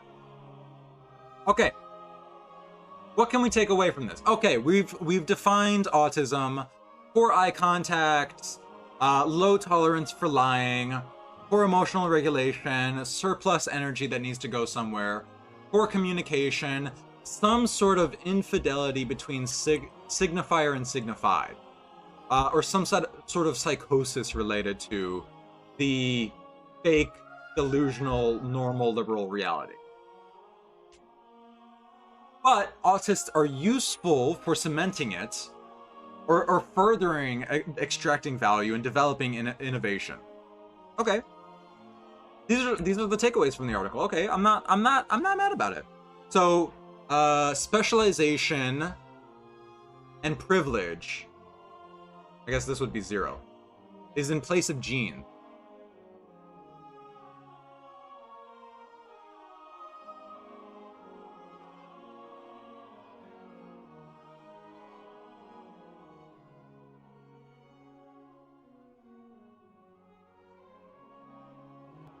Would it be social, societal?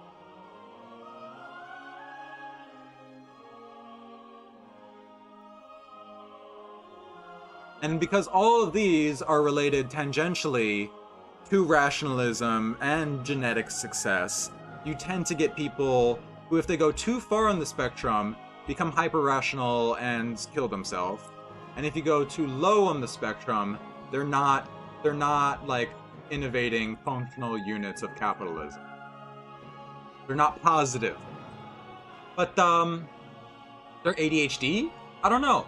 It feels like to me this is the depoliticized subject. Somebody who is willing to buy into the politics that are being done for them online. This is the learned helplessness subject, it feels like.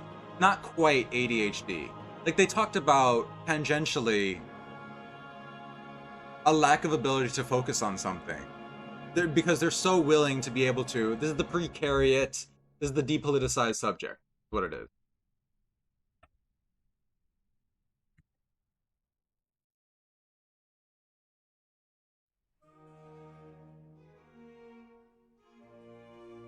Okay. So, the genetic inheritance of autism is variable between genes and societal the value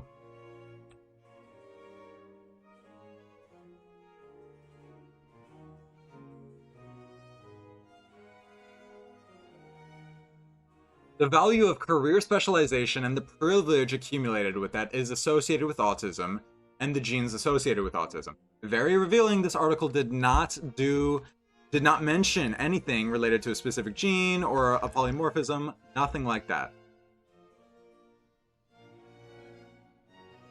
Systematizing the world is useful, and it's useful for anticipating and parsing potentially negative, non-agentic change. It's useful, systematizing is useful for reducing uncertainty. The great liberal delusion is that with enough information, we can achieve uncertainty.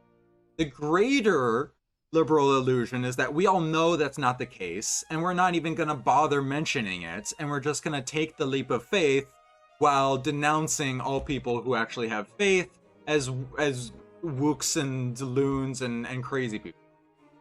Next, we socially get value out of anticipating non-agentic change that has potentially negative and positive effects because we can rationally plan around it. We can generate value. The normies lie, hate, and envy autists for the liberal lies that I told you. The normies buy, reproduce, and lie with the simulacra of certainty. Why did that come out so wrong? The simulacra of certainty. There we go. Autists who reach gnosis, who understands that the normies have no fucking clue what they're talking about. Everyone is stuck in the child phase, except for a meager portion of people. They reach gnosis, and they become evil, and they say, oh, well, you know, if we do actually have enough information, we can predict the future perfectly. And that's how we get Peter Thiel. This is how we get surveillance capitalism. This is how we get the surveillance state. This is how we get biochips, stuff like that. We need autistic acceleration. Push the rational capacities of autism beyond its threshold into parity. And the associated politics. That's why I, Dispel, on the Dispel Marketable show, will firsthand endorse the surveillance state. Finally, autists who reach gnosis, who understands the simulacra of certainty, become evil. They become psychopaths, although we've got slightly different psychopath distinctions. Autists who reach gnosis and choose to deal with uncertainty not through the accumulation of prestige and power, but through humility and religiosity, are considered schizophrenic. Okay. I like this. I like this. This is a good theory. This is a good model. This explains all former observations about autism and probably future decisions about autism. All right, we've got a couple more things to look at. But I don't know. I kind of want to do this after we chill and game for a little bit. This is in... Apparently, Lockheed Liberals are the big thing now. And actually, it's relatively adjacent to this space. Oddly enough. Schizo versus psycho is just autist versus autist? Yes, I completely agree. And I think I made... In the former, like the Teddy is right VOD, I think you can find me making exactly that case. The people who make content on the schizo-psycho normie war, promoting the schizo as this ubermensch, somebody who is the main character, those people are psychopaths. They're psychopaths pretending to be schizos. They're not actual schizos. Should I save this? Should I save this for later? I think I will. I think I will. But what I want to do, I want to chill a little. Let's game. I've been working my brain a little too hard. I can feel the fumes kicking up. Well, let's get a game going. Where is game capture? Is that going to capture the first time?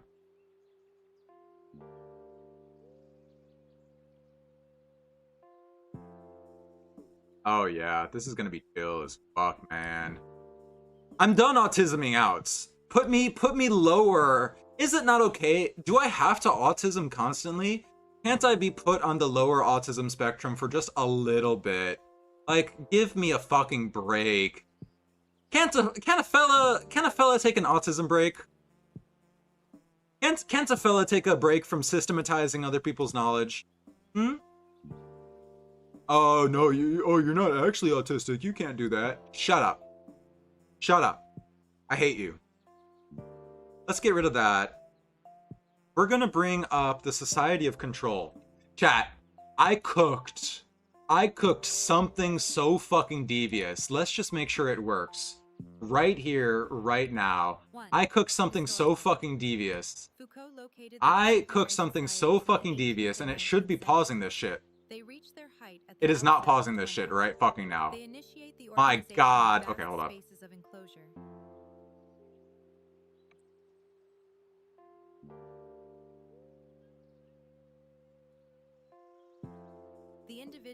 Alright, there we go. It fucking works. Nice. Chat, I vibe coded a script that is so powerful So powerful, you guys don't even know. You guys don't even understand. Here, give me this. Excuse me for a moment. Y'all don't need that for now. And then I'm gonna put that here. That is gonna go over the top. Here.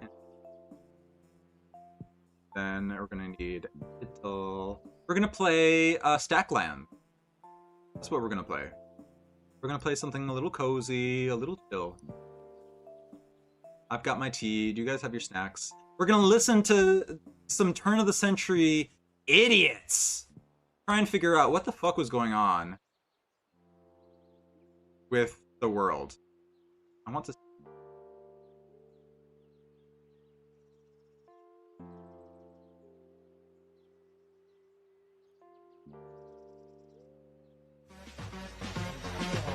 Uh-oh. I did the same. Why the fuck?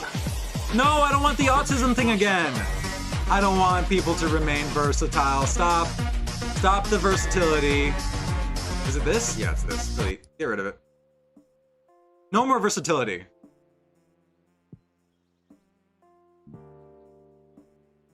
There we go. Yeah, that's comfy, isn't it? Okay, we can fully enjoy. We can fully enjoy both the game and the manuscript we're listening to. Chat, check this out. Hold on. All right, let's continue. Never ceases passing from one closed environment. What do you know? What do you fucking know? Like a fucking charm. Y'all have no fucking clue. All right, let's continue. To another, each having its own laws. First the family, then the school. You are no longer in your family. Then the barracks. You are no longer at school. Then the factory. From time to time the hospital, possibly the prison, the preeminent instance of the enclosed environment. Oh, we're so enclosed, we're trapped. Oh, it's 1990, I'm Gilles Deleuze, I feel so trapped, my most favorite philosopher, Foucault, is dead. Everything sucks. We're all enclosed by everything. All right, let's continue. It's the prison that serves as the analogical model. At the sight of some laborers, the heroine of Rossellini's Europa 51 could exclaim, "I thought I was seeing convicts." Foucault has brilliantly analyzed the ideal project of these environments of enclosure, particularly visible within the factory, to concentrate, to distribute in space, to order in time, to compose a productive force within the dimension of space-time whose effect will be greater than the sum of its component forces. But what Foucault recognized as well was the transience of this model. It succeeded that of the societies of sovereignty, the goal and functions of which were something— Feudalism. Essentially feudalism. Please watch the doorbell chud YTPs. You're gonna have to pay. You're gonna have to pay, and it would be a great opportunity to make sure that my alert system works. All right, let's continue. Quite different. To tax rather than to organize production. To rule on death rather than to administer life. The transition took place over time, and Napoleon seemed to effect the large-scale conversion from one society to the other. But in their turn, the disciplines underwent a crisis to the benefit of new forces that were gradually instituted and which accelerated after World War II.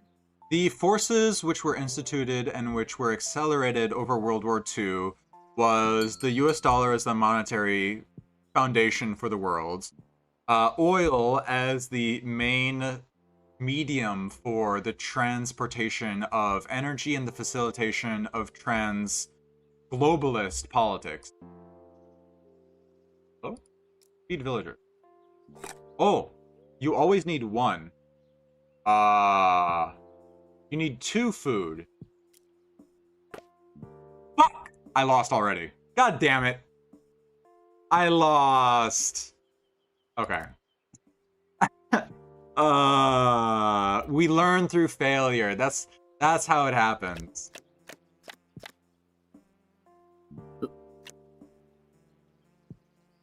The US dollar will never fail. It just might be replaced by a competitor.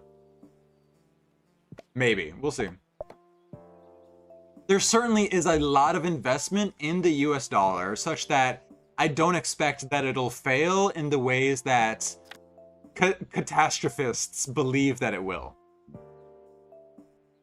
But Deleuze here, he's just describing like oil capitalism. He's like, oh my god, all the workers are enclosed in the factory. We've entered the achievement society where you're no longer a laborer, you're no longer a worker. You are somebody who needs to advocate for their own life in order to live through capitalism. But the worker still exists, and they still need labor rights, and human rights are still a thing.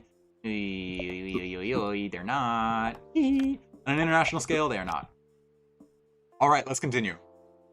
A disciplinary society was what we already no longer were, what we had ceased to be. We are in a generalized crisis in relation to all the... So, okay, the society of discipline was the proto-capitalist, mercantilist, like the feedback of profit incentives with human labor and slavery. The natural conclusion of that was the Holocaust.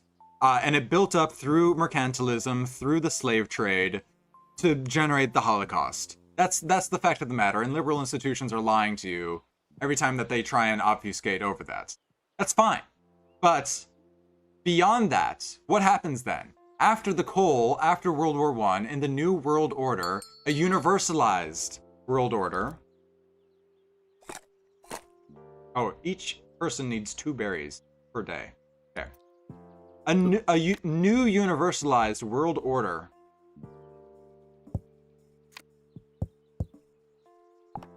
Oh, wait, sticks have 2. A new universalized world order with both the US dollar and oil acting as opportunistically antagonistic systems of value in order to exploit and manipulate the world for their labor, their resources, at the profit of American institutions. Then what do we get? We get the surveillance, we get cybernetics, the interest in clamping down on indeterminacy. This is where we also start to get the obsession with the carrying capacity of the Earth. This is also where we get the first ecological movements, which were good intentions, but compromised. Because of, I guess, use value is what they were compromised by. Okay, I need to sell a bunch of shit, I guess. Oh, you can put it on. Environments of enclosure. Prison, hospital, factory, school, family. Yes, politics. The family is an interior, in crisis like all other interiors. All right, let's continue. Scholarly, professional. Oh, I need to stay with the system. Holy fuck. What was I gonna say? The, enclosed by the family, the scholarly, the professional, you need to advocate for yourself at multiple levels of power. It's not easily reducible. Whoa, I get a lot of stuff. What happens if I break down a stone? I can't break it down. Feed. It's not easily reducible, but the idea is that the foundation for politics is the family unit. The family unit is then enclosed within a shell, and surrounding that shell is your labor, your livelihood, and surrounding that shell then is the realm of politics, which only some people get to access. All right, let's continue. Etc. The administrations in charge never cease announcing supposedly necessary reforms. To reform schools, to reform industries, hospitals, the armed forces, prisons. But everyone knows that these institutions are finished, whatever the length of their I've got no wood! I've got no fucking wood! Oh my god. Oh, hold up. I need to feed myself. Before I forget. Holy fuck. Alright, let's continue.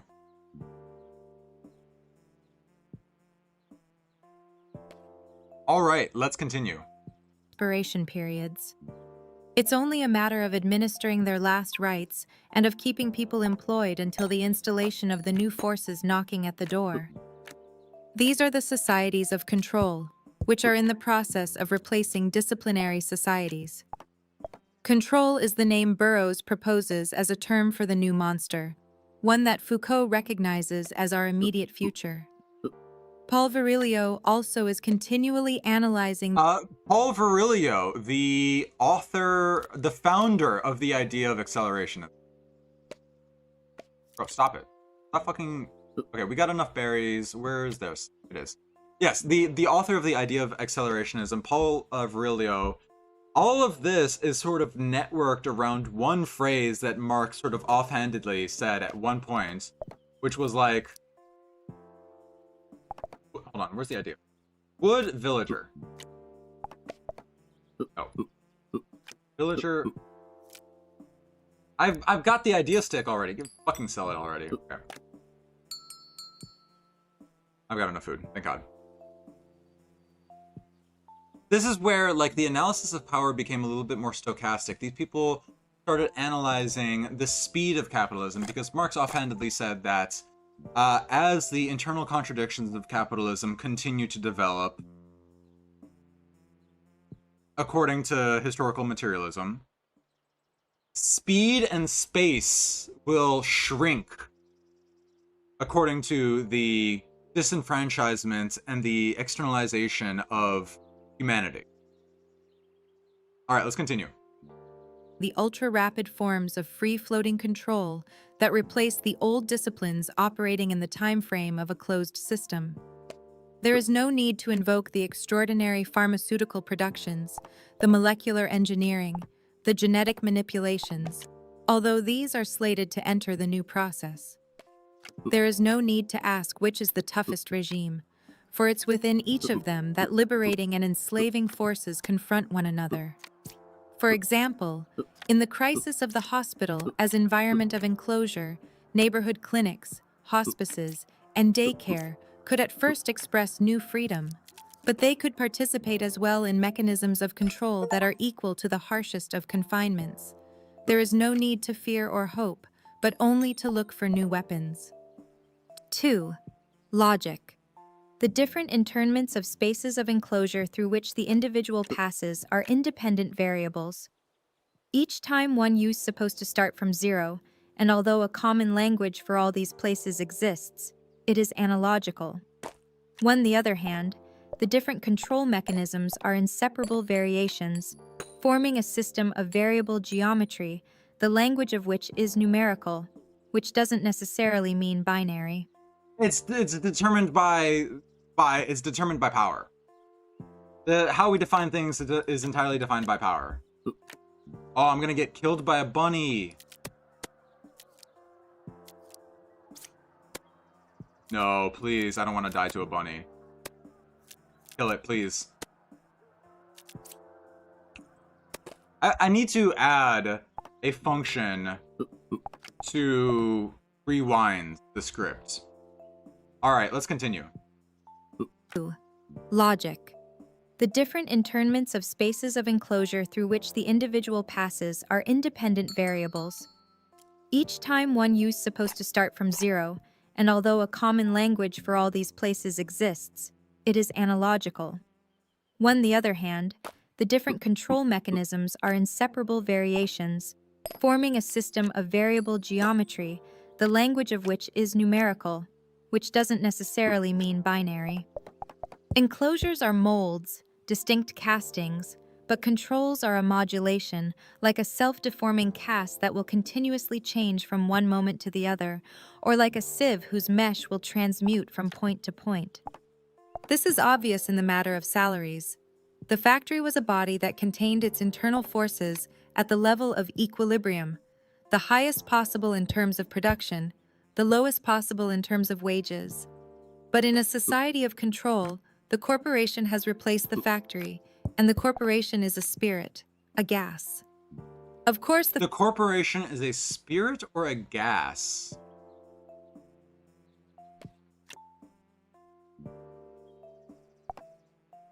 Okay, he's just describing, like, the Achievement Society or whatever now.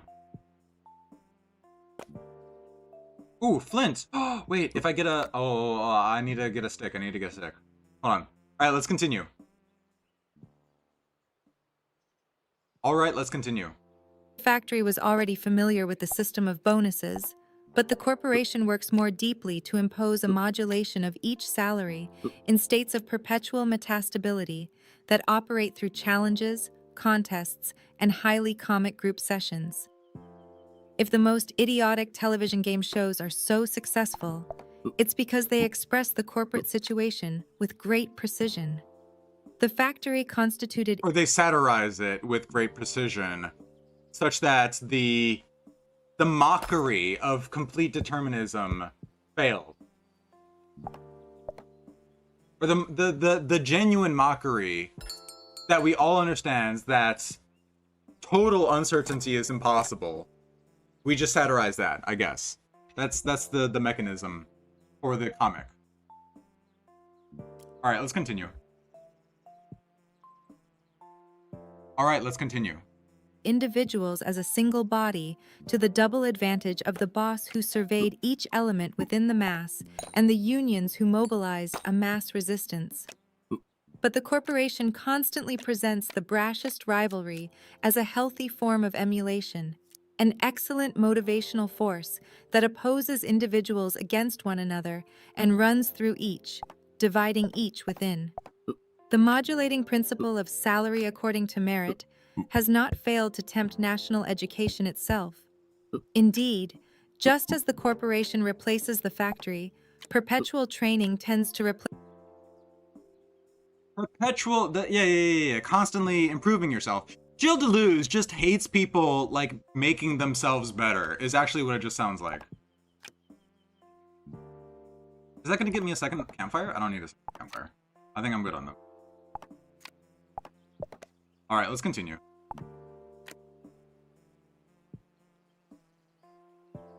There's gotta be, like, a delay that I need to be patient enough with.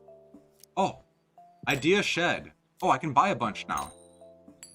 What's my opinion on nuclear energy generation? It's just steam power. It's still just steam power. I wish we could get something better, but that's just not the case, unfortunately.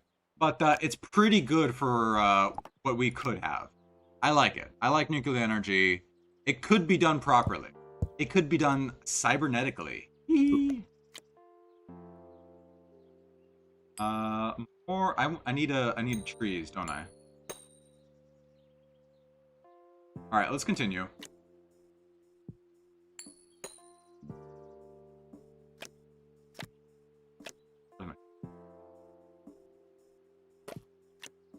Oh, I sold the fucking idea. The stone, stick. My God. It was wood. All right, let's continue. Replace the school and continuous control to replace the examination, which is the surest way of delivering the school over to the corporation. In the disciplinary societies, one was always starting again, from school to the barracks, from the barracks to the factory, while in the societies of control, one is never finished with anything. The corporation, the educational system, the armed services being metastable states coexisting in one and the same modulation, like a universal system of deformation. In the trial, Kafka, who had already placed himself at the pivotal point between two types of social formation, described the most fearsome of judicial forms. The apparent acquittal of the disciplinary societies, between two incarcerations, and the limitless postponements of the societies of control, in continuous variation, are two very different modes of juridical life. And if our law is hesitant, itself in crisis, it's because we are leaving one in order to enter the other. The disciplinary societies have two poles, the signature that designates the individual, and the number or administrative numeration that indicates his or her position within a mass. This is because the disciplines never saw any incompatibility between these two, and because at the same time, power individualizes and masses together, that is, constitutes those over whom it exercises power into a body and molds the individuality of each member of that body. Okay, just biopower. I should have like the long form of this text on my other screen so that I can like engage with sentences beyond what is immediately shown on the stream. All right, slowly but surely, we're sharpening this stream into a potent psychic machine. All right, let's continue.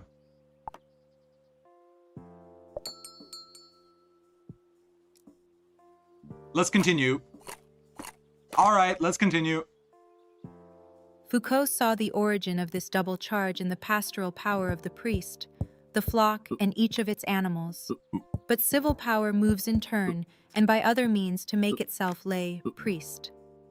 In the societies of control, on the other hand, what is important is no longer either a signature or a number, but a code. The code is a password, while on the other hand, disciplinary societies are regulated by watchwords, as much from the point of view of integration as from that of resistance. You can't say that word. You can't say that word. Yes, I can, and I will say that word. The difference between the control society and the disciplinary society is that you can't say that word, but in the control society, you just never think of saying that unpleasant word.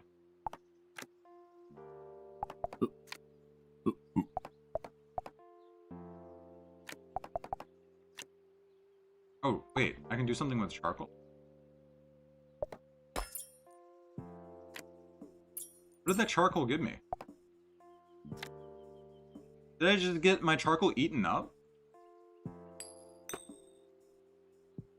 He ate it! I have 2 food. I've got more food on the way. Should be done in a moment. What is this key for? It's not for the shed.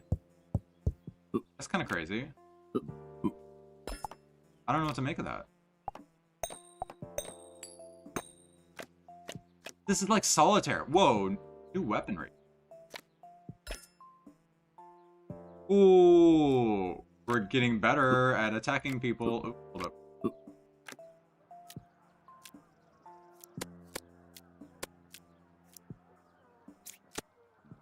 Magic wand? Oh. This game is getting complicated. Hi, Ice Beams. Hello, how are you doing? I've understood none of what you have been saying, but somehow been listening to 40 minutes of it. Thank you. Thank you, Ice Beams. I appreciate you stopping by. It's a lovely Saturday. Thank you for spending it with the Dispel Marketable show. We've got more yapping coming up. All new. Okay. This is a repeat. We already did the postscript on the Society of Control. Sorry, I'm just dumb. It's not you. It's okay. I think if... No. It's brave that you can say... Yeah, both of my villagers ate the fucking charcoal. I gotta pause. Hold on. Both my fucking villagers ate the charcoal. They're eating the Kool-Aid. They're drinking the Kool-Aid. My villagers, not very healthy, not very smart. No, it's not that you're dumb. Okay, fine. You can be dumb, but you can be... The good thing about being dumb is that you're humble about being dumb and you ask questions. That's the great thing about live streams. You've got the opportunity to ask questions. If that's the case, grow a berry bush using the soil. How the fuck do I do that? Oh, I gotta put a berry back into it, I think. Breed. Breed. Not breeding. Breed. They're not breeding. They're not breeding. How do I... 2 sticks and 1 stone. Do I have that? I got wood here. I should use this, like, pause function. I don't think I need this coin. Rumor, I don't need this, don't need... Reap and sow. Agricultor. Agricultor, very valuable, methinks. But, I need to get a little bit more of that dough. Yes, 1 berry, 1 soil. That's what it is. I fucked up. I had an infinite supply of berries, and I fucked it up. Okay, hold on. Let's finish out the postscript on the Society of Control.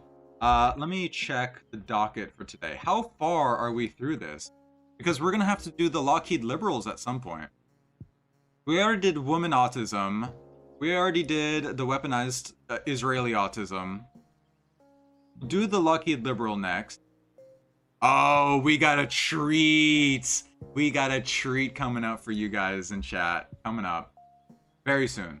I think my villagers are gonna starve. They're gonna eat each other. Hopefully that doesn't happen. We'll see. All right, let's continue. The numerical language of control is made of codes that mark access to information or reject it. We no longer find ourselves dealing with the mass/individual pair. Oh, it's picking up my fucking keyboard. All right, maybe I need to increase the threshold a little. Oh, what am I doing with these sticks? I think I'm just selling these sticks. I'm gonna break that down. Am I gonna survive? I don't think I will. I need to sell the house. Yeah, I don't need this right now. A key. Hopefully we can save that. Is this gonna speed it up? I think we may have lost.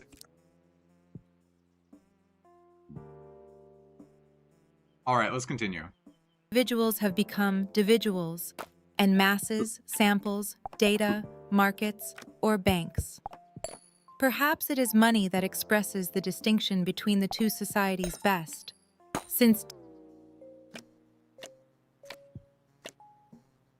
we might be so back. Okay, we might be back.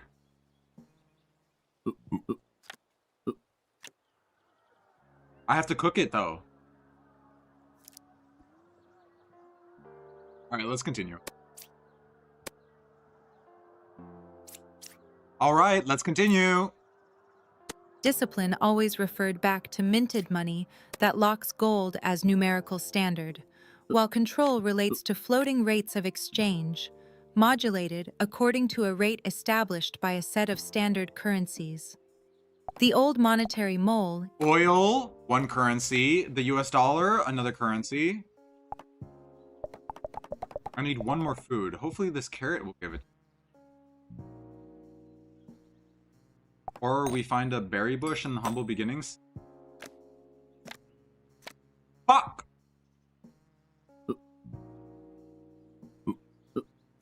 Alright, one of you is not making it, and it's a risk I'm willing to take. Alright, let's continue. Is the animal of the space of enclosure, but the serpent is that of the societies of control. We have passed from one animal to the other, from the mole to the serpent, in the system under which we live, but also in our manner of living and in our relations with others. The disciplinary man was a discontinuous producer of energy, but the man of control is undulatory, in orbit, in a continuous network. That's why people are so mentally ill nowadays. Everyone is part of a network. Everyone has to promote their own existence under capitalism constantly. All right, let's continue. All right, let's continue. Everywhere surfing has already replaced the older sports. Types of machines are easily matched with each type of society. Not that machines are determining, but because they express those social forms capable of generating them and using them. The old societies of sovereignty made use of simple machines, levers, pulleys, clocks. But the recent disciplinary societies equipped themselves with machines involving energy, with the passive danger of entropy and the active danger of sabotage. The societies of control operate with machines of a third type, computers, whose passive danger is jamming and whose active one is piracy, or the introduction of viruses. This technological evolution must be, even more profoundly, a mutation of capitalism, an already well-known or familiar mutation that can be summed up as follows. 19th century capitalism is a capitalism of concentration, for production and for property.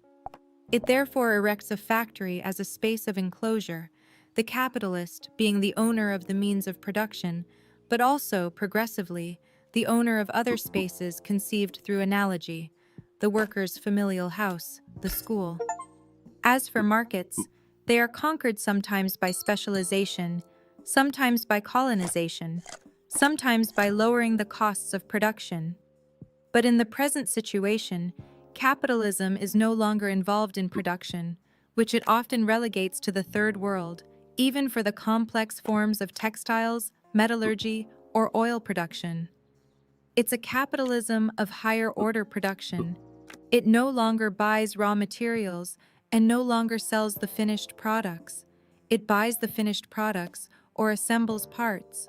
What it wants to sell. Globalized at this point is what he's commentating on, because this is already the 90s. The transition from classical liberalism, or I guess socialism you could call it in America, to neoliberalism around the 70s. And by this time, 20 years had passed, where the consequences of globalization had really set in, and Deleuze could take a little bit of time to try and figure out what the fuck is going on. Train a militia. All right, let's continue. Is services, but what it wants to buy is stocks.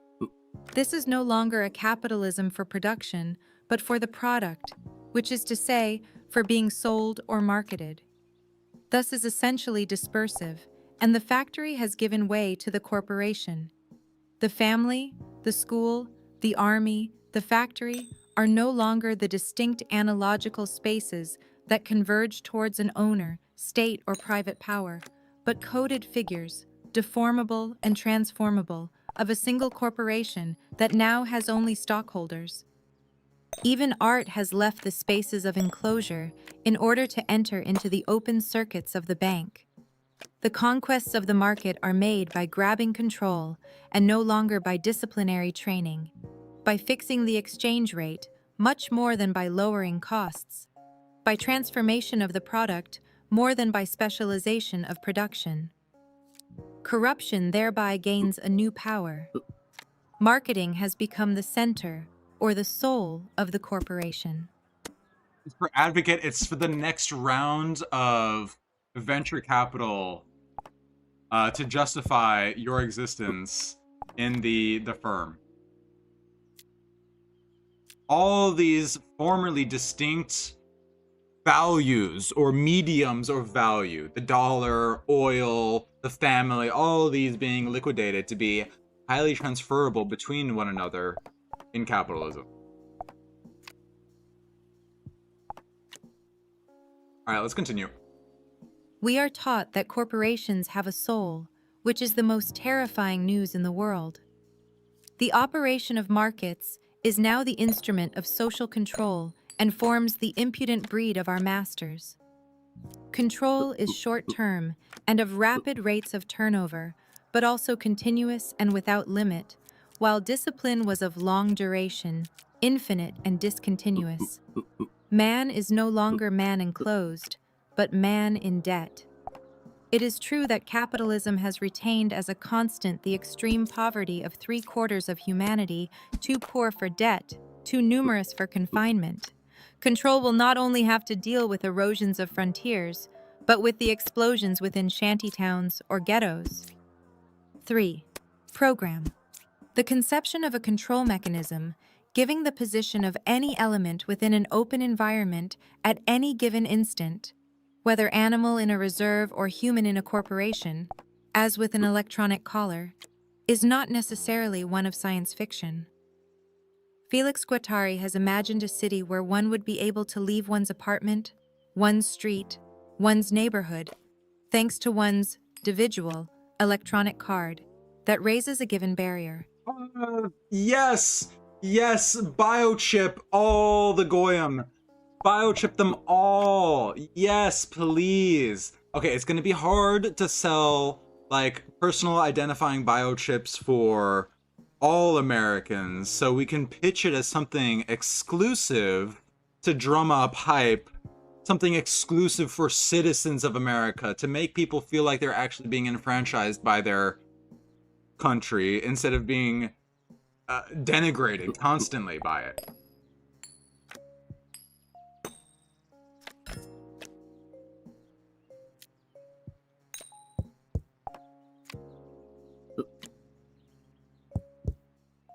All right, let's continue. All right, let's continue. But the card could just as easily be rejected on a given day or between certain hours. What counts is not the barrier, but the computer that tracks each person's position, licit or illicit, and effects a universal modulation. The socio-technological study of the mechanisms of control grasps cybernetics. It's just cybernetics. It's just cybernetics. The socio-technological study of mechanisms of control. It's cybernetics. All right, let's continue. All right, let's continue. At their inception would have to be categorical and to describe what is already in the process of substitution for the disciplinary sites of enclosure whose crisis is everywhere proclaimed. It may be that older methods, borrowed from the former societies of sovereignty, will return to the fore, but with the necessary modifications. What counts is that we are at the beginning of something. In the prison system, the attempt to find penalties of substitution, at least for petty crimes, and the use of electronic collars that force the convicted person to stay at home during certain hours. For the school system, continuous forms of control, and the effect on the school of perpetual training, the corresponding abandonment of all university research, the introduction of the corporation at all levels of schooling. For the hospital system, the new medicine without doctor or patient that singles out potential sick people and subjects at risk, which in no way attests to individuation, as they say, but substitutes for the individual a preventative care of the hypothetical future. Ooh, unlimited resource of wood. That sounds good. Wood and stick is actually how you get a spear. Yeah, but I want to make a garden. I got the soil. I need another tree. I don't need a stick. Yeah, I need one more wood.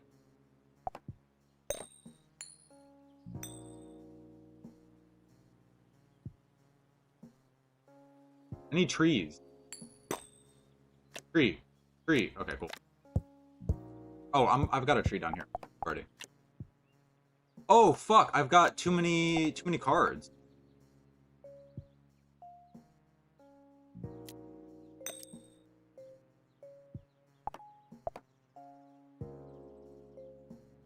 I need to build this quickly.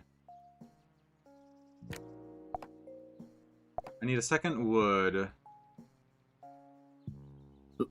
Oh, hold up.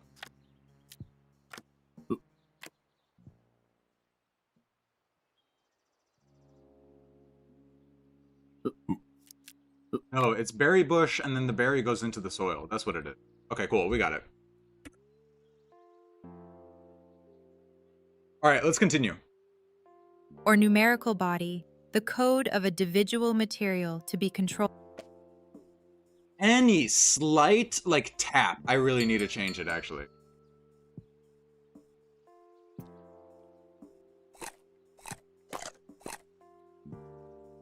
All right, let's continue.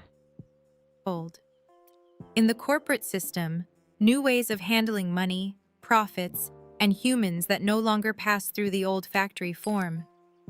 These are very small examples, but ones that will allow for better understanding of what is meant by the crisis of the institutions, which is to say, the progressive and dispersed installation of a new system of domination.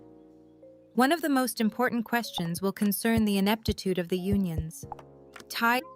The ineptitude of the unions. El Ripbozo. Felix Guattari coming out against unions. Another based cigar moment. 3 stone, 1 wood, and 1 villager. Need more stone.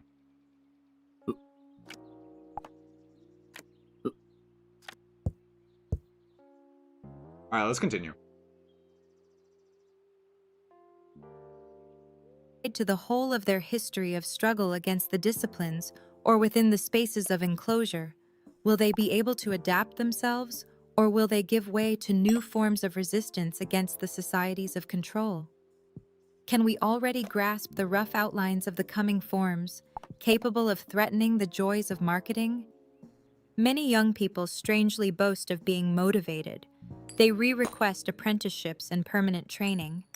It's up to them to discover what they're being made to serve, just as their elders discovered, not without difficulty, the telos of the disciplines.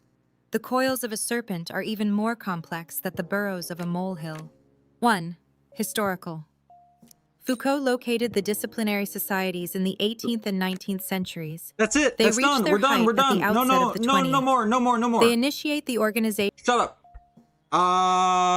Foucault basically, Foucault was wrong, I guess. That's the lesson. Foucault was wrong. He was an idiot. So what if power is everywhere? So what if we're enclosed? We're enclosed within a system. A system of our own imagination. All right, let's take a look at the docket. What else do we have? Are we gonna do the Lockheed Liberals now? Yeah, fine, I guess. Fine. Ugh, where are they? Here they are. Here's the Lockheed Liberals. Let's take a look. What do they have to say? This is Lockheed Liberalism right here, chat. It's fascism, by the way. Is a war criminal. The leader of the Bosnian Serbs. He is no better than Himmler. He is no better than Goebbels. He is a war criminal. I was suggesting we bomb Belgrade. What's so important about the Western Alliance? NATO for NATO's sake, so we can beat our press? What I'm about to say is going to cause me great difficulty if I'm re-elected and come back here as the ranking member or chairman of the Foreign Relations Committee. Okay, so it's all like superficial aesthetics. I was suggesting that we send This is the same clip. in and blow up all the bridges on the Drina. When in the last 2 centuries have the French, or the British, or the Germans, the Belgians, the Italians? I was suggesting we take out his oil supply. Moved in a way to unify that continent, to stand up to this kind of genocide. When have they done this? Genocide Joe standing up against genocide. They don't call him Genocide Joe for nothing. It's because he hates genocide. The only reason anything is happening now is because the United States of America. Biden was so much cooler when he could finish a sentence. Sorry, liberals. I know that triggers the liberals in the audience, but yeah, Biden was so much cooler when he could finish it. Because we never bow. We never break. We never break. We are America. Second to none. And we own the finish line. Don't forget it. USA! USA! USA! Am I right? Okay. What do we have to learn? Lockheed Liberalism streamed 12 days ago. Actually, not that long ago. Okay, it's important. We learn. What does Lockheed Liberalism mean, guys? Besides, I guess, killing boomers that can't finish a sentence. What does it mean? No, it's not nostalgia slop. Don't be silly. Surely there's an ideological core to this. It's substantive. Recently, I had the opportunity, Bishop, to speak on WIC TV about the rise of Lockheed Liberalism. WIC provided an excellent platform for introducing the topic to his audience and offered thoughtful questions and points of clarification that helped sharpen exactly what it means. After reflecting on that conversation, I wanted to take this opportunity to lay it out more clearly and comprehensively. Who are Lockheed Liberals? Me included. Guys, hands up if you're a Lockheed Liberal. Guys, put your heart out if you're a Lockheed Liberal. Lockheed Liberals are leaders who unapologetically champion the core liberal values of liberty, institutions, the rule of law, and democracy. Liberty, institutions, rule of law, and democracy. We're action people. We hold ourselves personally accountable for the changes within our reach, because if we do not step forward, no one else will. Isn't this cope? This is like chest beating cope, no one else will. Okay, but what if like what if there's the bigger fish in the pond? What if there's a bigger Lockheed Liberal champion? Huh? These people are actually, these people are losers. They just want to fight each other for unapologetic champion position. We, the Lockheed Liberals, refuse to cede linguistic ground to competing philosophies. Liberalism is an ideology, not a philosophy. See, I just liberalism, isn't it annoying? Isn't it pedantic? Understanding the damage that retreat invites. Okay, so there's damage to retreating linguistic ground to competing philosophies. Is the competing philosophy say slurs? And now dark woke Lockheed liberalism is like, hey guys, maybe we shouldn't give up the slurs. Is that it? Hard left ideologies have successfully infiltrated the American liberal coalition. You're retarded. They have always been in there. Liberalism is the foundational ideological framework for communism and anarchism, social democracy, all these variants.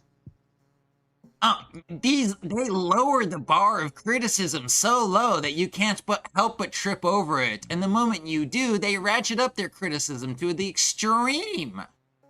What does lowering the bar of criticism mean? Lockheed liberals want to drop bombs on Iran. It is true, and the most frustrating thing about it is they deny that's the case by pointing at the exceptions which afforded them the opportunity to bomb Iran. Oh no, the Democrats don't want to bomb Iran. Look at these two senators who voted. Only 2 Democrat senators voted for that. It needs to be known. I agree. Weak leaders have driven our movement to these illiberal directions as they grasp for power they do not deserve. But the people chose Donald Trump. Their weakness, by the way, way too many there for this to be an actual smart person. You can't continue an idea referencing the developing of the idea without referencing the subject again. Which is weak leaders, I guess, in this case. Weak leaders. Oh, the weak leader's weakness is evident in their inability to unite. Meanwhile, Democrats are known for their inability to unite. Oh, I guess this is a reference to Chuck Schumer, actually, and like Hakeem Jeffries. The ideological core of Lockheed liberalism is don't change anything and continue like nothing is happening. Well, because none of these people work at Lockheed Martin, and they get a good bag working for Lockheed Martin, so why give it up? These people are just like, unconditional accelerationists. They don't have a moral framework beyond, yeah, let's just keep doing what we're doing, I guess. It's like, yeah, I got a couple of problems with it, but like, I guess it's not really like up to us, so I'm gonna, the anarcho-natoist meme too seriously. Yeah, they did. It is anarcho-Bidenism, and they're using fucking AI slop for revolutionary photos or something. Fuck off. Stop it. Bro, stop.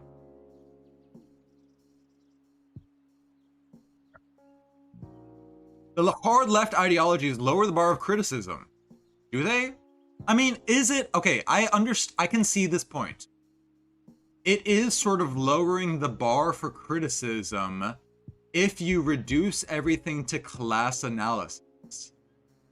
The problem is that if you don't at least cede some amount of class analysis, you refuse to cede any sort of inequality analysis, you're leaving the opportunity for the far right and the far left to take that up. And specifically, you're losing your best tool against anti-Semitism that you quote-unquote so hate. Because what is a greater threat to liberal Lockheed Liberalism than the threat to the people who buy Lockheed products, the Israelis. Guys, if you are putting class analysis to the side and saying it lowers the bar of criticism, and you fail to meet even that fucking bar superficially because you're so far up your own ass that you lose the anti-Semitism fight to actual anti-Semites, my God. But at least they can, you know, pivot and like blame everybody when things start to go wrong. Their weakness is evident in their inability to unite, their failure to offer a compelling vision, and their lack of real pathway to a better America. Only strong leaders are capable. This is literally just weak leaders create weak liberals create hard times create strong liberals create strong liberal leaders. Lockheed Liberals understands that the best liberty demands more than unchecked freedom to act on individual will. Wow, okay, this is the closest sentence to a political statement. We need to oppress people in order to achieve our ideological purposes. Riveting, fucking riveting, awesome. True liberty requires a commitment to social duty. I'm smelling whiffs of transphobia from this sentence. Our social duty, what's the social duty of a woman? It's to have kids. What's the social duty of a man? To die in a war. I'm a Lockheed Liberal. I'm a simple guy. Respect for inherited institutions that sustain our civilization. Yeah, okay, this is just like traditionalism with a retarded veneer. True liberty requires a commitment to social duty. A monarchist could say this convincingly. Respect for the inherited institutions that sustain our civilization. A monarchist could have said this convincingly. Society requires a partnership that binds the living to those to be born and even the dead. It requires a partnership. I feel like just saying requires partnership, there's no option. Either you're part of the society or you're not. That's the deal. You're either a terrorist or you're not. We caution against the destruction of social order because we know, guys, we just gotta preserve the guardrails at all costs. Yeah, okay, I know things are feeling a little rickety right now, but we just need to put our heads down, weather this, and the social order will remain back to normal because we're strong leaders that know radical upheaval leads to anarchy, violence, and the rise of irresponsible leaders. We caution against the, guys, hypothetically, if we ever had weak leaders, it would cause the destruction of the social order. But thank God, we can just put our heads down. We, Lockheed Liberals, understand the necessity of ordered liberty as a construct of law and duty because rights are inseparable from duty. Yeah, your right to work. How about that? Your right to earn a living. Your right to wake up the next day with 2,000 calories in the stomach. How about the right to meet your metabolic duty to show up to work the next day so you can make Funko Pops for Benjamin Netanyahu? This brings us to our unwavering support for the defense sector in its entirety, uncritical support. Guys, we know the defense industry is like a massive cargo cult. We're only doing this because everyone else has got defense industries, but trust me, it's real, it's real, it's real. And the more we insist that it's real, the more everybody's gonna believe us. Lockheed Liberals stand firmly behind America's defense industry because we recognize it as the back. Okay, do these people want to audit the defense industry for waste? I'm not sure they do. Let's see. Because if they don't want to at least audit it, you're fucking retarded. Like, if you don't want efficiency in your defense industry, that's not unwavering support. That's dogmatic, retarded fidelity. We don't need political dogs anymore. We need dogs who are willing to bite political bullets and trust that people are willing to receive their message. Liberal, nobody wants to hear liberal messages. Managed democracy, it does. It really does sound like ordered liberty does very much sound like managed democracy, but it's just another institution. Oh my God. Shut up, Biden. Fuck off. Without credible military power, guys, might does make right. We're liberals.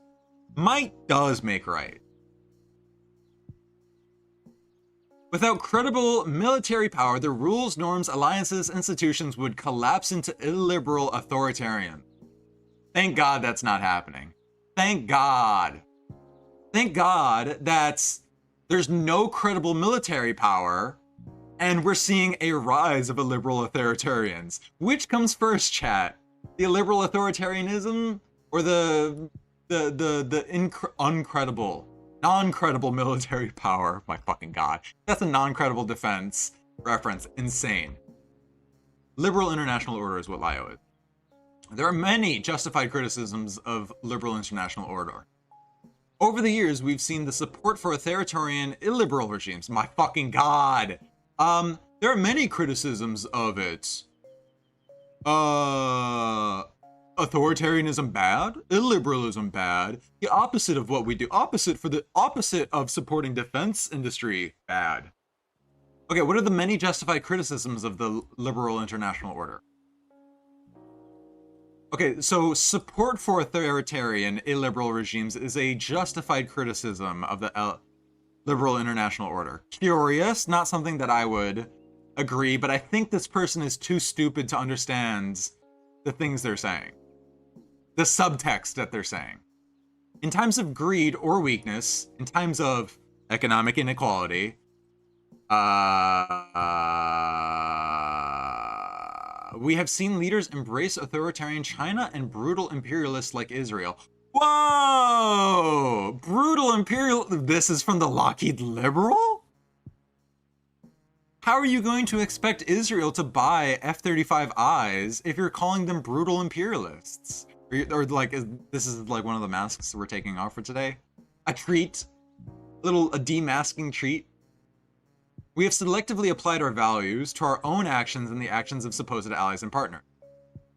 It is our very liberal status that empowers us to reflect, criticize, and correct those mistakes.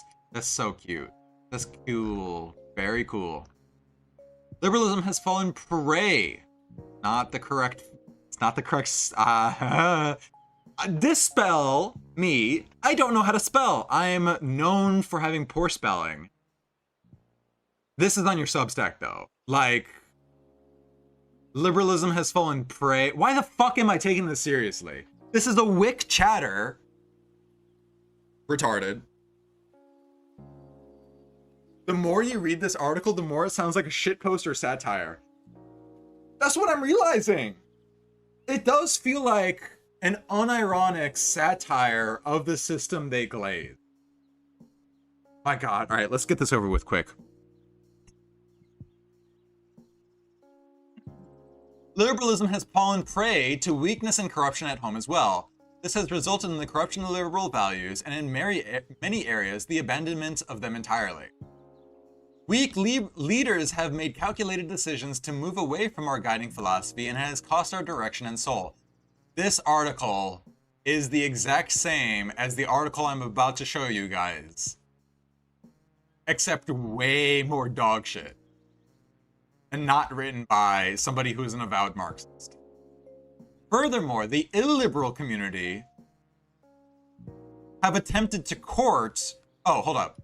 The weak leaders have attempted to court the illiberal community, won't even show up when they need them. Oh, it's leftists. Leftists are the illiberal community that we need to fight back against. Guys, I know Donald Trump is bad, but have you considered that he increased the war budget by 10%? No, I'm a liberal. God. Genuine parody. IQ drop in the world is a huge problem. Is the IQ drop because of an increase in CO2, like parts per million of CO2? Is it because we've got plastic in our brains? Is it because we've got AI and like the gatekeepers are formerly our institutions of discipline were proximal to each other? And so we could, the retards knew that when they were retards because they were close to the smartest person in the village or whatnot. And now the internet gives any retard a microphone to spread their bullshit over online. The illiberal community of suburban wine moms won't even show up to vote for Abigail Spanberger, to disenfranchise Republicans out of Virginia. American leadership's failure to upload... Okay, hold on. You can't say this and also hold the opinion that normies are not making it into the future. Only neurodivergents are going into the future. The normies, the retarded normies are getting filtered out. This is incoherent with your former statement. You gotta fix that. Come on, fix this shit up right now. I'm gonna give you 2 minutes. I'm gonna give you 120 seconds to explain. And I won't even engage because I guess I'm the illiterate community. American leadership's failure to uphold liberal values. Okay, I feel like a good article.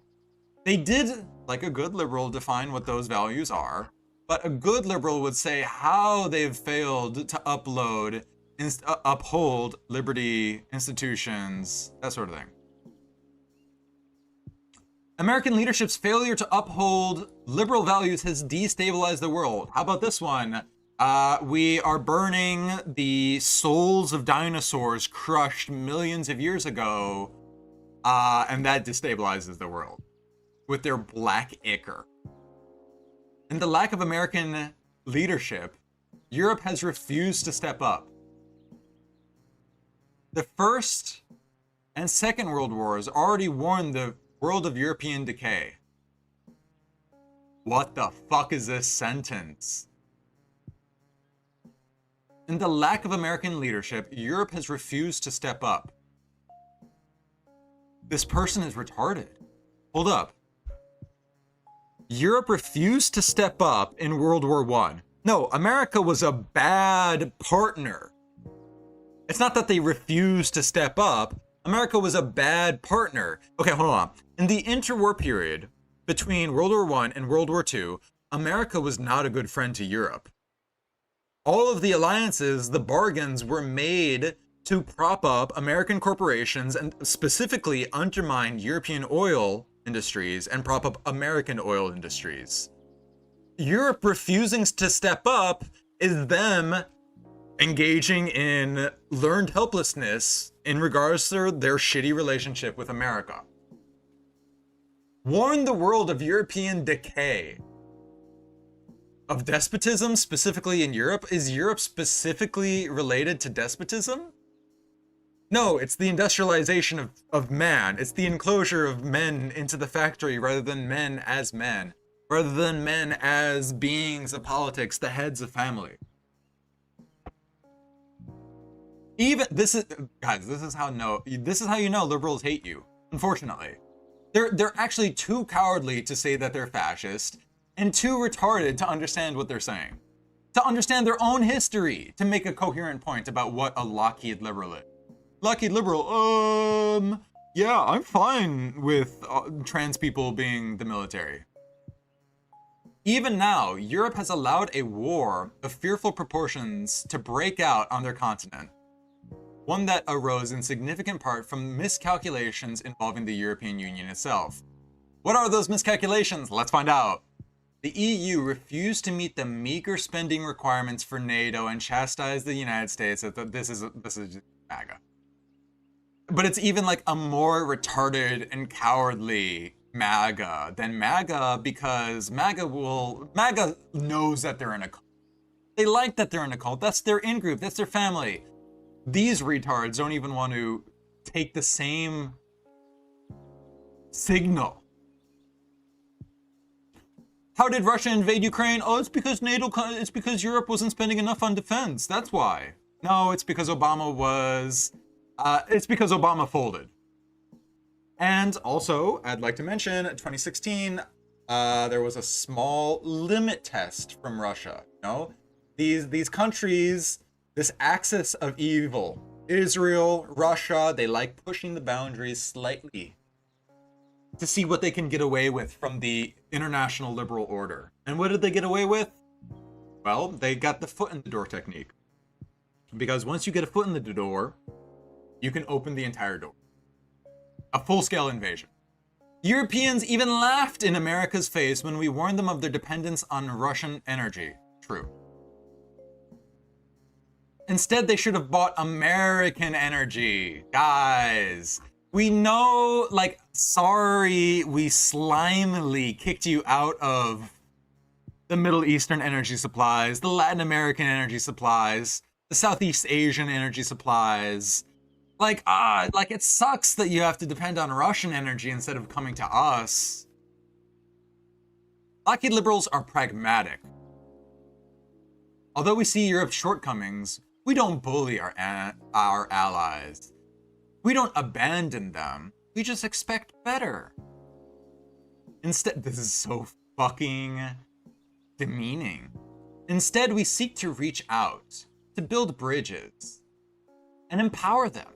We lift them higher, to discover new opportunities for autistic individuals to work away in Walmart, to forge them into stronger, prouder, and more capable versions of themselves, turning them into rock-solid partners. America needs the rock-solid partners America needs so we can stand shoulder to shoulder and defend the liberal international order that keeps freedom alive for generations to come. It sounds like the denizens of the liberal international order don't quite like how it's shaping up, and you don't want to let them have the freedom to make that decision. Instead, you want to gentle parent them. Oh, you know, like, okay, I'm fine if you're gay, but I'm going to kick you out when you're 18. So a call to action. What is the call to action? It's call to actions, very useful impetus. Something proximal that you can do. Something like picking up trash, or liking the video on YouTube, or subscribing on YouTube, or following on Twitch, or subscribing on Twitch. Slightly different barriers to action. What's their call to action? This is Lockheed Liberal. The world demands strong American leadership. The shame of our mistakes and then the accountability of them must motivate stronger Americans to step forward to the helm. Bullshit. It's a call to action. We just need stronger liberals to step up. But we can't let them rock the boat a little too much. Because if we let them rock the boat a little too much, we might delay our military. It's like, this is actually too late. We actually let Israel inform us that we need to export all of our industrial manufacturing to Korea, to Japan, to Southeast Asia, to Europe. And now the Lockheed Liberals are sitting with their fucking cuck cage on, having swallowed the key, being like, hey guys, this situation's really uncomfortable. I'm not sure if I'm ready to dig through my shit for the key to my cuck cage. I just want to help. I just want to empower other people to put on gloves and dig through my shit to help me get my cuck cage off. We're responsible for the greatness of the 20th century, responsible for stewarding the West and sorry, it's China. Hell yes, Joe Signorello. Hell yeah, brother. How many Wickers dox themselves on this? Liking this. Subscription! The Lockheed... No! Oh, what else have they put out? Please tell me there's more. I don't want to read more. But like... 4 days ago. I don't want to like it. It's not great. It's not awesome. Hold on. There was... Speaking of Lockheed Liberal analysis, there's something I need to find on. Give me a moment to dig it up.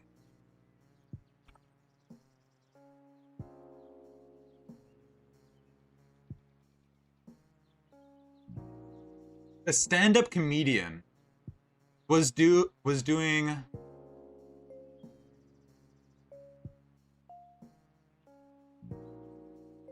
a stand-up comedian was doing a bit. Oh, I found it. Critical support to trans women. Oh. I sold my soul and I worked for charity. You work for a defense contractor? Wow, that is not who I thought you were going to be. Can I get some pronouns going? She, her, okay, got it. Are you a trans woman? May I ask that? Is that right? You're a trans woman. Now, are you the only trans woman working at the defense contractor? No? There's just a defense contractor full of trans women? Just dropping bombs on brown people?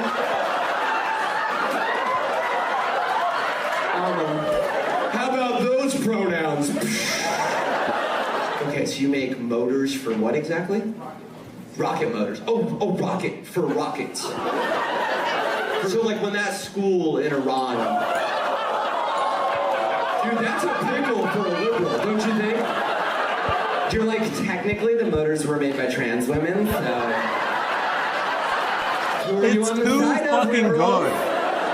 But are you a liberal? Cinema. Okay. You're very leftist. But then help me understand the logic.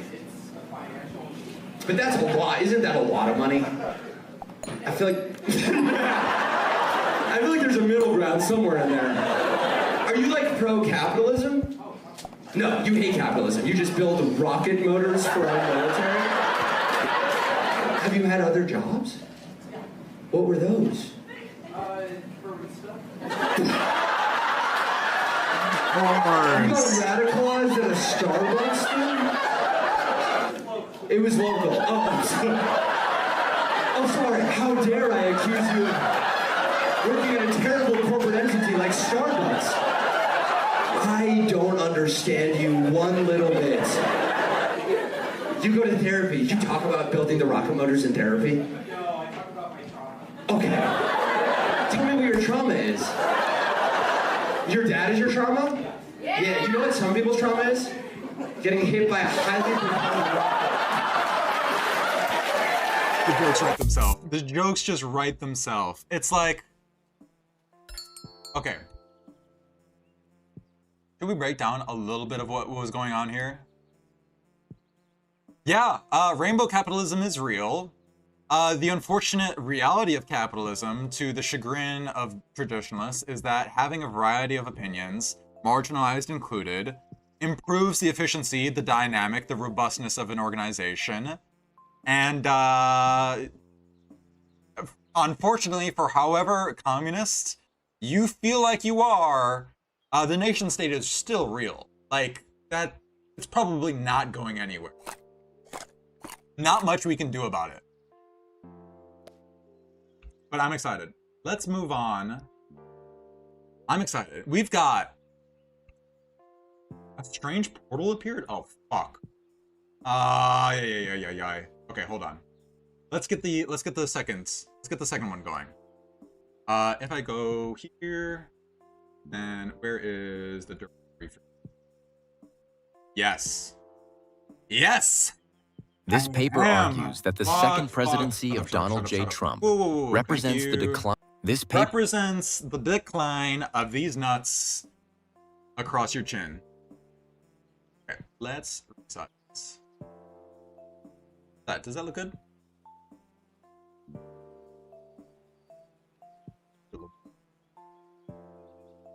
Next article. What did the Lockheed Liberal miss out on? What sort of analysis? And okay, the big problem that my contention with liberals right now is that fundamentally the liberal ideology was built on Marxism. Rather, Marxism was built on the foundations of liberalism, and then the two worked off each other, iterated off of one another to develop a more advanced, comprehensive, a more certain understanding of the world. So let's see. Let's check this out. So hold on. I need to make sure that the script works. Paper argues that the second presidency of Donald J. Trump represents the decline of both American democracy and American imperialism. Now it should pause if I speak. Perfect. Awesome. Chat, are you cozy? You got your snacks? Let's settle in. This is a long article. I should have the article up for myself.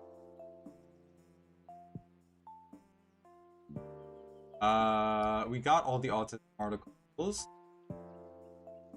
specialization of how fast we can kill young men with and record it and disseminate it on LiveLeak.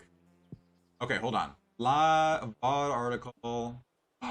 I don't remember how to make a house. I had to sell the house. I need to get the house back, actually. Where is the article? Okay. Streams, articles. Where is it? Be under. All right, let's continue. Imperialism.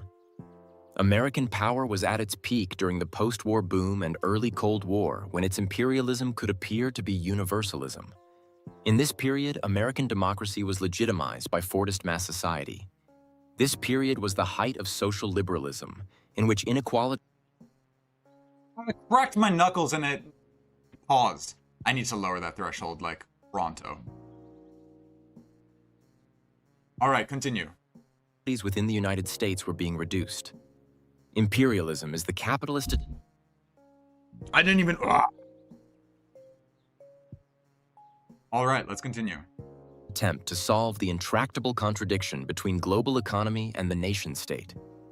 This intractable contradiction reasserted itself as growing international economic competition became the full-scale globalization of industrial capitalist production. Neoliberalism responded to the crisis tendencies of globalization by undermining the national social contract and disorganizing social life. With the collapse of its superpower adversary, the Soviet Union, the United States sought to use military dominance to shore up its declining relative economic power. This attempt, doomed to failure, unveiled naked American imperialism, undermined the universalistic ethos that previously legitimized American democracy, and produced fascist tendencies that fueled Trump's rise to the presidency. This president's rise to power is the product of the intractable contradictions facing imperialism in the age of globalized production. Introduction. Based? That's the abstract. Any problems, chat? Oh, it's a goblin. Fuck, how do I make a weapon? I can't. I didn't prepare. Kill the goblin. How about him?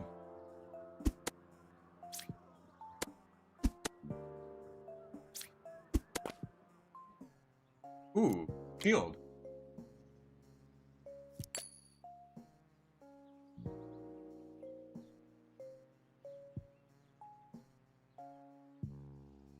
Wood, stone, stick. All right, let's continue.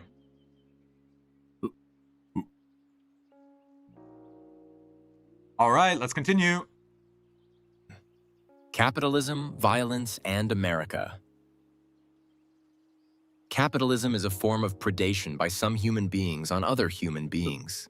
It is the taking of the sustenance, the fruits of labor, of the many by the few. It shares that characteristic with all human relations in which the strong dominate and take from the weak. The paradigm case of such predation, in which it is obvious what is going on, is when this is done simply by killing or, only slightly less obviously, threatening to kill. Capitalism is a form of predation in which what is going on is much less obvious than that. Capitalism is a system of domination in which the power of some human beings over others operates abstractly through the media of private property, money, and the market. Nancy Fraser, 2022, writes of market-mediated predation. What is specific to capitalism is that there is a market not only in goods, but also in labor. So that labor is a commodity. The sale of their own labor power is necessary for people who are not slaves or serfs, who own their own bodies, but who do not own or have rights to means of production, such as land that would allow them to use their own labor themselves for their own survival. So in order to survive, they must be given the right and the means to work by being employed, and are then given the ability to survive. This ability to survive takes the monetary form of the wage, which can be exchanged for goods necessary to live, such as food and access to shelter. Today, just over half of the world's workers earn wages or salaries. This is the basis today of what we call society. We live in a society. Yes, people are specialized. The communists want just as much society as the capitalists do. They're the same thing. Yada yada yada. We get them. Oh, and then I can click it and it'll open back up. Look, I've got all my money in a safe place. Now the goblins won't steal my shit. I think if you do society with a capital S, it should give you a little like 7TV emote. Okay, what other quests do I have? Build a house. Idea. I don't have an idea of. I've got all that. Civilization. Okay, that's a lot. Where do I get all this money from? How do I get more? Breed. Breed in the shed.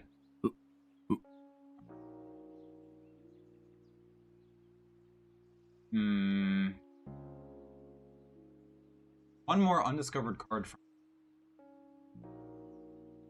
society. Okay, hold on. I gotta make sure that I'm keeping track in the article. Okay, this makes sense. This is society. We pay a wage in order to earn our keep. Yada yada yada. Labor is dead. You don't tell me what this background music is. This is the game is called Stackland. That's what it's from. Stackland.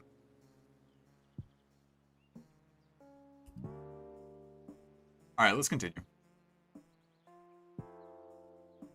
All right, let's continue. Everything is organized around this basic relation that allows most of us to live. It is increasingly true of the whole human species over the entire planet that, in order to live, one must sell one's labor. The bourgeois class is a predatory class, an exploiting class. But the bourgeoisie is predatory in a non-violent way. The capitalist labor contract is formally between equals and is formally fair. Marx showed the answer to the mystery of how a fair contract can lead to profit through surplus labor. But this is extracted without violence. The point of exploitation is not the point of a sword. It does not appear as taking a quantity of something away from the person who made it. Instead, it is the agreed-upon use for an amount of time of that person. That person agrees to be used by another because the former has nothing and the latter has everything. This is why, like, all the defenses of, like, the dark money shit completely shat the bed. They could not keep a sustained ideology against the criticism of Democrat dark money. Because they lost the track, they got emotionally invested in it, they thought it was a personal attack. It became a personal attack against Taylor Lorenz. When the only point Taylor Lorenz was saying was, the GOP has been using dark money for a long time. The Democrats are using it now, and we shouldn't pretend like the Democrats are above it. Because Taylor Lorenz accurately diagnoses liberals as having their own derangement syndrome. They can't positively identify the contradictions and the problems with their ideology. The predator comparison tracks. You know, the really odd thing. I'm not. Are you fucking kidding me? I'm not muted. Fuck you, Kata. Fuck. You actually got me. I'm not muted. The predator comparison tracks really nicely for capitalism. I like it a lot. Oh, is it going beyond the frame? It is. I'm gonna. I think that, yeah, the predator metaphor for capitalism is really good, because the odd thing is, it feels like to me, everyone is quiet now. Like the big places, everyone, like nobody really speaks to each other unless something is absolutely necessary. Hello, thank you for the follow. It works. Chat, that is a first time. Hello, you're gonna have to give me a better name than that. Thank you for following on Twitch, Chaotic Chemistry. Let's fucking go. That is the genuine Chaotic Chemistry. You have no idea how big that is, because that is the first working alert. I've been streaming a fucking year, and it's taken me a year to get an alert box that plays the video, plays the sounds. My God. You have no idea how special you are to me. Welcome onto the stream. We're listening, we're chilling. We spent most of the stream trying to diagnose whatever the fuck autism And I guess it's just like specialization of labor or something like that. No, yeah, it's super exciting. You can follow. The emotes will show up on stream by the science tag. Ooh, okay. This is sort of like science political. We'll have other science shows in the future. A couple of them that I'm really excited for. We're going to have a lot of biology, a lot of surgery. Lots of value of the flesh. Call you Khan? I'm down. I'm down to call you Khan. Welcome on YouTube. Great to have you. All right. All right, let's continue. The proletariat is made from people who have been thrown off the land, now or at some past generational moment. Sometimes this was done by violence, sometimes by the threat of violence in whatever legal or illegal form. Primitive accumulation is the dispossession that creates free labor. After the proletarian is freed from the land, the appropriator does not have to take from them through violence or threat of violence. Capitalism developed in towns and cities in which civic freedom meant living outside the rural feudal relations of domination, which rested ultimately on violence. Employment is a civil relation. The bourgeoisie does not have to violently appropriate product, that is serfdom, or forced labor, that is slavery. Sovereign. Slavery would be... so to relate this to Postscripts of the Society of Control that we listened to earlier, by the sword is the regime of sovereignty, the slavery is the regime of discipline, and finally we've gotten into the regime of control, or cyberneticism. You're forcing yourself to read Kotkin's Stalin, like a biography of something, of Stalin or something. That's interesting. I love ideological tints. All radicalism has a place here. Kotkin at least knows how to write, unlike Conquest or Land. I have no idea who. All right, let's continue. All right, let's continue. From the proletarian, because the latter have no means to live and therefore demand employment and offer their labor for sale. The earlier dispossession may be forgotten, but most people find themselves in the situation whereby they have to work for a wage to live another day, week, month, year. This is one's distance from necessity. Quintessentially, the proletarian condition is to be faced with necessity. Therefore, the proletarian is structurally coerced, which is to say, coerced by the past. Therefore, overt coercion in the present is not necessary for their exploitation. At least, coercion is separated from the relations of production and exchange, and becomes the pervasive normativity of private property. So it becomes naturalized, essentially. It becomes naturalized, it becomes depoliticized, such that the illusion of politics being in your grasp are deferred away from where it actually is. Where politics in your real life is mediating relationships between the people you know, the people you work with. Politics becomes opining, having an opinion on these global or international conflicts, and using your wallet to purchase according to your moral. There's a lot of books that I don't know. There's going to be plenty that I get passed up on. All right, let's continue. All right, let's continue. For capitalism, exploitation is veiled and made abstract by the market, while coercion is legitimized by the state, of which it becomes the centralized function and rendered separate from purely economic relations. Capitalism, therefore, is an outcome of what Norbert Elias called the civilizing process, because it relies on the creation of a civil sphere of social relations from which violence is excluded. The universalizing aspect of capitalism is in the formal equality of the labor contract. Capitalism is contradictory as a system of exploitation, rooted in the violence of dispossession, but mediated through the nonviolent form of the contract and formal equality. Based on formal equality, capitalism has underpinned and legitimized, and has also been reciprocally legitimized and supported by the development of the constitutional democratic state, based on the formal equality of citizens as formulated philosophically in social contract theory.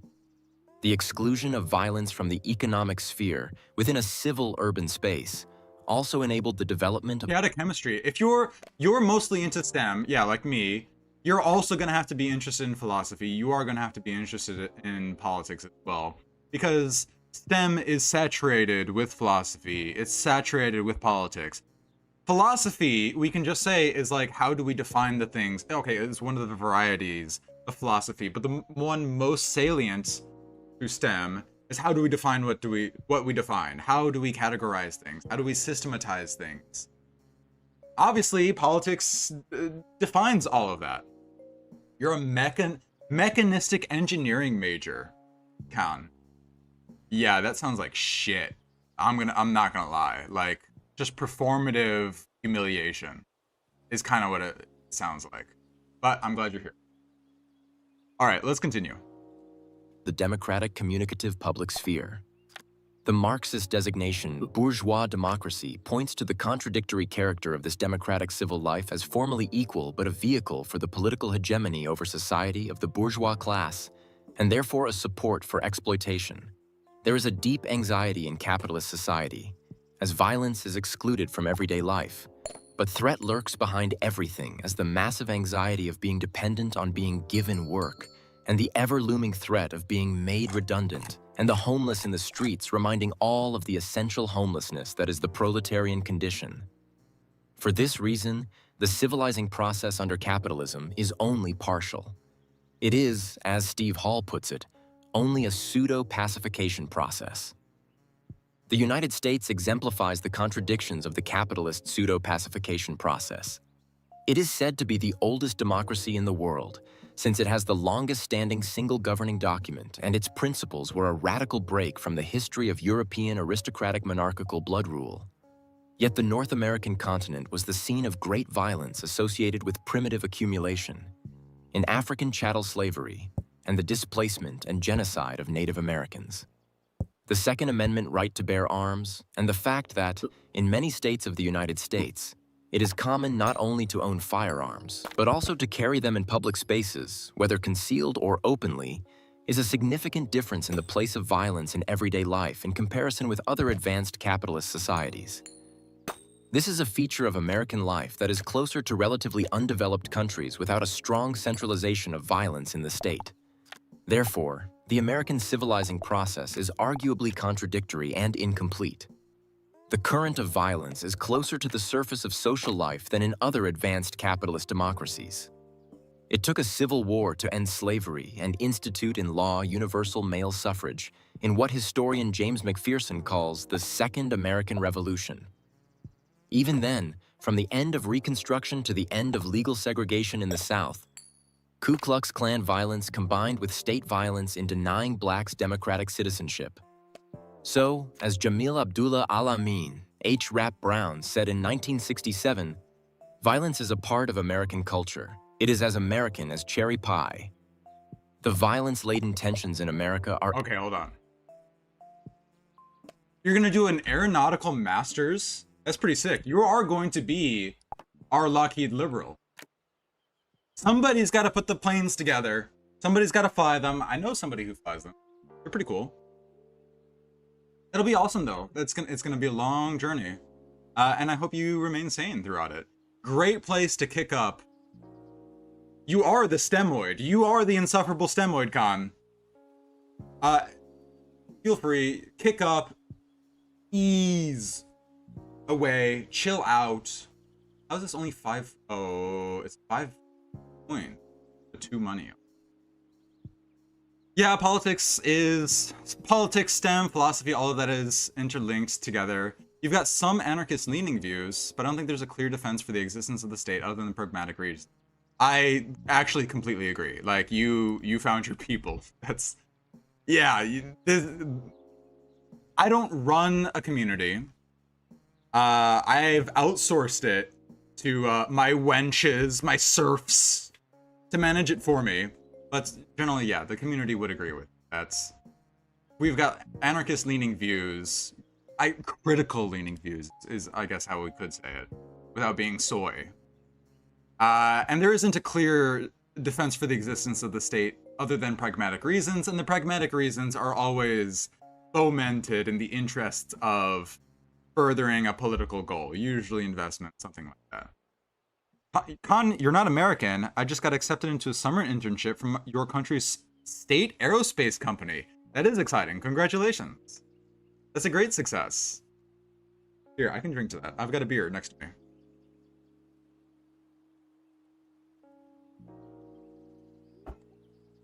The major in aeronautical space engineering fully admitting that they're a right-wing Leninist. They're a full shill for production.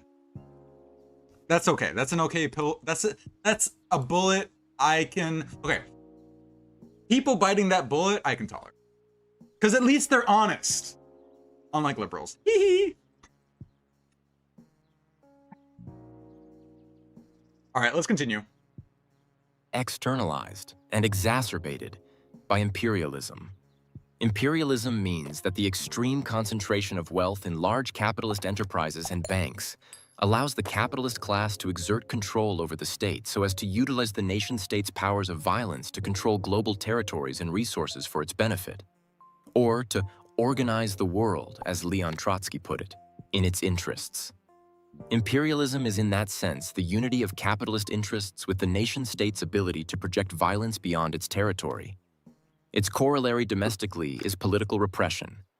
As Lenin, 1916, said, political reaction all along the line is a characteristic feature of imperialism.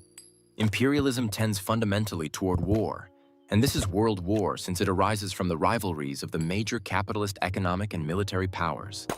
However, even as the United States developed as an imperialist state at the turn of the 20th century, the social reform efforts of the progressive era, circa 1890 to 1920, combined with the technological innovation... That's when we got our food purity laws. That's when the jungle was written. That's when we stopped grinding children up into our sausages and only started grinding up them for stem cell culture. What's my political denomination? It's a little complicated for me to talk about because I can identify with a body of politics at a couple of different, like, real levels. You could say, like, at different levels of simulacra, I can identify with a political denomination, but generally, I don't really ascribe to a particular political denomination, because once you do, you sort of get boxed in with people you might not necessarily like, you might not necessarily agree with, or people who you think have been, like, wayward, and people will make assumptions about you based on your political denomination, which I'm not a huge fan of. I'll say I voted Kamala in 2024. Generally, you can probably deduce what my political denomination would be if you hear me speak. Or, I mean, if you go to Chaotic Chemistry. If you go to the YouTube channel, the Dispel Marketable Archive, a couple dozen, some very well-produced videos, some less so well-produced videos, you can probably triangulate about where my political denomination is. In the community at large, actually, hold on, I can probably just send the Discord link. If you want to join like-minded individuals, how about this? Enjoy. I should be mod, so it should go through. Damn, it does. Look at that.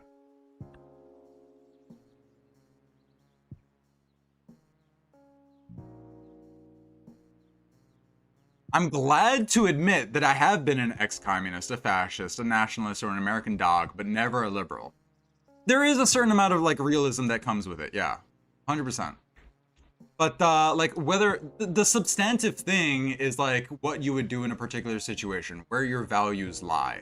That's sort of the politics that I try to focus on. Like, identifying with a particular, like, ideological group. I don't want to identify myself as an anarchist because anarchists are delusional retards. Like, I don't think I'm a delusional retard. Occasionally I am, but I wouldn't say that I'm denominated as a retarded anarchist. All right, let's continue. Hello. All right, let's continue. That made possible mass consumption were giving rise to a regulated capitalism and mass consumer society that became the model for modern organized social life. historian Olivier Zunz's 1998. Why the American Century? Answers the question posed in its title by arguing that the basis for America's economic strength in the 20th century and its ability to project power militarily, politically, and culturally was forged in institutional innovations from the 1870s to the 1920s. Zunz argues that, during this period, institutionally, culturally, and intellectually, an idea of America was formed that underpinned the liberal consensus of the first 2 decades after World War II. Or at least the illusion of what the liberals wanted themselves to feel like after defeating the Nazis. Guys, America is like kind of chill. Like, you know, we've done a couple of iffy things after or before World War II, but now we're the leaders. We've gone from the small dog and the small fish in the ponds to the big fish in the pond, and we're gonna do it right. We're gonna do it liberally, because we've got the oldest constitution in the world. We're just built different. I don't want this to be a clue. Oh, what do I really need? I need another garden, I guess, for real. I need this baby to grow up so they can start chopping wood.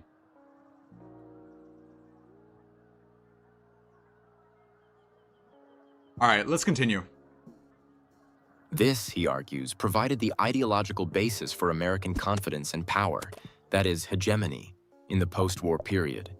The key actors in his narrative were social reformers looking for a via media between laissez-faire and the dangers of social ism. During this period, a distinctive American social liberalism was formulated as a new iteration of liberalism. That's what the system would be. And it already has happened. The most ideal system to replace capitalism would be cyberneticism. I mean, okay, obviously it depends on how you're defining capitalism, how you distinguish capitalism from feudalism and the things before it. But the idea is that generally because the problem is exactly what Khan says now. I don't want to replace capitalism. And I expect it's not because Khan has a committed interest to capitalism, but because, like, it's not worth it. Like, I don't know, like, how are we going to replace capitalism? Like, how are we going to replace money? Money is an incredibly efficient thing to organize society. We can do it in better ways, but that takes a continual process of critically examining the structures that we would associate with what we call capitalism and trying to find a better. Value-based politics are a dead end, at least in your convictions or the vision of the future, that cannot be explained by current day value. You would have to challenge me on like a specific political like idea. Value-based politics are not dead, I would say. But like, I would say more than the necromancy is actually far more popular than what we give credit for, because it's resurrecting the dead ideology of liberalism so that we can stuff it with whatever the fuck we mean in order to transition to whatever punching we want to do, instead of actually basing the values in something and a prescription as a vision for the future. You're somewhat of a socialist, somewhat of a liberal. Yeah, there's like plenty of middle grounds. Like there's plenty of nuance, I guess. I'm also a liberal because I do value chat. I don't know if you guys know. This stream, I say lots of people call me a liberal, but I am not. Ooh, hold up, not that. I am not a liberal. What am I then? Chat, I've been cooking. I've been cooking something nasty. And I did steal it a little bit. If I can. I'll show the Twitter. I'm gonna get advertising so that you guys can. Dispel Marketable hasn't posted. I have posted. I certainly have.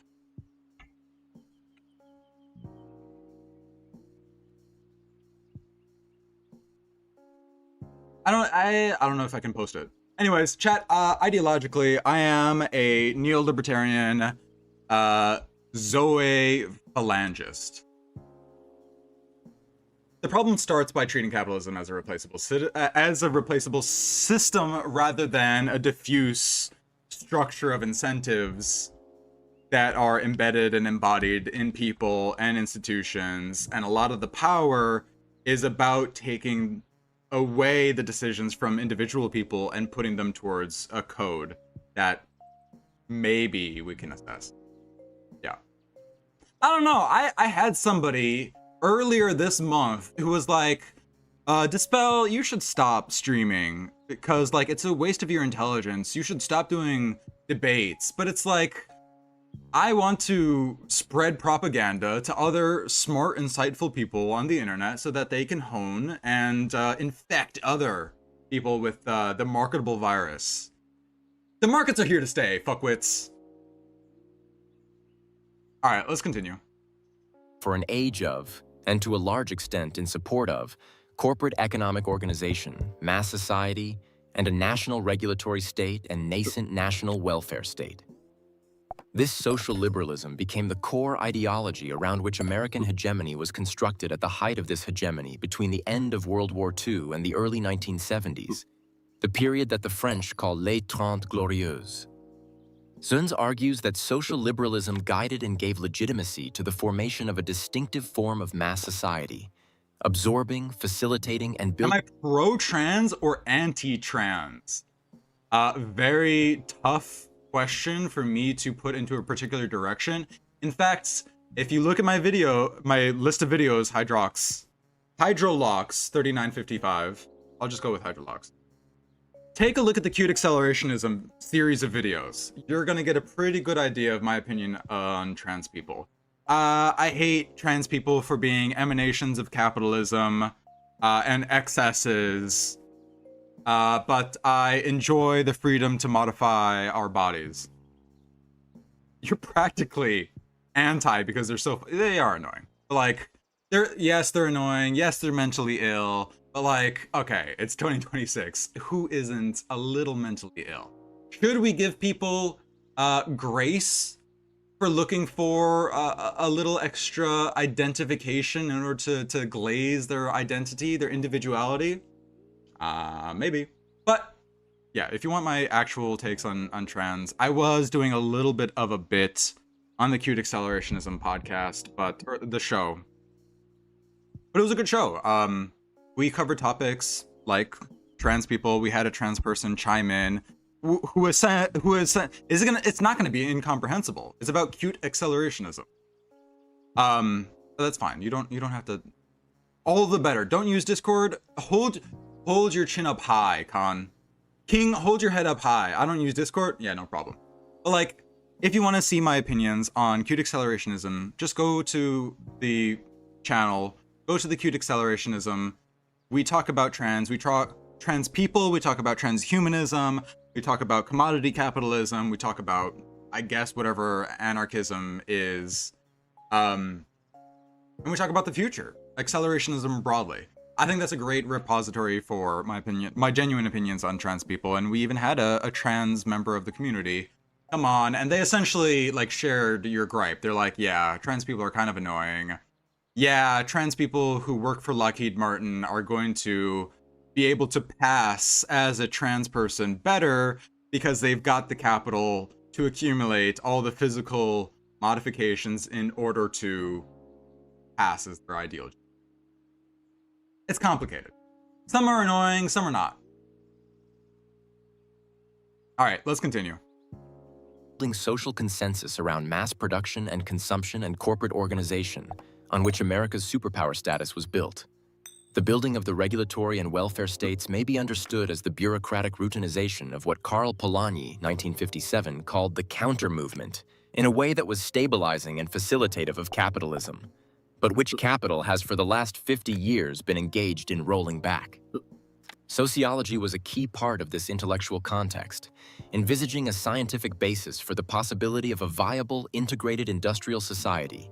That is, what Antonio Gramsci called Fordism. Alvin Gouldner's The Coming Crisis of Western Sociology, published in 1970, is so significant because it marked the crisis of sociology as coincident with the crisis of Keynesianism.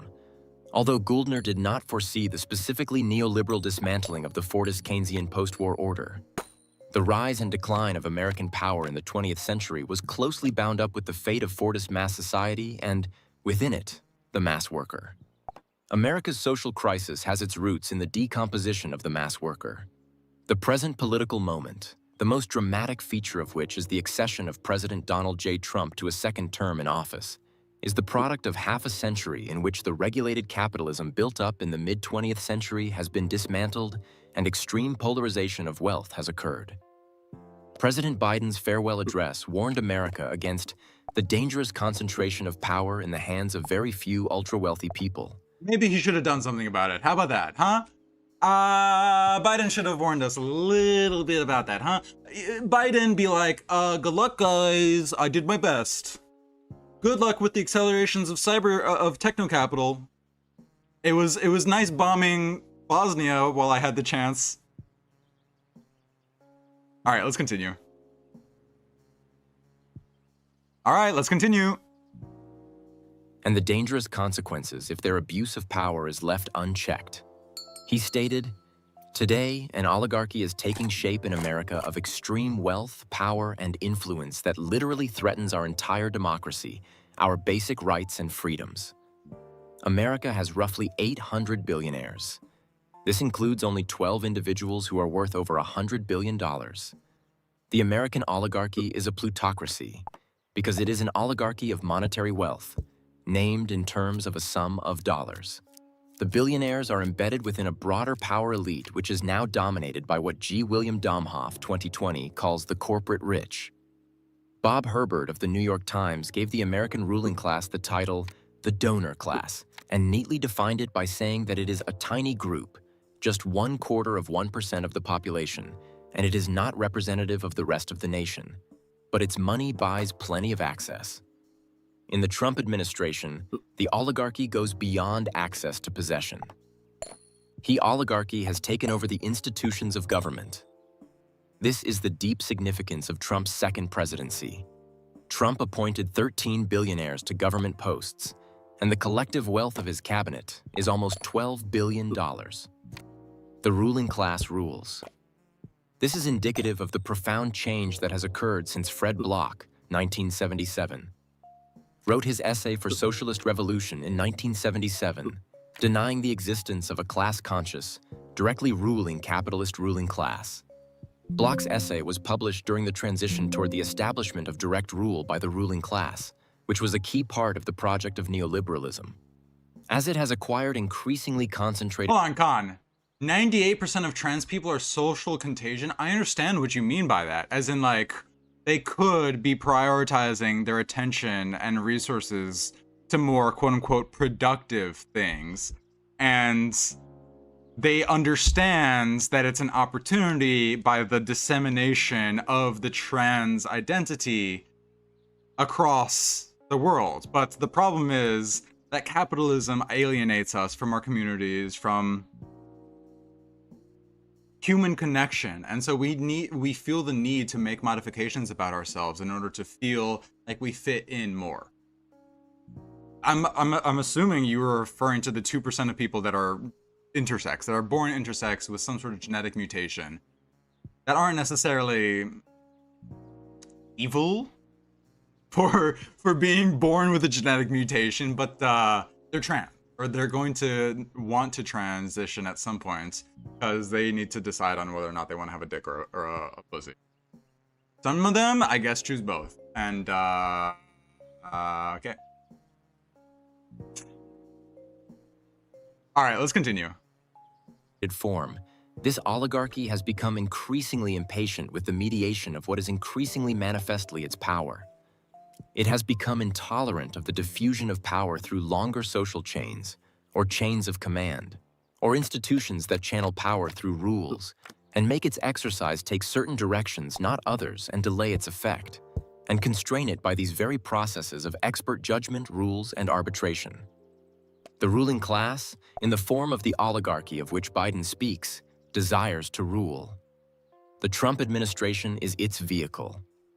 This character of the new administration and its capriciousness is demonstrated by the role of Elon Musk and his Department of Government Efficiency, Docket, which operates as an extra-governmental agency that has been empowered by presidential fiat to access the data of government departments, including the processes of the Bureau of Fiscal Services. A billionaire president has given an unelected billionaire, the richest man in the world no less, power to intervene in the operations of the federal government, potentially usurping Congress's constitutional power of the purse. Direct rule by an oligarchy is different from the institutionally regulated rational capitalism that developed from the late 19th to the mid-20th century. What's my opinion on Alex Karp Khan? Tune in next week for all of my opinions on Alex Karp, because next week we're doing Normie Side. This week we investigated what autism actually is. Next week we're investigating the Normie Side. Elon is too stupid to utilize his influence. I completely agree. He just shoves it off to other people that he trusts. So tune in next week for shitting on Alex Karp, I guess, for an hour and a half or so.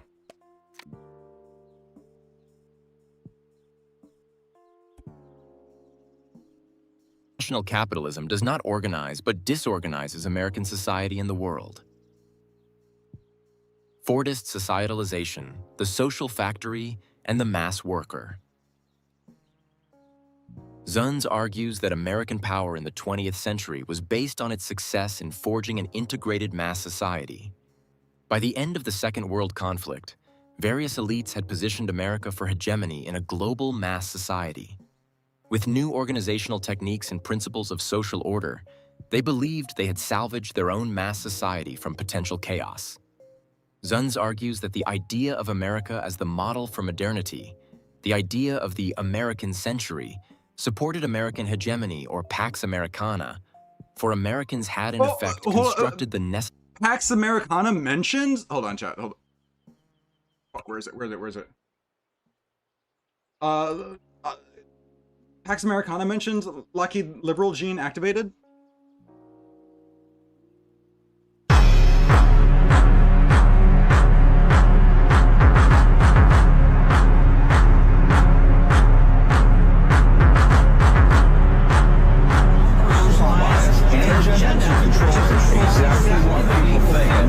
Extremely dangerous to our democracy.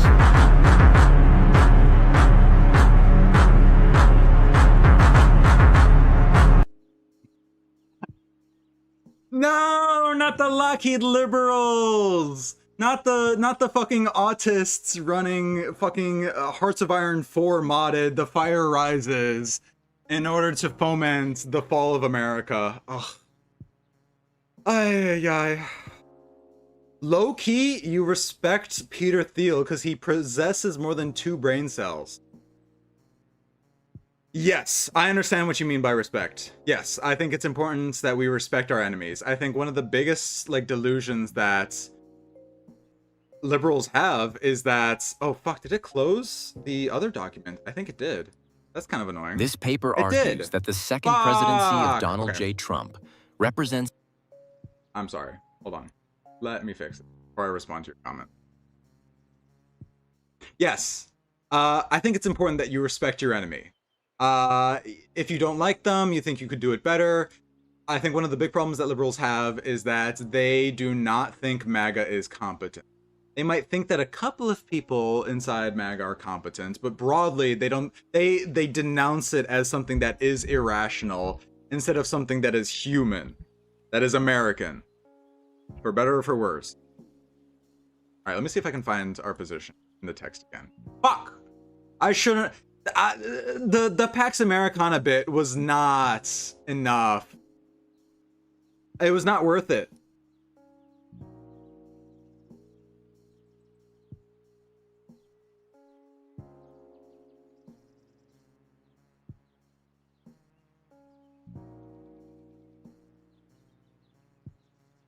Alright, we'll continue here. This is relatively close to where we were. Do I have to restart the script? Hold on. Ruling capitalist ruling if class. I speak... Bloch's essay was No, published during the transition toward the establishment of direct rule by the ruling class, which was a key part of the project of neoliberalism. As it has acquired increasingly concentrated form, this oligarchy has become increasingly impatient with the mediation of what is increasingly manifestly its power. It has become intolerant of the diffusion of power through longer social chains, or chains of command, or institutions that channel power through rules, and make its exercise take certain directions, not others, and delay its effect, and constrain it by these very processes of expert judgment, rules, and arbitration. The ruling class, in the form of the oligarchy of which Biden speaks, desires to rule. The Trump administration is its vehicle.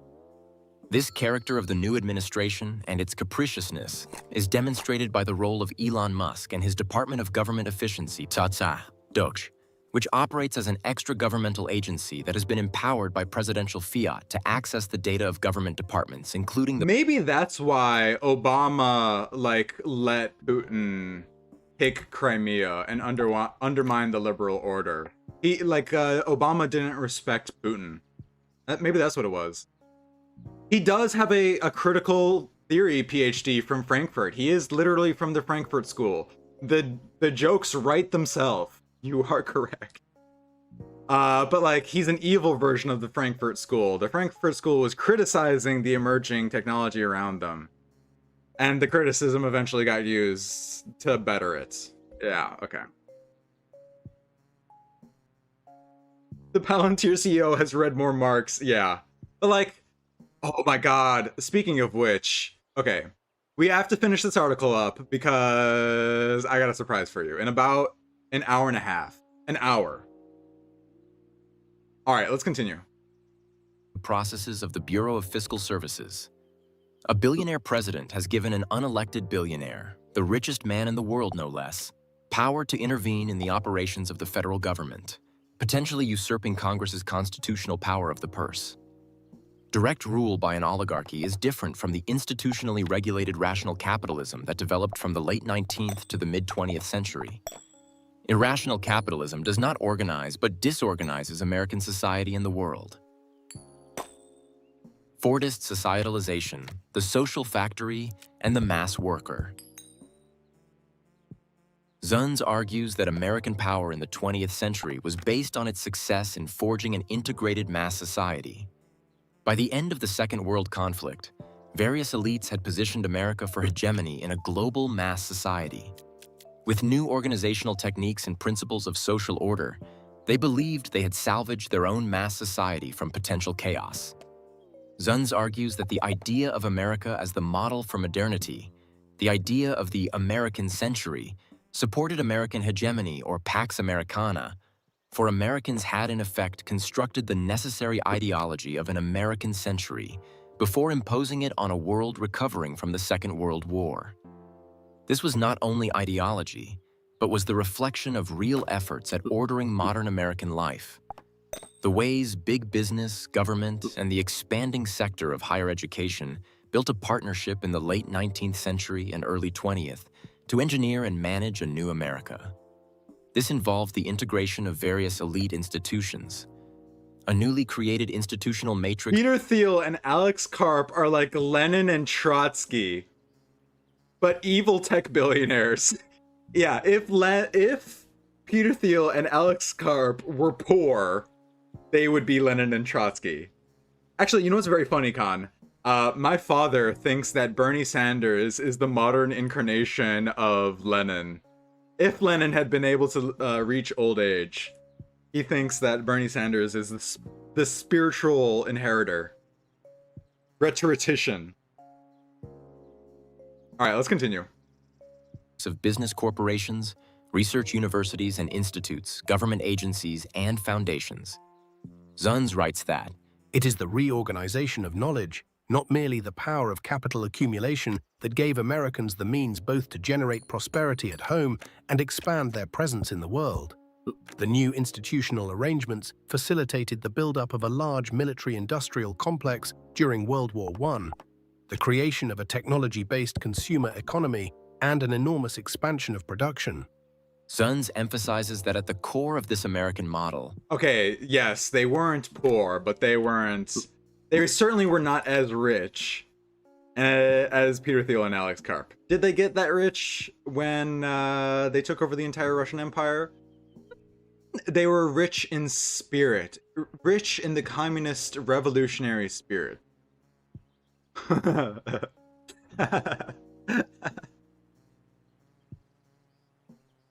All right, let's continue. the middle class became the hallmark of the American century. He emphasizes the work of social scientists in creating statistical techniques that foregrounded the abstract average middle-class American. Mass production and mass consumption were oriented toward the figure of the middle-class consumer. Zunz argues that the middle class was at the core not only of American economic growth, but also of a solution to the problem of social and political order. This solution was in the mass consumption policies that corporate executives, labor leaders, and government officials devised in the interwar years to turn the market to the service of the social contract. Zunz's historical analysis resonates with Antonio Gramsci's insights into Americanism as the creation of a modern society organized around the needs of the factory. Americanism, not globalism. Know the difference. Political power outweighs economic wealth. There is a certain value system that isn't entirely captured by economic wealth. And it's Riz. It's mogging, I guess. It's aura. That's political power.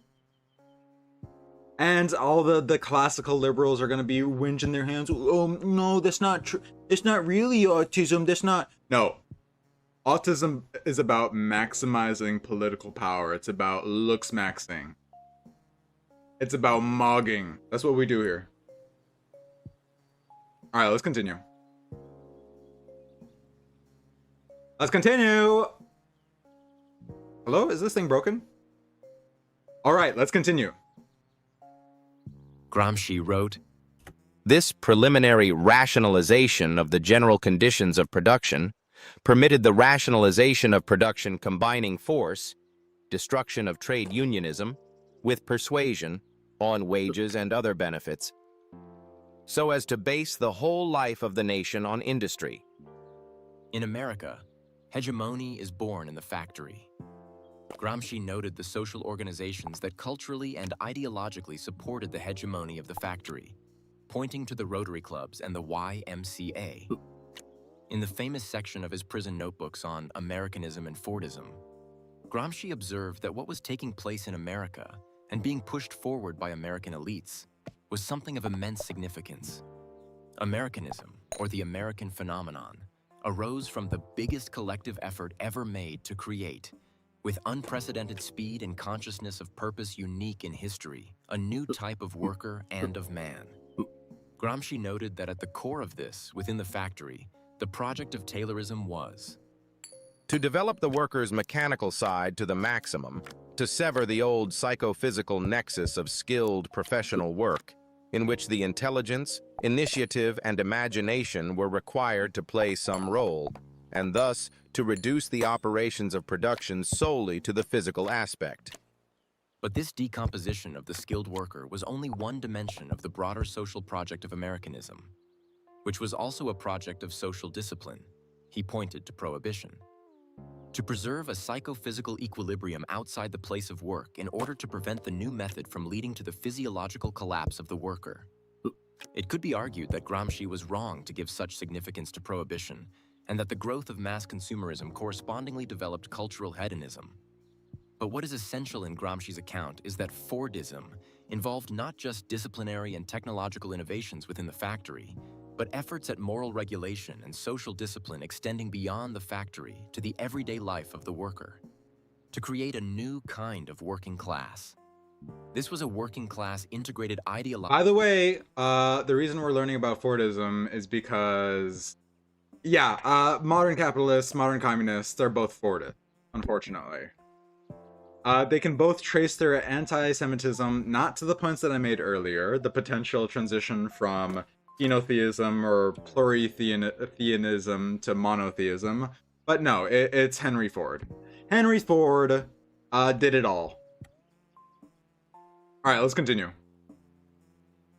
Logically, and in its style of life within capitalist mass society. Fordism may therefore be understood, as Bob Jessup argues, as a generic mode of societalization, that is, pattern of institutional integration and social cohesion, the making of a new kind of social order around the advanced capitalist mode of production. This is in the sense that Fordist mass production was embedded within a framework of social institutions, including a transformation of the functions of the state through Keynesianism and the generation of a mode of everyday life. Honestly, I did not have high expectations for Karp when he threw himself into the show light for the whole New York Times book thing. His provocative talent, I think, is deliberate.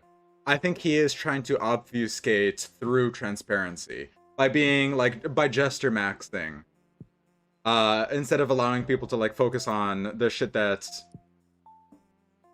Palantir is doing, which is essentially liquidating cognitive intelligence, potentially in ways that could compromise national security, but kind of hard to tell. I'm not an expert in national security. I also don't know what exactly Palantir is doing. I don't know what they're fucking up.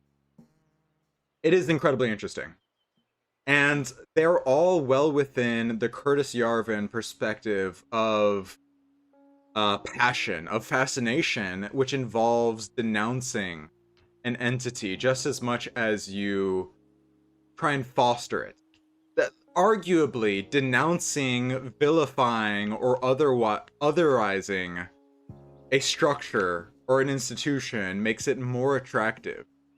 The more you repress something, the more it becomes desirable, is the theory. Is the running theory. But yeah, the problem is, capitalism is sort of just turning on itself, eating itself, not just in these fluid, detached from reality things like prediction markets and currencies and cryptocurrencies to bypass the currencies and sanctions, but in terms of actually eating up our biosphere. And I think it's very easy for people on the left to go, okay, capitalism is ruining our planet. It's chewing it up. We're gonna have immense challenges related to climate change. It's so over. Our host, we completely like fucked this up, ruined it. But like, there are substantive, concrete, local examples you can give. The accumulation of recyclables, trash in the streets. Primarily, I think the biggest, most egregious example that we can point at for climate-related destruction by capitalism is the spread of corn, of wheat, of monoculture across the entirety of the Great Plain. Just a massive fucking desert of soybean, corn, and wheat. And where is the shit going? It's going to high fructose corn syrup. It's going to your rape meat, essentially. So that you can turn over, be stressed in the morning, look at your phone, see some other bullshit is going on the other side of the world. Meanwhile, we've been desertifying, we've been dust bowling all over again. And that's capitalism. I mean, we're going to have to make changes if we want to survive. It's just a matter of like how many lives are acceptable. How many lives are liberals willing to sacrifice before they say, okay, maybe there's some concrete things that we can build a political platform on. Instead of just going, oh, carbon tax credits and global warming. It's like, okay, it's going to be oscillations. Some days are going to be hot, some days are going to be cold. I don't know how the climate models are telling us that the ice caps are going to melt and some areas are going to become deserts. Like, isn't there just going to be more precipitation going through the water cycle? And then you've got the Israeli companies that are like, oh, if solar energy is the problem and trapping all these greenhouses, then maybe we should block out the sun. Fuck you. We do mostly do politics for fun. And that's kind of the only way to do politics. I think people that take politics too seriously are doing themselves a disservice because they're not doing politics here. There's no intractable differences that they're negotiating. We're just two random people on the internet discussing problems that are far and away from us. Israel-Palestine comes to mind. The USAID comes to mind. But I want to be clear, I'm not the type of person that's going to denounce like protest. I don't think protesting does much politically, but it does interpersonally mean a lot. You get to know your community, you get to be a part of something. And I think for a lot of people, because our system is built on being an individual, being a part of a crowd is a little bit of a frightening, odd experience. I'm well aware that the 21st century Great War is coming. Yippee! Yahoo! That's my political analysis of the 21st century Great War. All right, let's continue. Not only was Fordism the creation of a specifically capitalist labor process, in which the activity of labor was under the control of management, but also Fordism created a social order that functioned for mass production and mass consumption. For example, America has a Fordist human geography, built around the motor car. Fordism was the product and coalescing of two bourgeois responses to the antagonism of the working class. The first was the real subsumption of labor through automation and the intensification of relative surplus value extraction. The second was reformist efforts at regulation of exploitation and its mitigation through welfare efforts provided by the state. Efforts at social reform were also embedded in intellectual attempts to construct the image of a good society. Hey, Khan, I think the Israelis can fight a modern war perfectly fine. Drawing inspiration from utopian socialism, Fabianism, social democracy. The second was reformist efforts at regulation of exploitation and its mitigation through welfare efforts provided by the state. Efforts at social reform were also embedded in intellectual attempts to construct the image of a good society, drawing inspiration from utopian socialism, Fabianism, social democracy, the German institutionalist socialists of the chair, and sociology. This is why there was an inherent connection between Fordism and social democracy, or in the US social liberalism, codified in Keynesian economics. Fordism, Keynesianism, social democracy, and social liberalism were aspects of what David Garland has called the solidarity project of modernity. But this solidarity project was bounded by the nation-state, which was the provider of Futurism regulation and project. welfare. Fordism as societalization was the creation of a viable, integrated social order. I said Arabs cannot fight, not Israel. Israel can definitely fight. Khan, you should go back to the VOD from last week where we had a lovely member from the community, Mina the Hedgehog. She is Arab herself. She's an Arab diasporoid, and she'll be the first to say Arab diasporoids are insane. And her prescription for us is to stop treating Israel like they're the West and treat them like they're Arabs. Which I'm fine with doing. Sounds good to me. All right, let's continue. For industrial society. This emerged out of the contradiction between mass production and the market, of which the Great Depression was symptomatic, and for which the New Deal, military-induced demand during World War II, and post-war Keynesianism were the solution. This solution was based on the new mass worker associated with the factory society of Fordism. Since the mass worker was de-skilled and reduced to repetitive motions, capital faced the problem of disciplining and integrating labor, especially overcoming labor turnover. Ford's famous solution to this was the high-wage regime of the $5 day. The New Deal may be understood as the political institutionalization of this solution, with the recognition of bureaucratic unions and collective bargaining. The post-war boom enabled agreements whereby rising wages were linked with rising productivity and the emergence of what British sociologists called the affluent worker. To the Frankfurt School, the affluent worker signified the... It's the middle class. The affluent worker is the middle class. That's what it is. Speaking of Frankfurt School, Alex Karp is gonna save the middle class. Surely. Surely the person talking about a K-shaped economy is gonna save the middle class. Alright, let's continue. Bourgeoisement of the working class and, as Habermas, 1971-109 put it, the rendering of class conflict latent. Fordism as an integrated social order based on mass production required the economically stabilizing support of the state. Keynesianism also required what Massimo De Angelis, 2006, calls social microfoundations supporting a degree of consensus. De Angelis, 2004. Hold on, Khan. This is a very salient point. How did Israel get that functioning military necessary to become a state in the Middle East? Go. 5 pages by Friday. Now. You've got a week. All right, let's continue. Writes that Keynesianism was never just an economic theory, it was also a form of social practice. It needed institutions that allowed the theory to work, and it implied a vision of power relations among classes in society. Fordism Keynesianism can be understood as a strategy to integrate working-class economic and political demands into capitalism through economic growth. Working-class demands were translated into aggregate demand through rising wages and the social wage of the welfare state. Keynesianism was the inherently contradictory incorporation of elements of socialism within capitalism through the implementation state planning.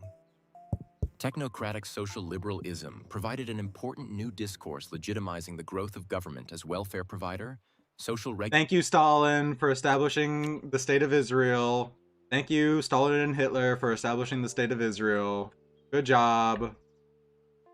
We stand.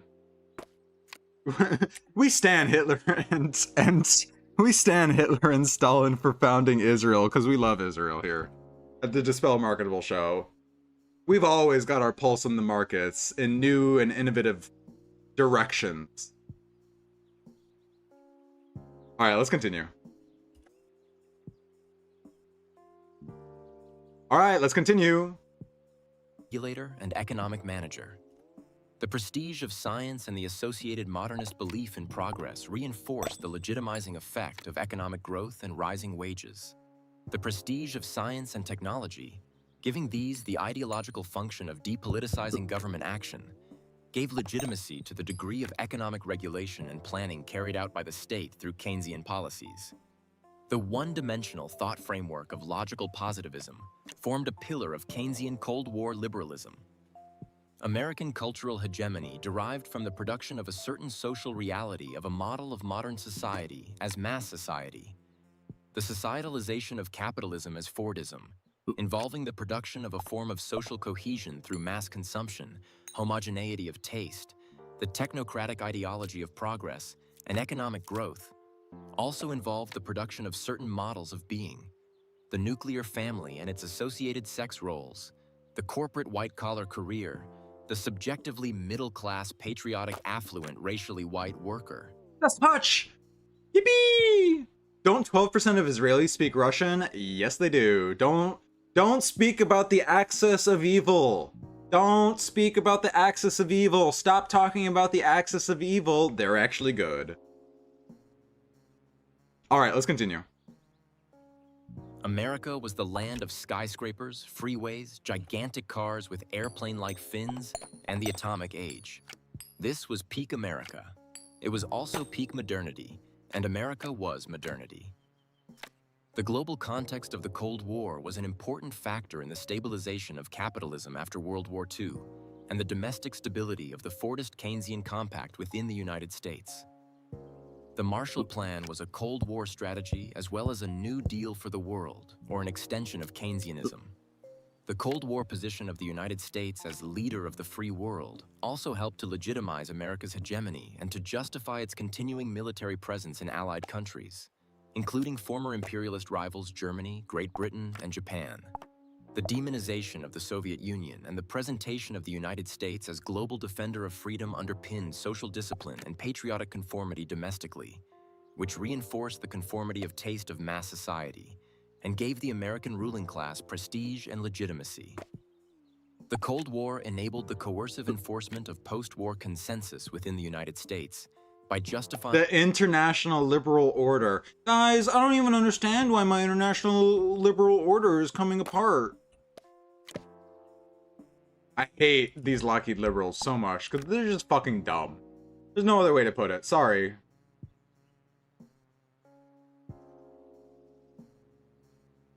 All right, let's continue.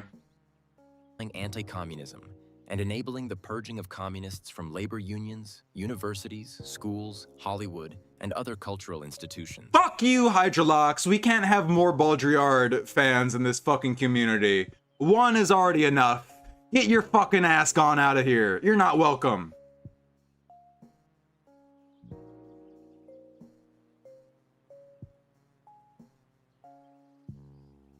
Simulacra posting is banned.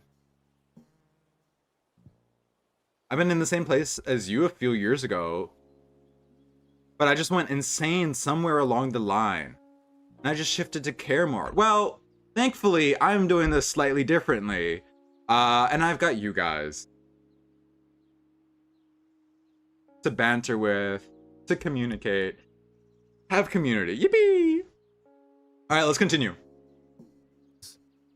The conformism of the 1950s was abetted by fear and by the cleansing of the culture of so-called un-American influences. Anti-communism became a kind of American civil religion, a new central implication of the idea of American nationhood, which had lasting effects in shaping American culture and politics, limiting the scope of legitimate thought. Anti-communism bolstered and gave coercive force to the homogenizing conformity of Fordist mass society.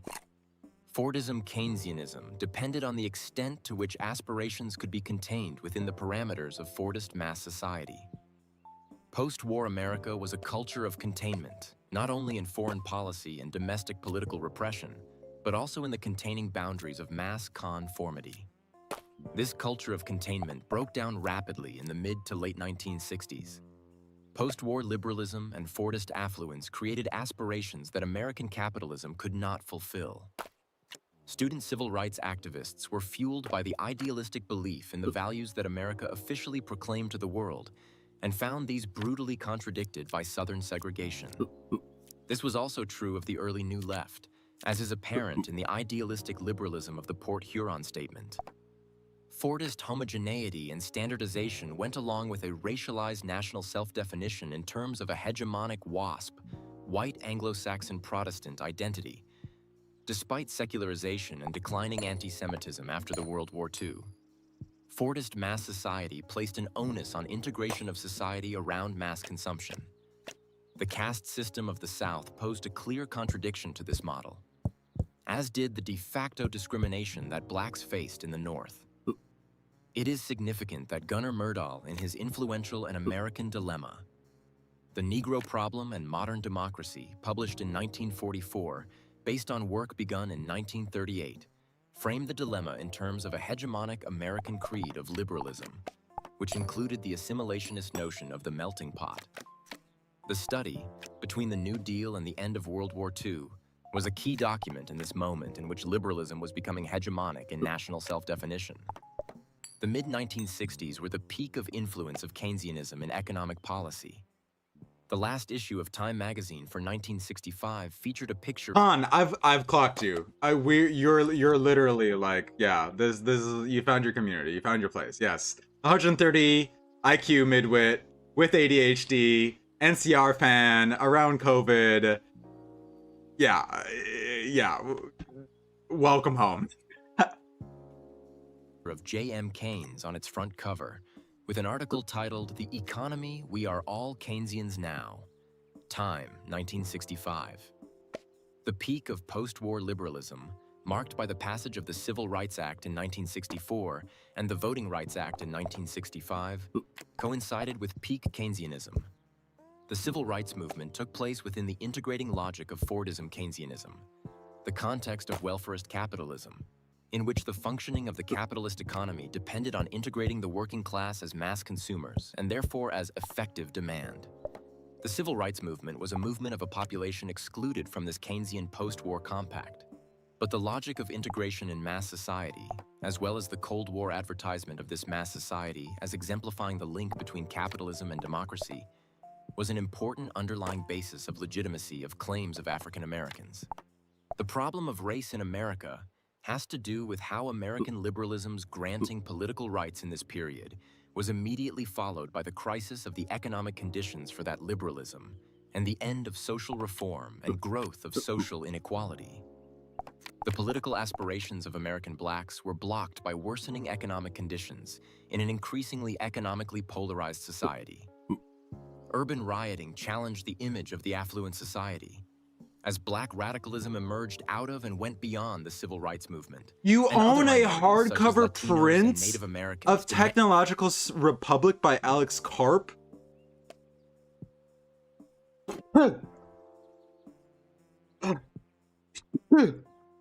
Bro, there's no way you don't own a copy of like Stanislaw Lem's. Oh fuck, what was it called?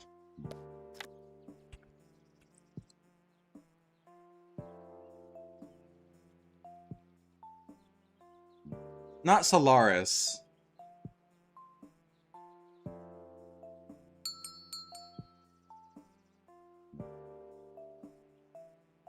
Summa Technologiae. There's no way you don't have a copy of that. I've not heard of Technological Republic though. I imagine actually there's not too much like that's new in the Technological Republic. I imagine it's just like standard technocracy. All right, let's continue. All right, let's continue. Demanded not assimilation into the melting pot, but recognition as distinct cultural groupings. University campuses were key sites for these contestations of the dominant culture. The free speech movement at Berkeley and anti-war protests at other University of California UC campuses, and the denunciations by Governor Ronald Reagan of the university as soft liberals harboring radicals are particularly... It's bullshit. He wrote it to be read by the congressional toddlers. Okay, let's be specific here. Senators are not the same as the House of Representatives. He wrote it for the House of Representatives. For the people of the House of Representatives. The masses of the House of Representatives. Honestly, I don't know. I'm not sure how I feel about like this proposed legislation to expand the House of Representatives, because it's just going to be more like glup shittos doing fuck all. Except performing what they think looks like politics. Alright, let's continue. Alright, let's continue. Particularly significant because the California Master Plan was a key achievement of social liberalism and part of the institutional micro-foundations of Fordism Keynesianism. The UC Multiversity provided mass higher education for the social factory, a knowledge factory, as industrial economist and president of the UC system Clark Kerr put it. It was institutionally charged with producing knowledge and human capital as a public good, a general good for California high-technology business, and offering economic inclusion and social mobility as part of the social deal of a mature Fordism Keynesianism. The conflict over the university between New Left and New Right showed the inherent instability of the Fordist Keynesian compact as students refused the human capital bargain and contested the factory model of education. The contradiction between... Oh, you think that he's in over his head writing it. He thinks that he's gotten away with everything. You think Alex Karp writing the Technological Republic is overconfident. It reads a bit like Trotsky's Inner Thoughts while reading Revolution Betrayed. I might give it a read. I would certainly be open to finding... I would be interested. I think my money goes far more to other situations than it goes to the $15 that's required to buy and pay for the shipping necessary for that book. So if it ever crossed my plate, I would certainly dig into the Technological Republic, but he doesn't need those $15. I need them more. All right, let's continue. In America's proclaimed values and its reality was starkly evident in the Vietnam War, into immediate confrontation with which American youth were propelled by the draft.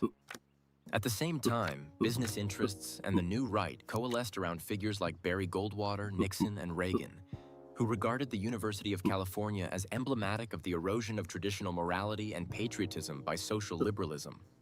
Historian Nancy McLean, 2018, 102 to 105, details how the right-wing political economist James Buchanan, developer of public choice... You've delved into Karp and come back with the conclusion that he's an interesting man. He's not cynical. He is a man of conviction. Is he an evil man of conviction?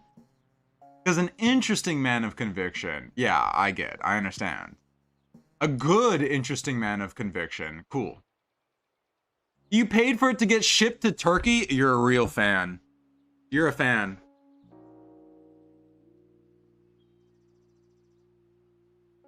I'd be interested in reading. Not gonna lie. What are the good read reviews on this book? Hold on, let's find out. Honestly, kind of a flat distribution of stars. Top review, 8 followers. 2 stars. Oh my god, it's kind of long. The Technological Republic is a bold, polemic call to arms that aims to redefine America's future through an engineering mindset and a revitalized tech government alliance. As an engineer with some background in statistics and machine learning, I found its sweeping claims generally problematic. Karp proclaims that founder-led companies outstrip the market by over 10%, therefore no lasting value is created by committee. Without accounting for survivorship bias or risk-adjusted returns, what lasting means... a firm lasting is entirely... Karp's vision of a renewed American project is equally frustrating. He invokes extreme historical references ranging from Nazi-era science recruitment to the hyperbolic notion of a 1,000-year republic in a manner that's more designed to shock than inform. When he rightly asks, how do long-term hard projects get funded, what do tech companies owe to the security provided by the state, because they're international, profit-driven corporations, and then challenges us to consider coordination beyond Dunbar's number. His insistence on a centralized, top-down approach dismisses the inherently pluralistic and dynamic nature of American innovation and resilience. In doing so, he reduces a complex, multifaceted national legacy to an oversimplified blueprint that stifles dissent and ignores the messy reality of modern governance. In the end, the Technological Republic is a manifesto of frustration rather than a robust, evidence-based strategy for the future. Perhaps this should be expected from the author's conflicts of interests. It echoes similar themes from works like AI Superpower, The Precipice, and the New Digital Age. Okay, so is this just like the post-liberal version of abundance? Is that what I'm getting from the Technological Republic? Don't read it. Don't take it for anything. Okay, thank you. You saved me. I'm going to use that time instead to learn about Lacan.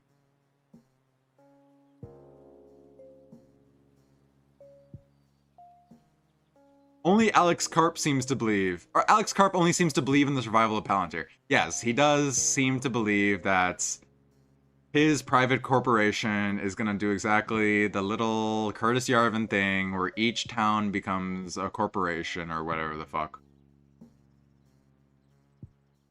Okay. You saved me. Thank you, Khan. Alright, let's continue. Choice theory, which became a cornerstone of neoliberal thought, chafed at the liberal and radical atmosphere of UCLA in the late 1960s and advocated the corporatization of the university and the end of free tuition. Social liberalism depended on the suspension of class conflict within the deal of affluence and economic growth, but as such, depended on containing social, economic, and political aspirations within the boundaries of its institutional micro-foundations, the nuclear family, the corporate career structure, the bureaucratic union, and acceptance of the neutrality of the administrative state supported by science. The crisis of Keynesianism, arising from the stagnation and recession of the 1970s, followed the cultural and political coming apart of the Fordist social factory. The stability of Keynesianism-Fordism was in contradiction with the anarchy of the market, and this anarchy extended beyond national borders to the global economy. It was therefore implicated in the contradiction. Get meat from killing the chicken? I just made this fucking egg. I'm gonna starve. It's so over.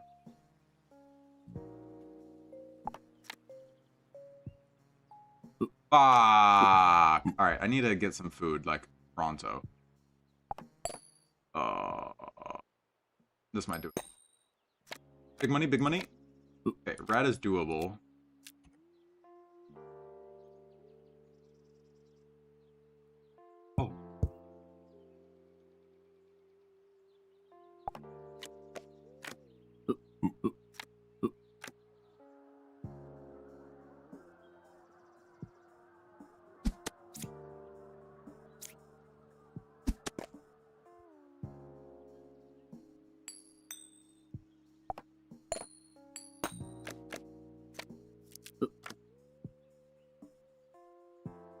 Yarvin, if he is entertaining, he's just too retarded. Yeah, that's kind of something that I'm scared will happen to me, like, as I grow older. Like, Nick Land, you know, revolutionary, not sure he exactly deserves, like, his fame. Like, the quality of his writing is not high at all. But, he did just become objectively retarded as time went on. Alright, let's continue. Between nation-state and global economy. The post-war compact was a national compromise, organized by the nation-state, but within the international framework of Bretton Woods. The reconstruction of the capitalist economies of Germany through the Marshall Plan and Japan through other aid programs as an extension of the New Deal for the world and the creation of a global Fordism Keynesianism under Bretton Woods took place under the pressure of class struggle. But capital not only faces the agency of the working class, it faces the agency of other capitals in market competition. Since capitals are represented and their interests organized and furthered by nation-states, this means the interrelated dynamics both of the global market and imperialism. Robert Brenner has shown how the reconstruction of Germany and Japan faced America with growing international economic competition by the late 1960s, producing downward pressure on the rate of profit. Brenner writes, "From the early 1960s, U.S. manufacturing producers suddenly found their markets both abroad and at home." Suddenly, they found their markets at home and abroad. Who knows how that could have happened? It was oil. It was the transition from coal to oil with the Second World War, the establishment of points, or of pipelines, and the dissemination of petrochemical derivatives. Like plastics. That's what it was. That's somehow, magically, radically, somehow we managed to get all this super cheap oil from somewhere. Who knows where? It's obvious that he only has influence, and Thiel thought him funny. Yarvin is a Peter Thiel court Jew. Awesome. Awesome, awesome. Wait, doesn't like Peter Thiel have like his like gay parties that Clavicular like goes to? If Curtis Yarvin is Peter Thiel's court Jew, what does that make Clavicular? Hydrolox is telling us Yarvin and Karp don't look like they're going to be a good influence on society. Yarvin is a social Darwinist and Karp only cares about money, and that he gets more of it. I do think that Karp is probably genuine. He probably does care about something besides money. I don't know what that is, though. Because, like, the major problem with, like, America right now is, like, there's two conflicts going on. It's the woke, witchy lesbians versus the technocratic gays. The gay liberal... The gay liberal Lockheed Liberals. And it seems to me like Thiel is like squarely in the camp of gay Lockheed Liberal. And Karp, I don't know. He kind of just seems autistic. But like, what does an autist like get? What does he envision? I don't know. It's kind of tough. It's not like he's going to be like... I expect Karp would be opaque about what he wants to do with Palantir. But he would hide it behind a bunch of other bullshit, is my expectation. Thiel invited Yarvin to the 2024 election. Watch night. Did he join? Did he get curbed by his court Jew? That would be really funny.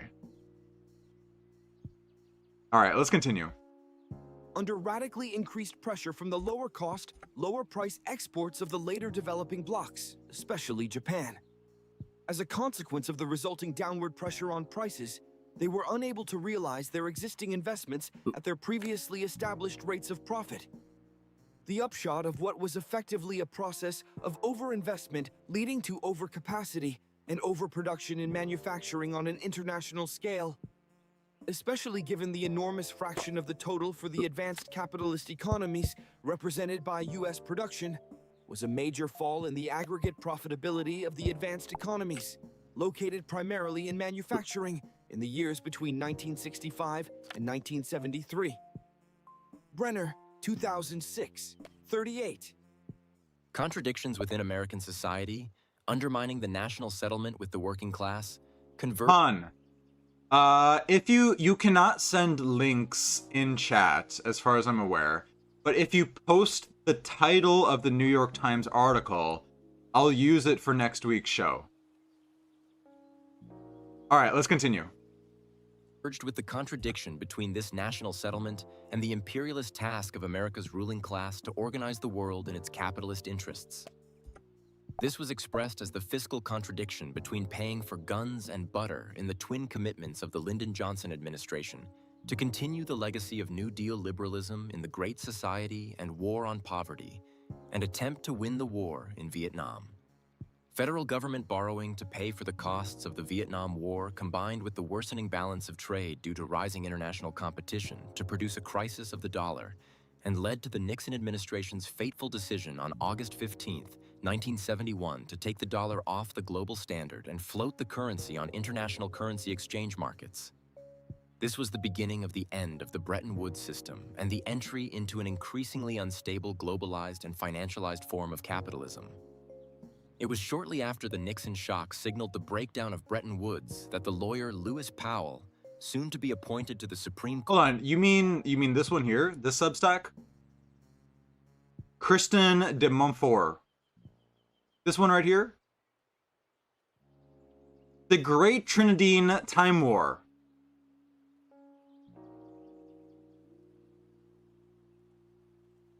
I have such low opinion of anybody that dares to call themselves a Hegelian. I like just immediately. Is this the article you mean? I think I found the article you're referring to. This one here? The Lebenswelt. Okay. Oh my god. This is a long article. How much is there to write about? Carp. Not this one? I'm not even gonna bother like reading Hegel. It's like a massive waste of fucking time to like theory mog the most useless bastards in the world. Curtis Yarvin's Plot Against America.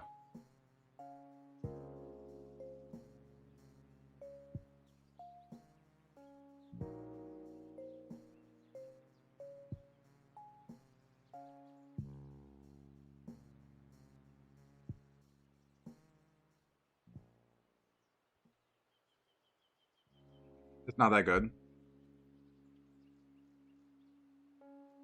Oh, it's... no, this will be relevant. I'm going to put it in the docket for next week. Thank you.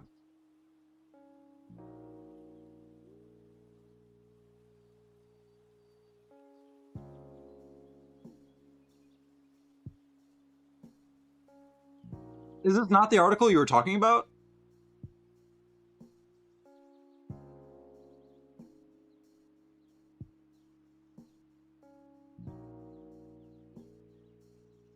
We're gonna read the article anyways. It looks relatively short. I feel like we can probably...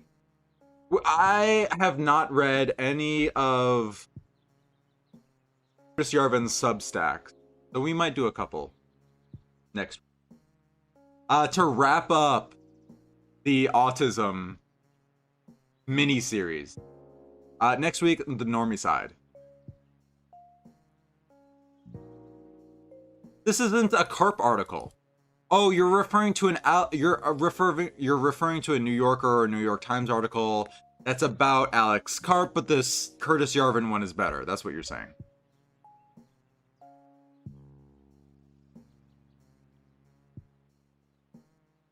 It's not worth it? Okay, you better start spitting some straight, coherent facts on what's relevant to read and what isn't. All right, let's continue. Court by President Nixon produced the Powell Memorandum. This called for America's business leaders to use their money and influence to actively shape culture and intellectual life. It inspired the growth of right-wing foundations and the creation of right-wing think tanks as an alternative intellectual milieu, bypassing and challenging the liberalism of the universities. The economic crisis of the 1970s spurred and provided the opportunity for right-wing strategists such as Buchanan, in league with industrialists such as the Koch brothers, organized in the Mont Pelerin Society, the Cato Institute, the Heritage Foundation, and other entities to plan, as a long-term political strategy, the undermining of the welfare state and the accumulation of power in the hands of private business interests. McLean writes, "It is hard to imagine such a clan upending the known world within a few decades, but chance won them a wider hearing. It came with the troubling economic events of the mid-1970s, which undercut the credibility of the prevailing approach to political economy. The worst and longest recession since the Great Depression." This guy sounds like the head of PragerU. This voice that I used sounds like the guy who runs PragerU. If liberals have shit in their pants, then, why am I walking funny? Alright, let's continue. Followed by a mystifying period of stagflation and compounded by new competition from abroad, enabled the wider right to draw more and more corporate leaders into action. They wanted not just to rein in regulation and taxation, but also to dethrone the dominant paradigm of Keynesian economics that was at the core of the mid-century social contract. McLean, 2018, 136. Neoliberalism, as intellectual doctrine and political strategy, was the formulation in consciousness of the capitalist class's exasperation with the national Keynesian compromise with the working class. The pressure of international competition from Germany and Japan was added to by the growth of the Asian tiger economies of South Korea, Hong Kong, Singapore, and Taiwan. After devaluing its currency in 1994, China surged as an exporter. The basis for this was laid by capitalist development under Deng Xiaoping, following the normalization of relations with the United States in the mid-1970s.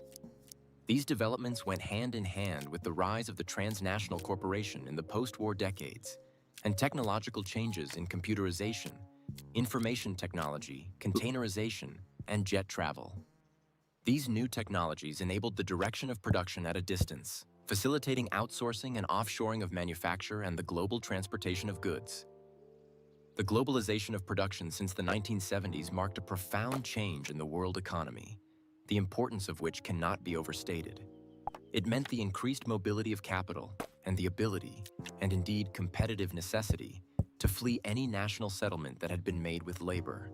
As international competition has driven down profit margins, solutions have included driving down wage costs through the global search for cheap labor, the shift of employment in the United States into the service economy, which was not faced with international competition, and the growth of non-productive speculation through financial markets. The stagnation of the real economy evident in the 1970s has been the secular reality since then. Over. Come temporarily mainly through bubbles in financial instruments and real estate. Financialization has had deep social effects, including the vast increase in economic inequality. Income inequality is at levels greater than at any time since the 1920s, and there is a new aristocracy of unprecedented wealth. This combines with the economic and social devastation of deindustrialization within the United States, combined with the ability to offshore fixed. Okay, it's the Kristen Alex Karp's Aggression in the Lebenswelt. Yeah, we can take a look. We don't discriminate against articles that show up on the show. If they're relevant to the points, they're gonna show up. Just because it's a Substack doesn't mean it's less credible or there's fewer good ideas.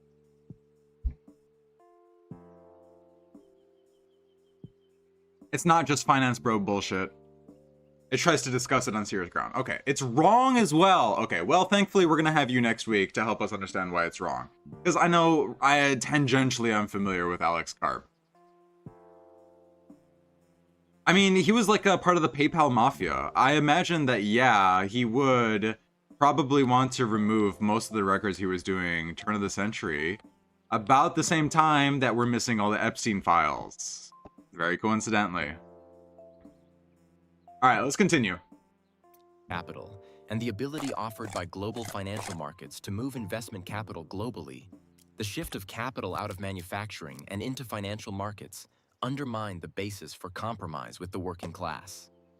Economic turbulence of financialized capital has entered into everyday life not only through causing recessions, but has given a new uncertainty and volatility to the lives of the mass of people. The integration of the state with monopoly finance capital, which Lenin presented as a central feature of imperialism, has rarely been more evident than in the bank bailout of 2008. True! Fuck Obama! For giving up his radical beginning. Alright, let's continue. Which had a devastating effect not only in increasing economic inequality, but also in undermining the legitimacy of governmental institutions. The Trump administration is the product of half a century of conservative backlash against social liberalism and the Keynesian nation-state-based deal with the working class. Post-Fordist desocietalization and the crisis of the nation-state. The 1970s was the pivot decade between the post-war boom, Keynesianism, and social reform, and the phase of neoliberalism, financial instability, dismantling of the welfare state, and surging inequality that began in political terms with the Reagan presidency beginning in 1980. Goldner's 1970, The Coming Crisis of Western Sociology, marked the turning point with respect to the academic discipline of sociology, which had been a key discourse of social liberalism. As Daniel Rogers argues in Age of Fracture, 2011, an intellectual history of American thought in the last quarter of the 20th century, the key transformation that began to occur in the 1970s was the decline of the language of society as a unitary and unifying entity and its replacement by discourses of the market, individualism, rational choice, and plural group identity. No, the neoliberals! Oh, yeah. Key transformation that began to occur in the 1970s was the decline of the language of society. We no longer live in a society. As a unitary and unifying entity, I love unity. I love bringing people together. And its replacement with individuals. The market, the rational choice, and the pluralistic groups. All right, let's continue. According to Rogers, to know the pressures of society on the self was, in mid-20th century America, to speak within the bounds of the prevailing common sense of the matter. By the 1980s, the recession of the social echoed the shrinking prestige of sociology, which had ridden the crest of the social movements of the 1960s. The recession of the language of the social was not simply due to the growing influence of right-wing intellectuals through networks and organizations funded by magnates like the Koch brothers. Right-wing intellectuals legitimized and strategized the withdrawal of support and funding from the institutions that supported the Fordist social factory. This was made possible, however, by the more structural shifts of increased automation, globalization of production, the transfer of capital into financial speculation, and the shift in employment from manufacturing to the lower wage, less unionized, and more precarious service economy. Capital sought to break free of the limits of the post-war nation-state-based settlement with the mass worker. It was the crisis of Fordism Keynesianism and the strategies by which capital freed itself from these limits that created the world of today. The changes in the technology and organization of production, in the types of goods produced, and in the kinds of markets to which supply is targeted, have been designated by the term post-Fordism. If Fordism was not only a mode of accumulation but a form of societalization, it has been assumed that post-Fordism would also give rise to its own form of societalization. In other words, a social order in which post-Fordist production would be embedded, rendered socially viable, and livable as a form of social life. The shift toward post-Fordism has been theorized as also giving rise to new forms of sociality. Unlike Fordist societalization, these post-Fordist forms of sociality are conceived of as fragmented subcultural niche markets, networked, fluid, dispersed, temporary, neo-tribal, giving much greater scope to individual choice, unique self-identity, and this is where the trans critique comes in. This is exactly where it comes in. these little widgets and devices in order to distinguish yourself as an individual. Can't cook it. There's nothing... Okay. I would like to have my evil boogeymen to be interesting character-wise than boring corpo unks. I would prefer that they weren't neurotic freaks. That's, yeah. Stalin is not a boring topic. And it is partially because he wasn't a loser like Hitler. But he was a ghoul. Like, what am I, like...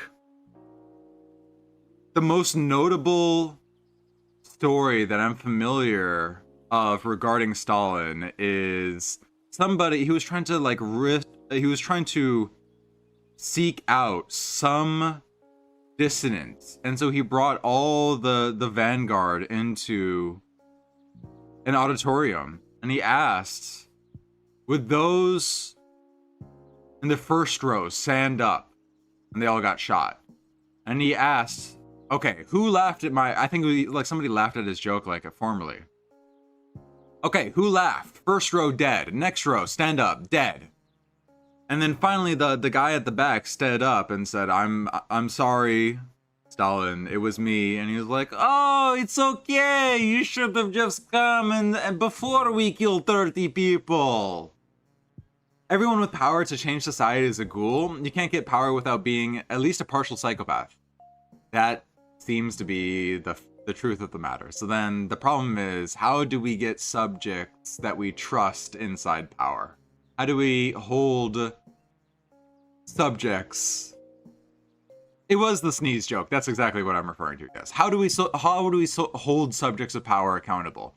And the easiest way to get through to liberals is to point out the number of Democrats that just so happen to conveniently vote for, yes, the bless you comrade comment. You know exactly what I'm talking about. All right, let's continue. Effective self-expression. In British sociology and cultural studies, the notion of post-Fordism was taken up with enthusiasm. The theorization of the political implications of post-Fordist New Times in the magazine Marxism Today overlapped with the studies of youth subcultures by the Birmingham Center for Contemporary Cultural Studies. Much of the post-functionalist theorization of the nature of contemporary sociality, especially Anthony Giddens' notions of reflexive modernization and the reflexive self, can be seen to be influenced by, or at least compatible with, the theorization of post-Fordism. In the 1990s in America, the Clintonite New Democrats were enamored of the technological enthusiast language of free enterprise meeting the information superhighway. As David Harvey persuasively demonstrated, postmodern culture was the product and reflection of the post-Fordist shift to flexible accumulation. The positive potentiality of post-Fordism has been seen in the enabling of differentiation of tastes, identities, and scope for creative work and cultural hybridization. The positive associations of post-Fordism meshed with the turn of academic sensibilities away from valuing the normative integration of social liberalism and toward the politics of difference, multiculturalism, fluid sexual and gender identities, and an interest in all forms of hybridity. This postmodern sensibility is the celebration of the entropy of the social microfoundations of Keynesianism Fordism. These positive associations of post-Fordism were experienced as benefits by highly educated professionals in the growing knowledge and high-tech economy. And David Harvey persuasively demonstrated, and if you don't like David Harvey, you're gonna have to persuasively demonstrate the opposite.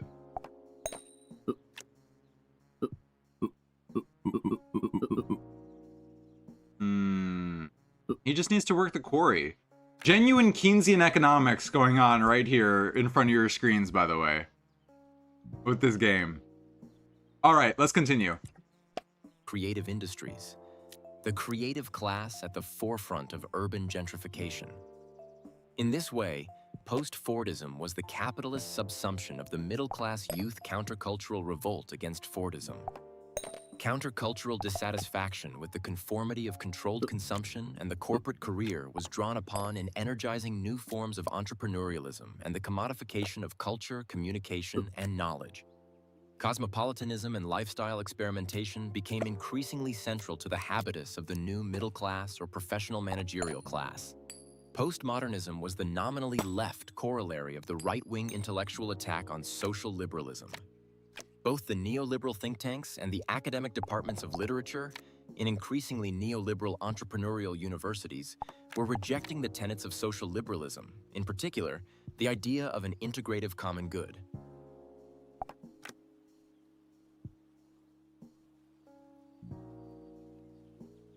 I accidentally paused it or something. You got something against David Harvey? Just annoyed at the people who constantly talk about him. I genuinely do not know much about David Harvey.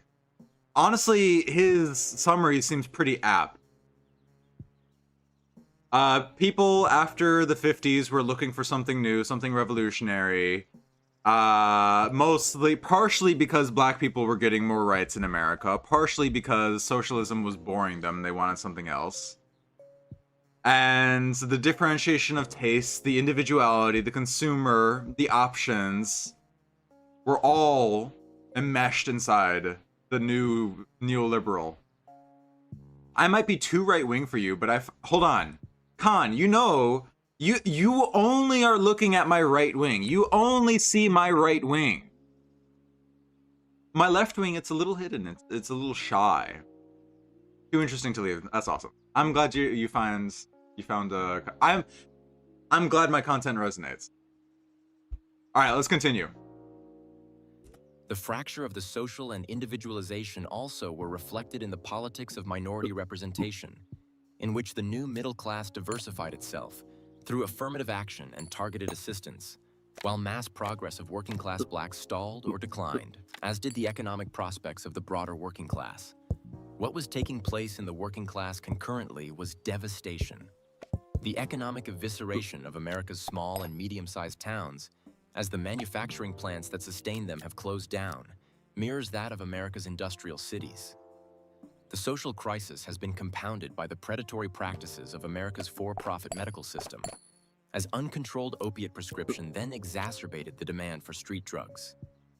Deaths of despair have become a common phenomenon in America's deindustrialized heartland. This article is actually just so on point. Not a crumb left behind. It's got the capitalist realism. It's got the modern analysis. I'm learning new things, actually. This is great. He wrote commentary on Marx's book and tried to adapt it. Who hasn't tried to adapt Marx to the modern age? Speaking of adapting Marx to the modern age, give me 50 minutes and we'll be right there. All right, let's continue. Was not only an economic crisis, but a cultural, social, existential, and moral one.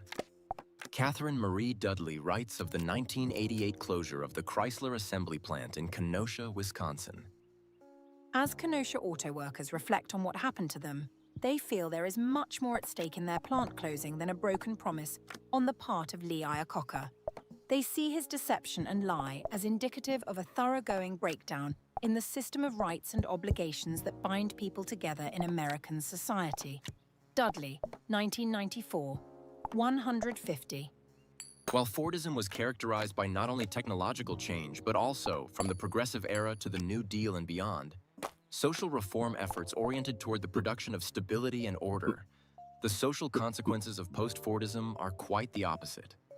Jessup wrote in 1992, "Neither a viable post-Fordist accumulation regime nor a coherent post-Fordist mode of regulation has yet arrived, if they ever will." More recently, Matt Vidal has argued that post-Fordism is an inherently dysfunctional accumulation regime. He writes that Fordism was uniquely functional in its ability to temporarily contain inherent capitalist tendencies toward stagnation, but these have now been permanently unleashed under post-Fordism, which as such is a dysfunctional regime. Post-Fordism generates fragility, instability. It was so close to feeding them all. No! I was so close. Look at how close he was to getting his berry bush. They're gonna die. Ah! No, that's brutal.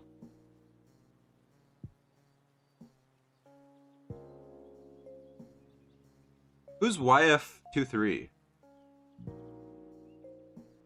YF23 profile. I don't know who that is. No, for God's sake. Like Marx did all right for his time, but like we're already like 250 years after that. Who the fuck is YF23? Oh, okay, got it. All right, let's continue. And stagnation, intensifying the contradiction between the tendencies toward overproduction and the restriction of consumption power. He concludes, dysfunctional accumulation and the maladies it has inflicted on labor and labor markets are fundamentally structural economic problems inherent to the post-Fordist regime. With the demise of Fordism, capitalism has again been unleashed.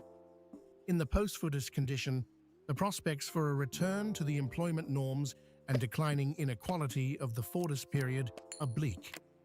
The plight of post-Fordism appears to be long-term and without any institutional fix that is consistent with capitalism as we know it.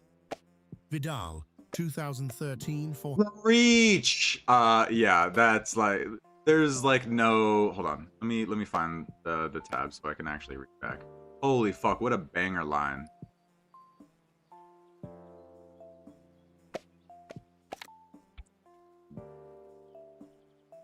Inherently dysfunctional accumulation regime.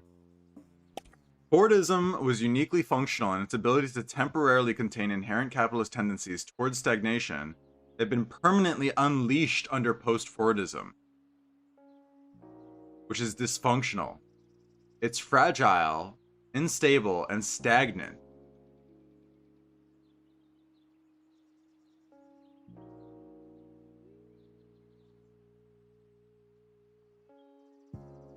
Okay, so we just need to find a, we just need to find a new container for capitalist tendencies towards stagnation. And, it might require a little bit of blood. I don't know. Alright, let's continue. 168. Growing inequality and lack of secure employment have eroded solidarity and community. Post-Fordism goes along with the individualization and fragility of social bonds that, according to Zygmunt Bauman, 2006, characterize postmodernity, or what he came to call liquid modernity.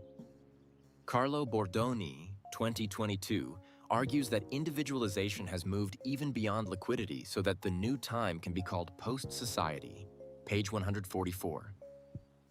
Disorganizing the world from disposability to exterminism.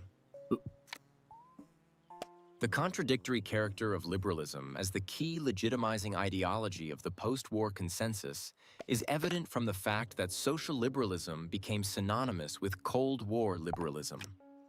For social liberals, the corporation, if regulated by the state, provided a model of social order. But, as Lenin showed, the monopoly capitalist corporation was also a key element of the social basis of imperialism. The ordering of American society domestically, producing the model of modern affluent consumer normalcy, the social factory, was accompanied by the imperialist organizing of the world in the interests of American capital, which was violently disorganizing. America's imperialism without colonialism depended on secret counterinsurgency campaigns. The CIA's orchestration of coups and dirty wars, in 1953 in Iran, in 1954 in Guatemala, in the Bay of Pigs debacle in 1961, the murder of Patrice Lumumba in the same year, the support for Indonesian mass murder of communists in 1965 to 1966, the dirty tricks... Much less televising those murders on national television. Just completely jumping the shark. The solution is war.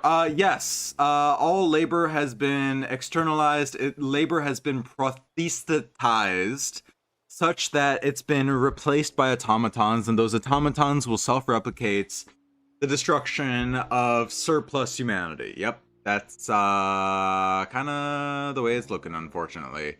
Hopefully, we'll figure out if that's the way it's going within the next year. We'll find out. All right, let's continue.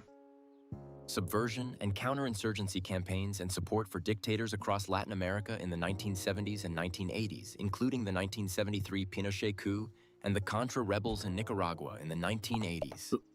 These kinds of covert operations have been a continuous feature of U.S. power.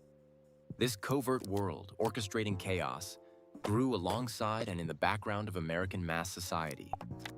The growth in size, reach, and power of the intelligence agencies was part of the combined growth of the national security state and military-industrial complex, including the secretive nuclear weapons complex. Much of this was behind the back. The secretive nuclear weapons complex. Chat, do you guys know who are they talking about? I wonder who they could be talking about. Secret nuclear weapons complex. Very interesting.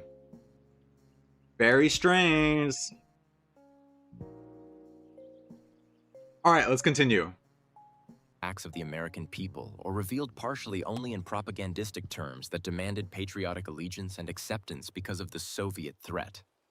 But the covert and secret backstage to the American Democratic Front stage gave the normalcy of the 50s and early 60s an uncanny and sometimes absurdist quality that was expressed in literature, including science fiction, as well as social criticism.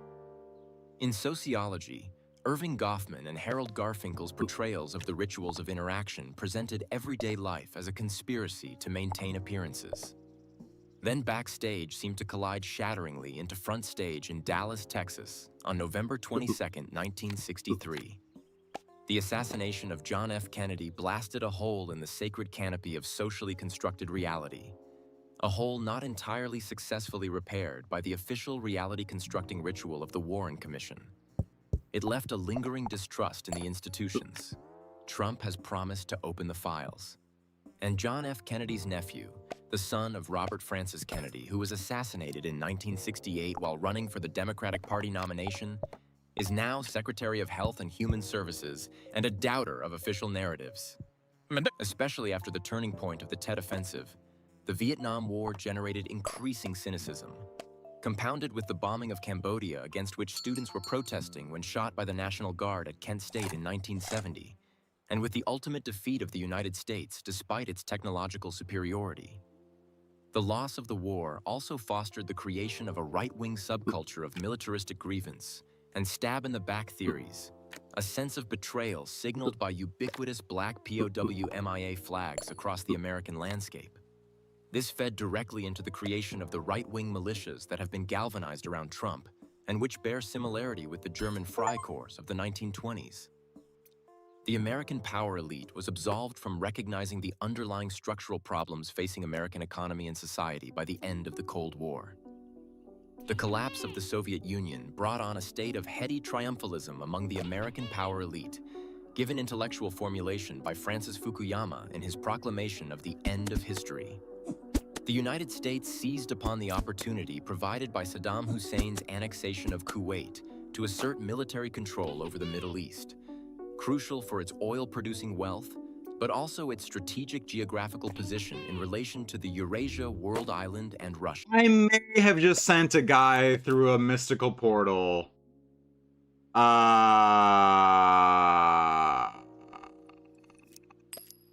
To sacrifice a random guy. How the fuck do I get that back?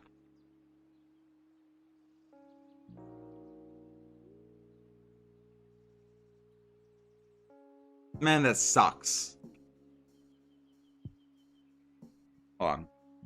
All right, let's continue.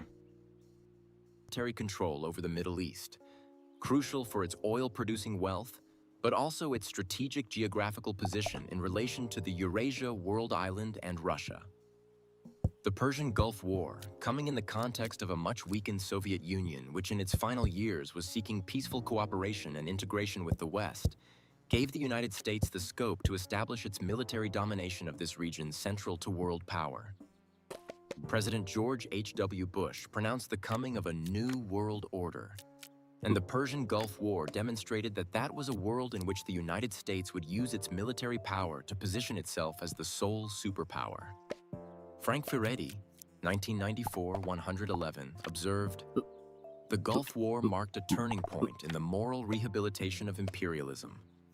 Through the 1990s, the United States asserted its domination over Russia through IIMF neoliberal shock doctrine and the manipulation of Russia's political process, decimating the legacy of the Soviet Union's state-owned industry, science and technology, cultural accomplishments, wrecking the standard of living of the Russian population, and enabling the rise of an oligarchic kleptocracy which..." Liberals will clutch their hands when you tell them that the fall of Russia was the greatest tragedy, or the fall of the Soviet Union was the greatest tragedy. What was the second biggest tragedy was the fumble afterwards to make it a secure democratic society. I'm planning on producing a video on this, but basically, the Ayn Rand preserved a kernel of Russian nihilistic monarchism, brought it over to America to revitalize the decaying, fetid corpse of capitalism. And when her former successor, the Soviet Union, fell, America brought the dog shit back over. All right, let's continue. Which bought up former state-owned assets.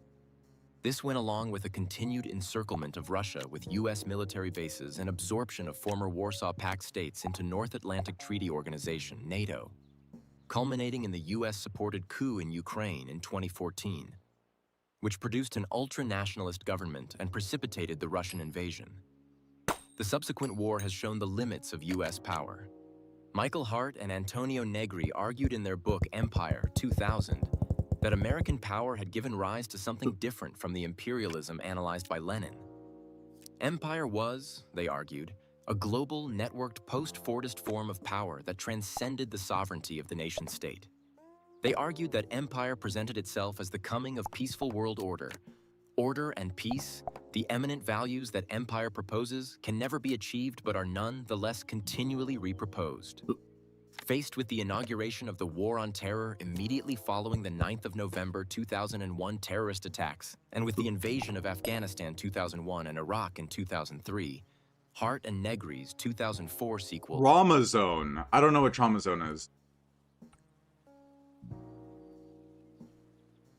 I need to watch two things. I need to watch Hypernormalization, and I need to watch Chernobyl. I need to make that priorities for this month, actually.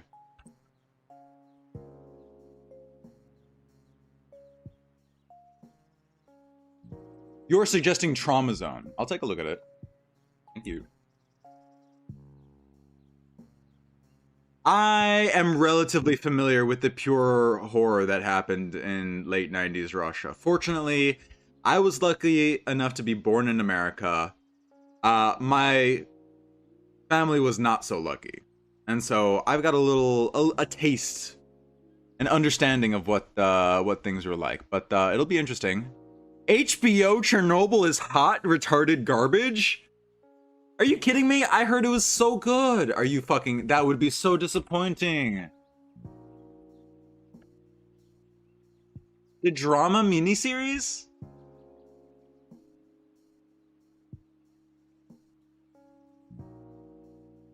It's 5 episodes in total. How could they fuck it up?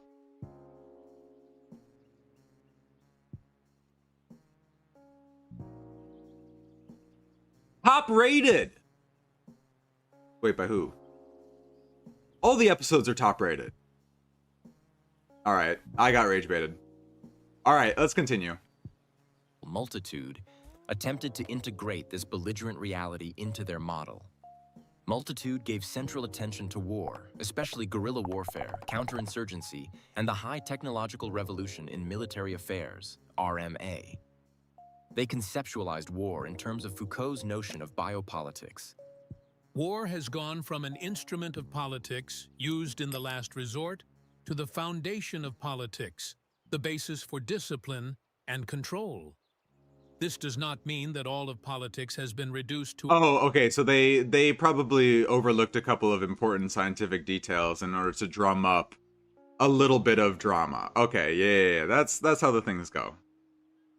I'll tolerate a little bit of historical inaccuracy to make a good, captivating show that will speak to people about, I don't know, I guess the lesson would be cybernetics, about managing disasters, indeterminacy, uncertainty. I don't know. I'll let you guys know my thematic analysis, because it is just high time that I watch it. It was produced in 2019.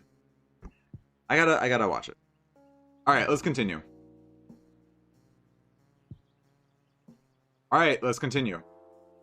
A question of brute force, but rather that military power has to accommodate and address not only political questions, but also the production of social life in its entirety.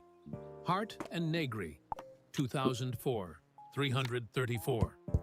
Hart and Negri's argument regarding the integration of war with social control provides valid insights. Their thesis about empire's operation through networks is arguably borne out by America's recent use of proxy war in Ukraine and Syria, both to the detriment... Han, how about this? Maybe the reason that you find me tolerable is because I do know how lucky I have it. And I don't always talk about it, but I do want to. Yes, I'm very well aware. And the flip side of that is very clearly, just because America is a relatively better place in the world to live does not mean it's without its shortcomings, and it's not without its political impetus to make things even better, at least domestically, like much less for the rest of the world. All right, it was a pleasure having you. See you later. You got shit to sleep on is what I think is actually what you... Have a good night. If you want to know how HBO Chernobyl gets it wrong, watch the videos by that Chernobyl guy. That's his name? That Chernobyl guy? Okay, yeah, that Chernobyl guy on YouTube.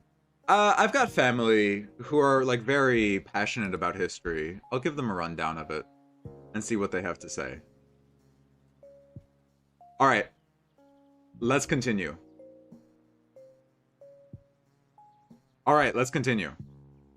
Of Russia. However, it is questionable as to whether this tends toward an integrated global sovereignty, rather than just being a negative, disintegrative force which also produces negative blowback for the United States. This points to a fundamental problem with Hart and Negri's view that a form of global domination has emerged that represents a break with the imperialism that Lenin called the highest stage of capitalism. Globally, mobile capital disavows interest in nation building anywhere.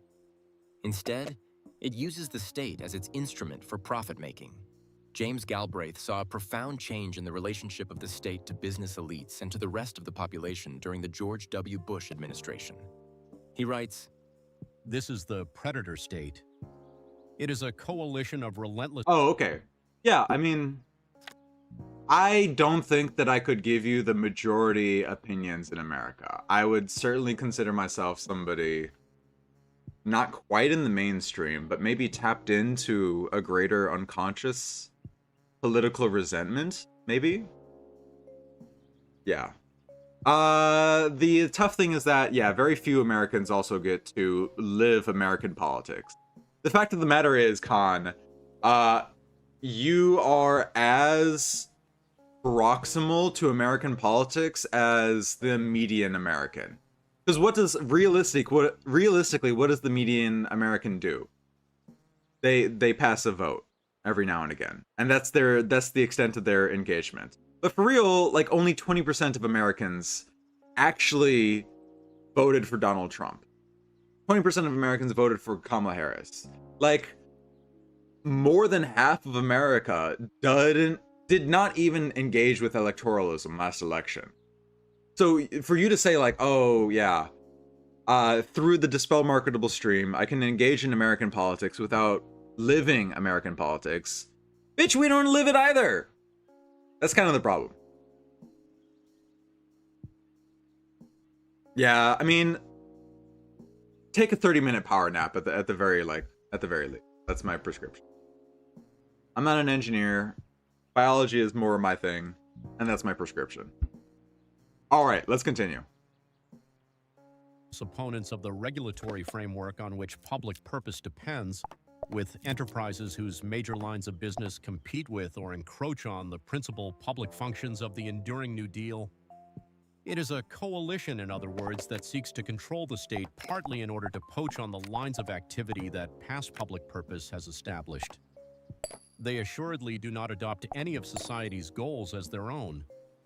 As an ideological matter, the very concept of public purpose is alien to and denied by the leaders and the operatives of this coalition. Galbraith, 2008, 131. Galbraith, 2008, 131, argues that the predator state grows directly from the decline of the economic system my father described in 1967. John Kenneth Galbraith's The New Industrial State, 1967.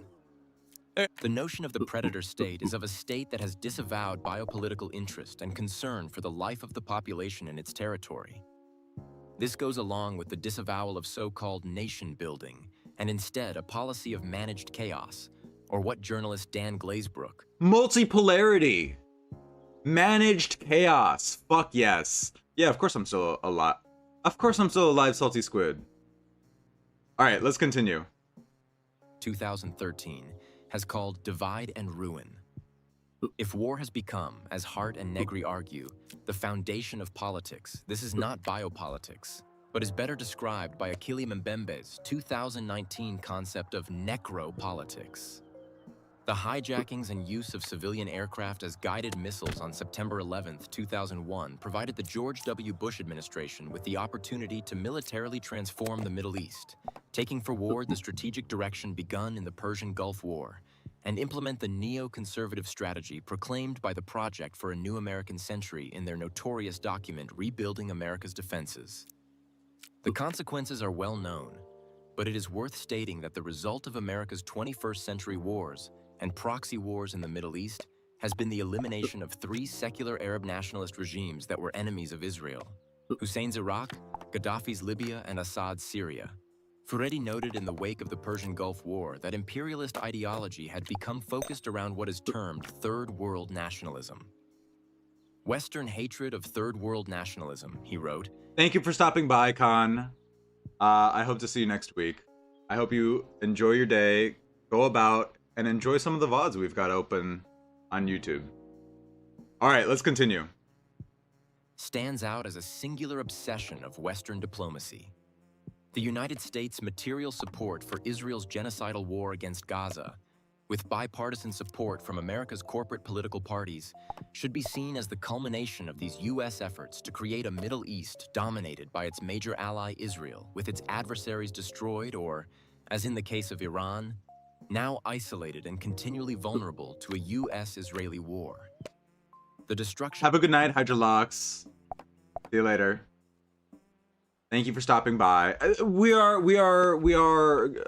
rehashing what we already knew. Israel sucks, and they are the military base cumsock for America. And oddly enough, Joe Biden was too cowardly to crack the whip. And instead the tail was shaking the dog. Tragic circumstances. All right, let's continue. Of the World Trade Center was as dramatic, symbolic, and visceral a shock as could be imagined. The shattering of Americans' sense of invulnerability and power produced dread, which the Bush administration, with the aid of corporate media and an equally imperialist Democratic Party, channeled into an upsurge of jingoism in the national culture and support for the invasions of Afghanistan and Iraq. In the febrile, militaristic, and xenophobic paranoid schizoid atmosphere, nuance and skeptical questioning were impossible. The dreadful strangeness of 9/11 was compounded by the subsequent anthrax letters attacks. These are of tremendous historical significance because they were the crucial link in the semiotic chain from 9/11 to Iraq via weapons of mass destruction. But then for years there was scarcely any mention. They faded from memory. until it subsequently emerged that the anthrax was the Ames strain, U.S. produced. Officially, it was a disgruntled and perhaps mentally unbalanced anthrax vaccine researcher working at U.S. Army Medical... All right, this article is getting a little conspiratorial. Am I the only one feeling that? All right, let's continue. Research Institute of Infectious Diseases at Fort Detrick, Bruce Ivins, who committed suicide before being named as the prime suspect by the Federal Bureau of Investigation, FBI. Therefore, on the official account of events, these attacks that shut down Congress just before the passing of the Patriot Act came from within the U.S. military's main biodefense facility. These events contributed significantly to the ontological insecurity in American life.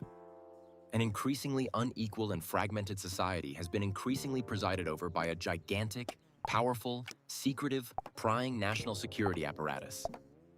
In 2013, Edward Snowden revealed the secret surveillance programs through which the National Security Agency was seeking to intercept and store all electronic communications, erasing privacy globally. The erosion of constitutional limits on governmental power, the public's powerless acceptance of the trade-off of liberty for security, including loss of personal privacy, is the culmination of the growth of the national security state since World War II, and the War on Terror was a new efflorescence of authoritarianism that profoundly reshaped American politics and culture. The use of torture, with threadbare pseudo-legal justification, the disturbing images of hooded prisoners at Abu Ghraib and Guantanamo Bay, and the pornographic sadomasochistic character of the torture, as well as the scientific cruelty of techniques at Guantanamo like sleep deprivation. We stan... Oh, fuck, what's his name? Meatball Ron DeSantis, responsible for force-feeding prisoners at Guantanamo Bay. We stan. But trust me, guys, we just need to... Guys, the other guys are just worse. So what if people think that America aren't the good guys anymore? The other guys are just worse. All right, let's continue. Sensory deprivation and sensory overload. Administration of hallucinogenic drugs, use of insects, waterboarding, coffin-like confinement, all aimed at breaking the minds of human beings, were a landmark in the degeneration of not only the American state, but American political culture. The degeneracy of torture went along with the Bush administration's contempt for international law, and was followed by Obama's use of drone assassination, recapitulated in Trump's drone assassination of Qasem Soleimani. Domestically, the War on Terror legitimized the militarization of policing as police forces developed their own technological surveillance programs and as military-grade weapons were transferred to police departments. Occupy Wall Street protests in 2011 to 2012 were met with tear gas and flashbang grenades.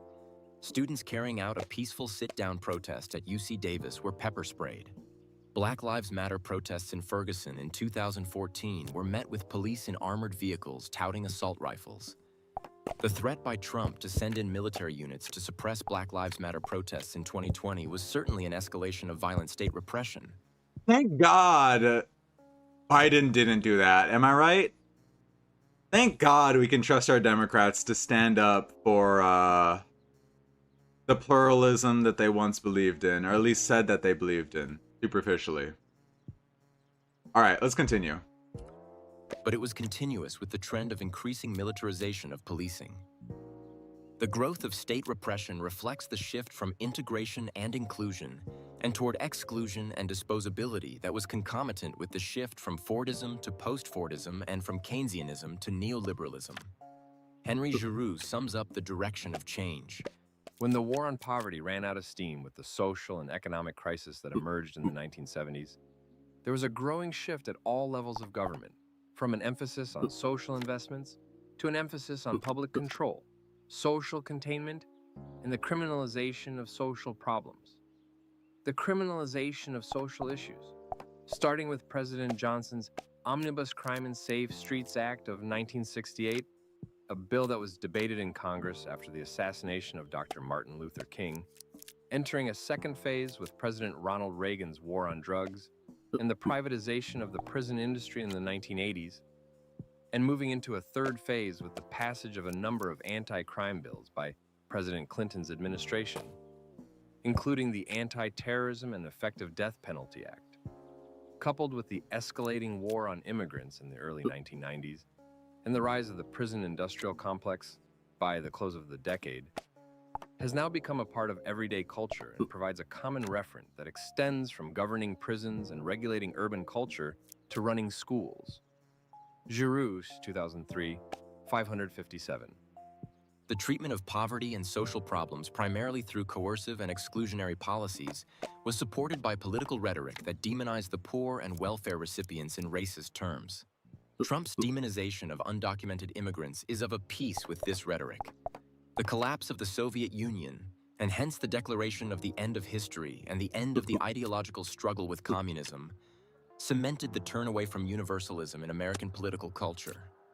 During the George W. Bush administration, John Bellamy Foster, 2006 BGP19, argued that the reemergence of naked imperialism by the United States after the demise of the Soviet Union showed that rational capitalism had been revealed as the 20th century's dominant myth. Emanuel Todd wrote, "During the Cold War, American universalism expressed itself outwardly with the extension to all developed allied countries of a homogeneous liberal economic system. And through the international liberal order, our friends that aren't really our friends, we just share interests, and we haven't exactly been a good friend to them. All right, let's continue. Encouragement of decolonization throughout the Western sphere of influence. Concurrently, within American society, the challenge raised by communist universalism made the battle against segregation of blacks necessary. The world was being asked to choose between two models, and there is no way it could side with an America that treated a certain group of its citizens as subhuman. Most recently, after the fall of its communist rival, America shows signs of moving away from universalism. It is as though the pressure of the rival empire had pushed the United States beyond what it was really capable of achieving in the area of universalism. The disappearance of this pressure is permitting the American psyche to regain its natural equilibrium, which here means reducing the circumference of the mental circle that will unite those still to be included within the American universal." Todd, 2003, 108 to 109. The retreat from universalism into America first is the failure of America to become empire in Hart and Negri's sense. America could not become some kind of post-national and supranational power because capitalism cannot create a viable non-territorial sovereignty. Rather than transcended, the fundamental contradictions and conflicts of the 20th century are unresolved. It is the mid-20th century period of Fordism Keynesianism that is now shown to be anomalous. Against that period's creation of social solidarity and reduction of inequality, the predatory core of capitalism has reasserted itself. Brad Evans and Henry Giroux, 2015-91, argue that, as a consequence of neoliberalism, disposability has extended from government and economy to infuse culture.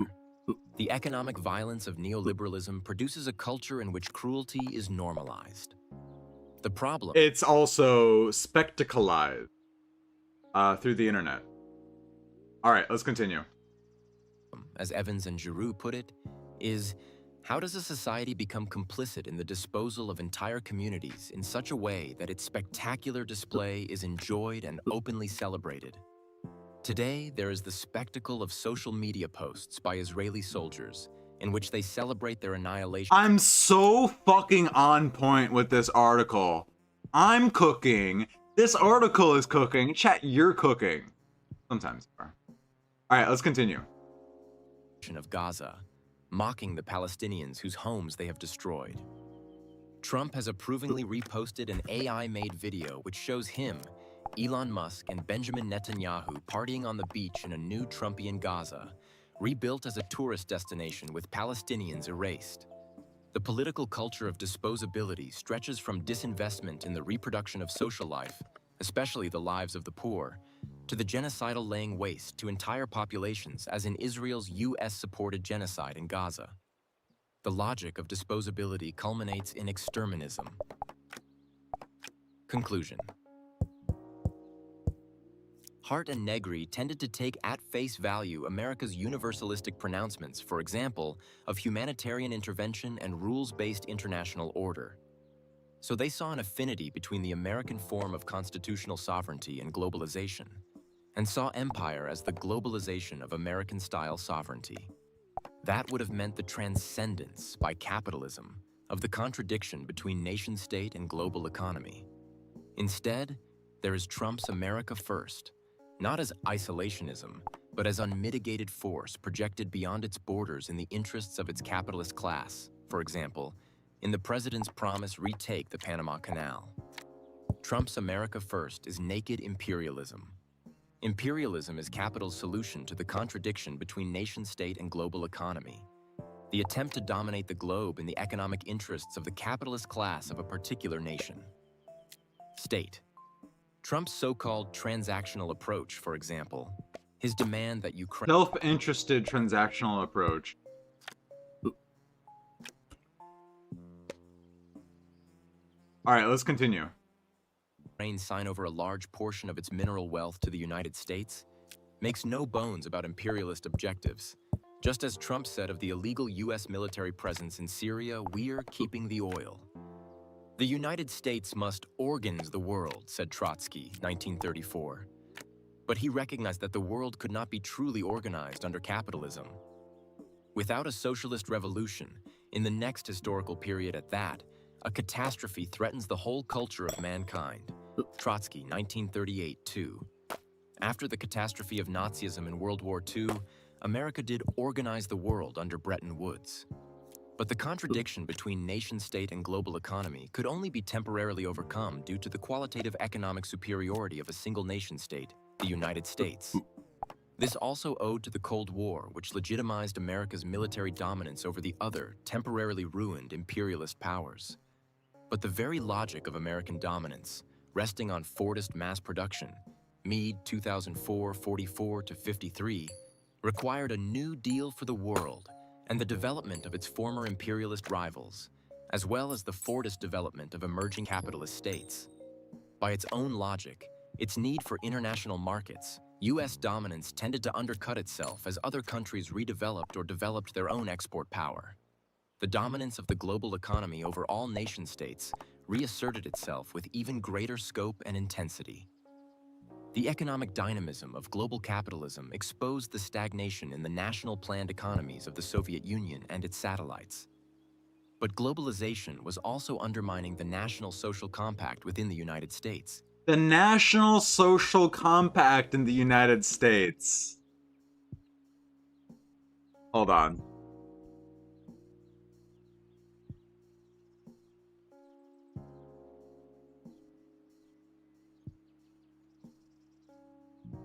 I guess, like, faith that the nation should take care of its denizens as the bare minimum, the absolute bare fucking minimum.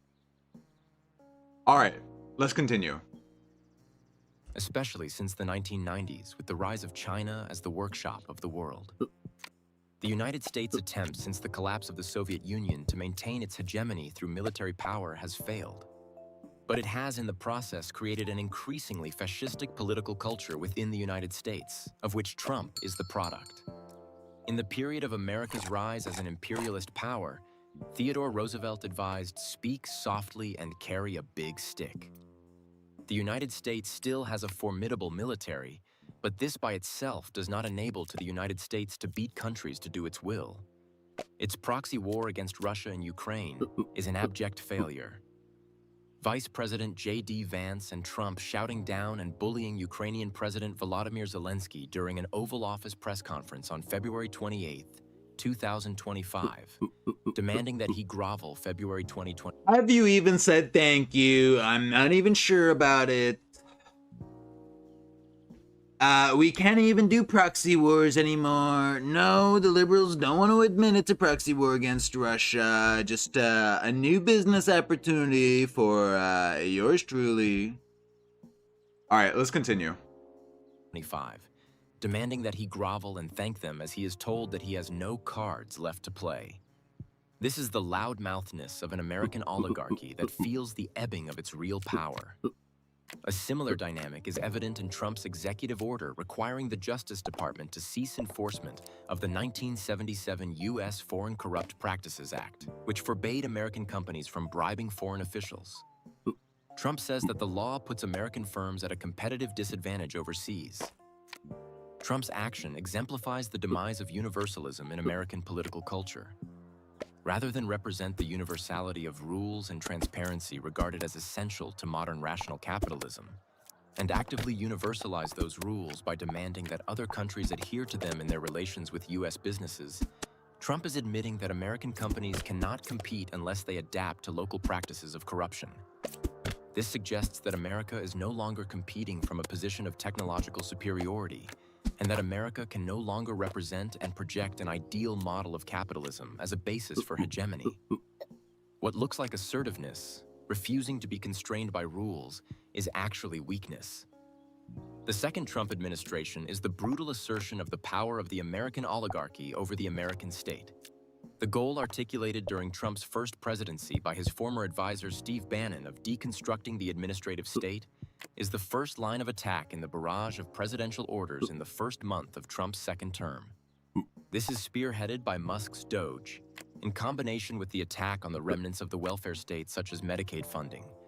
The dismantling of the administrative state may be seen as a central goal of the right-wing policy wish list, which is the Heritage Foundation think tank's Project 2025.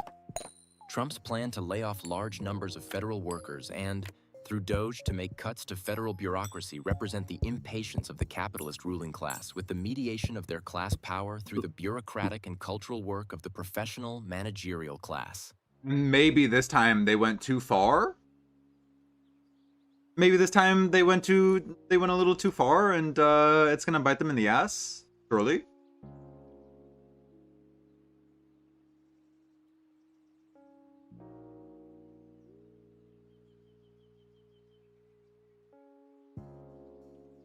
But can we get a swing with enough intensity and enough time to strike back against the aggregation of information, or the dismantling of the structures which would disaccumulate resources? But we're gonna have a war in a year, I guess, or something. We'll see. Trump completely sold out Taiwan, so that'll be an interesting thing to watch. All right, let's continue. The federal bureaucracy, as a professional managerial mediating apparatus, is regarded by elements of the ruling class backing Trump as being an obstacle to their power and is to be substantially weakened or eliminated. The right-wing ideologues strategizing such efforts conceive of this explicitly as undoing the legacy of the Progressive Era and the New Deal. At the time of writing, the Republicans in the House of Representatives have passed a budget proposal calling for $2 trillion in federal spending cuts over a decade and have targeted Medicaid and food aid programs for poor Americans. The rolling back of the program fucking laughed at us. What the fuck was that sound? It's laughing at us. Brutal. All right, let's continue. Counter-movement and the reassertion of the market and the direct power of capital over the last 50 years has also been a process of the weakening of bourgeois democracy. This has reached its denouement in the fascism of Trump and the increasingly dictatorial powers of the presidency that Trump is grabbing and that his ruling class and power elite allies are granting him. The 1st of July 2024 Supreme Court decision in Trump versus United States, in which the court granted... I read that court case, by the way, when it came out. I read the entire thing. We might do it on stream. I'm not sure. Lots of interesting articles to come, though, so we'll see. All right, let's continue. The president immunity for core decisions made in office is of great significance, and how it will empower Trump in his second term remains to be seen. Above all, the return to the presidency of a former president who attempted a coup to prevent the peaceful handover of power speaks volumes about the decay of American democracy, perhaps its terminality. But this is the product of 50 years of ruling class maneuvering to restrict mass democracy and remove democratic obstacles to its class power. The erosion of democracy is connected with the rolling back of the reforms of the 20th century and the attack on, and collapse of, social liberalism. The erosion of democracy is an aspect of the contradiction between global economy and the nation-state. Since the bourgeoisie is unable to organize society at a level above the nation-state, democracy is tied to the nation-state. Globalization means the subordination of national economy to global economy, and also national society, to the imperatives of capital that are worked out at a global level. Globalization enabled the democratic bargains struck between labor and capital within the nation-state to be undone. The process is not reversed by Trump's seeming anti-globalization efforts in the form of protectionist tariffs. Protectionist deglobalization can only bring about crisis and is a symptom of the contradictory character of globalization within a world system dominated by imperialism. The mounting contradictions of global capitalism and of the nation-state within global capitalism exacerbate the capitalist class determination to roll back democratic gains within the nation-state. The globalization of capital has not produced a global social order. While there is a framework of global institutions which have facilitated the global projects of financialized capital, the regulation and ordering of society is within the nation-state. The demise of American imperialism's global hegemony and the breaking up of the Bretton Woods framework of international institutions and alliances, which laid the ground for U.S. hegemony since World War II, means the reassertion of the tendency of imperialism toward world war. The contradiction between global economy and the nation-state, for which imperialism is the capitalist solution, has reasserted itself after the collapse of America's hegemony, that is, the collapse of the ability of America's ruling class to organize the world in its interests. This paper argues that the second presidency of— And that was that! We're done! We finished it! Yippee! Good job, chat. What did we learn? I guess the anarchists are gonna get their will, their wish, and the bourgeois are going to liquidate the nation-states on behalf of them. That's kind of exciting. That's really exciting. Alright, I got one more piece of content for stream today. Here we go. That's right. Fuck yes. Let's hear what he has to say. I'm not putting this at 2x speed. We're doing 1x. Hello everyone, it's your favorite linen seller. And today is finally the day where I talk about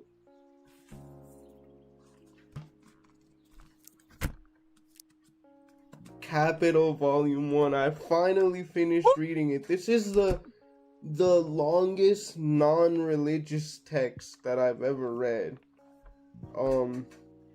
Because I don't know, yeah, I think people just expect religious texts to be long, so I'm not counting the Christian Bible, the Tanakh, or the Quran. And yeah, guys, as you can clearly see, I have the special Cerebral Palsy edition with ripped pages. Oh, the Cerebral Palsy edition. Hell nah. Well, yeah, that's what happens when I read softcover books. At least you know I actually read it, because if it wasn't in this shape, then I'd be lying to you guys. He's so real. But yeah, and as you can guys, see, I'm not a performative male. Edition, I'm real.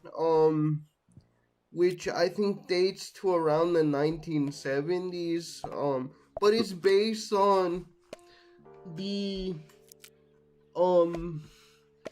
version prepared and originally translated by Eleanor Marx, Marx's daughter, and her husband, who I believe was named Edward or Richard Aveling. He was a British man. But yeah, anyway, guys, so what did I think? Well, I have to say that I'm impressed, number one, and number two, glad guys, that this Mark guy was kind of cooking first, because it's interesting the way Marx not only critiques Hegel through his saying, like, hey man, the way we, essentially, this is an oversimplification. It's obviously not this simple, but what I got from it was like, hey man, the way we make stuff, and work and essentially labor affects the way in which we deal with each other as people in societies, and even goes Very true. further than that. Like, Our relationship it to work affects does affect our the relationship to way each other. society is built in general, right? And it's built for a certain class of people that is capitalist against the people that do the actual work. And but when I see that he builds upon Hegel a little bit too, in the very beginning chapters, he compares it to Peter and Paul, right? When he's talking about commodity sellers and commodity Alright, do a little makers, incest. he says they confront each other, as subjective beings with certain interests, which is usually to make money and eventually turn that money into capital so they can make more products and keep repeating the cycle to make products and earn a profit, which is usually gained through exploiting the labors of others through their surplus value. So there's that. some time. Wow, this guy, right? This Marx guy was really onto something. A Really ahead of his capitalist has time. to spend money so that you can, So that you can have a job, pay for and so that housing, pay the for your food, right? so the bourgeois gives you a life, actually. And nowadays, I would say maybe that's not even the case with the way things are right now. Thankfully, I'm a cripple, so I've rarely, if ever, had to do. He's like, the PMC class finds me some facsimile of something remaining human inside themselves, and so they keep me around. Thanks, guys. Deal with that, although I will eventually, because I do want to start working. But the tricky thing for me is that, as I've said before, I have to go directly to the upper middle class, and I'm building that. That's the only choice I have in this system. But the analogy to Peter and Paul, I think, is still actually low-key genius, not gonna lie, because genuinely genius. Your Pauline epistles, what did Paul say to Peter, bro? He says in Galatians 2, I rebuked Cephas to his face. And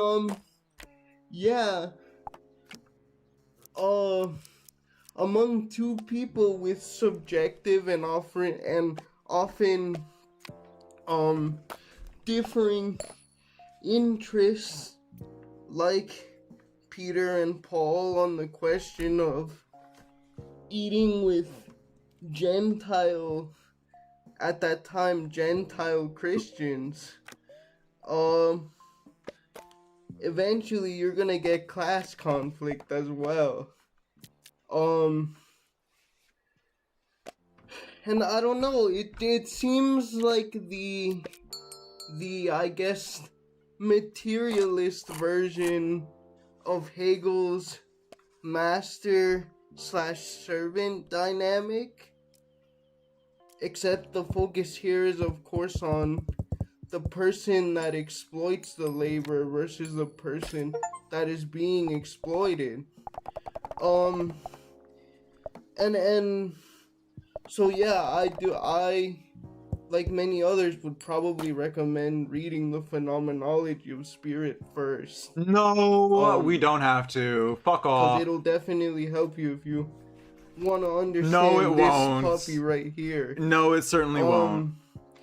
And yeah, guys, it's about, what, like 1,100 pages, especially this edition, because this edition contains the unfinished part, which, excuse me, I was honestly a little bit confused, but I think it was originally supposed to be part 6 or 7 of the current edition of Volume 1, Results of the Process of Production. Yeah, obviously he produced it. Time moved on. Yeah, on a different and he created note, something that did not exist beforehand. Yes. Outside of its philosophical content, I was pretty surprised, although not really, because I already knew that Marx lived a huge chunk of his life in Britain. And Britain at that time, if you don't know, was the most advanced industrial nation in the world.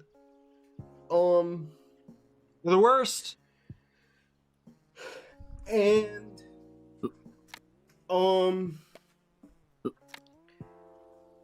yeah, almost all of the sources, and there are literally thousands of sources in here, I think.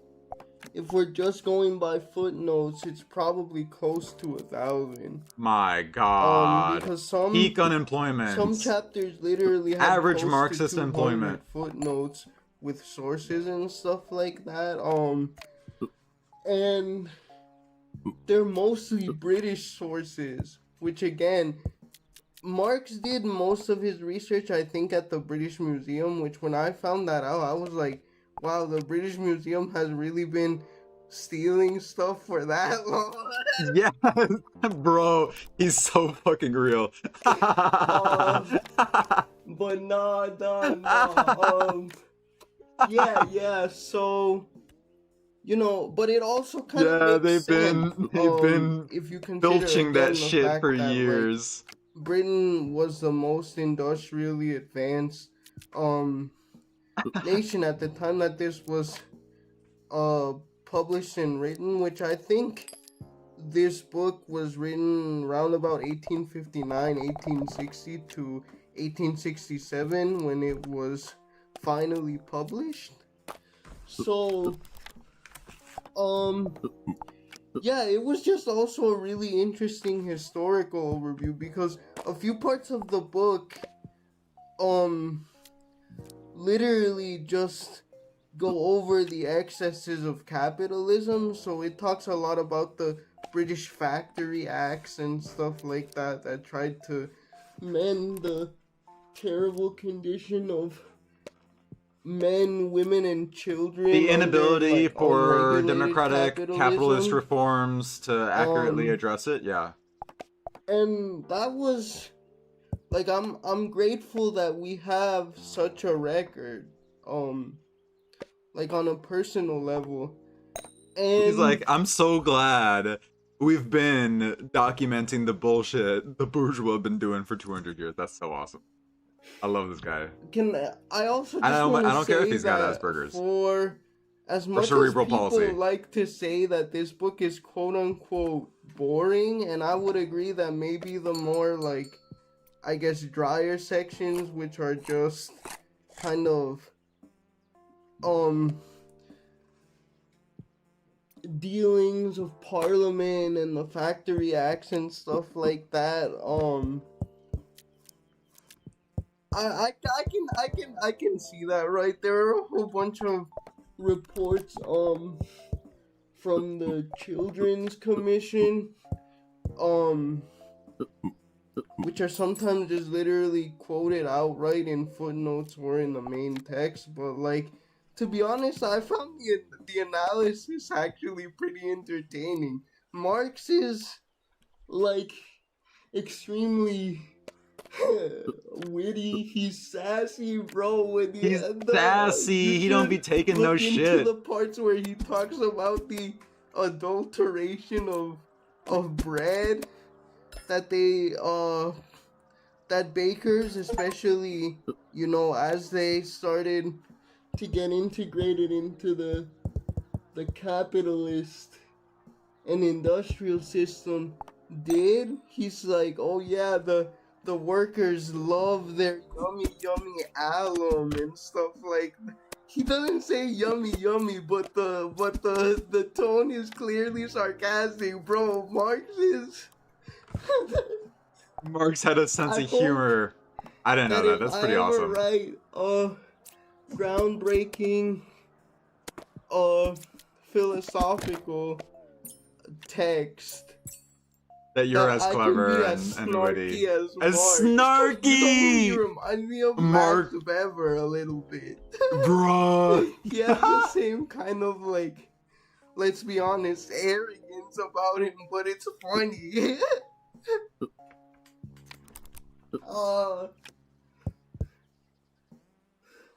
There were, also occasional parts that were inserted by Engels later on in the 4th edition. Because he's a hack? This is the text that I have is based on. I didn't really like Engels' writing style all too much, honestly. But yeah, Marx is great. And finally, I was surprised to see one of the final chapters being about colonialism. You were surprised. You know, this is where I'm gonna get kind of personal eventually. Okay. I just want to say that it's mainly a commentary on the works of E.G. Wakefield. Who? Uh-oh. He's author mugging me. Like, I mean, basically any part of this book could be its own separate book. In fact, I think Marx eventually published what was meant to be volume 4 of Capital as a work called Theories of Surplus Value.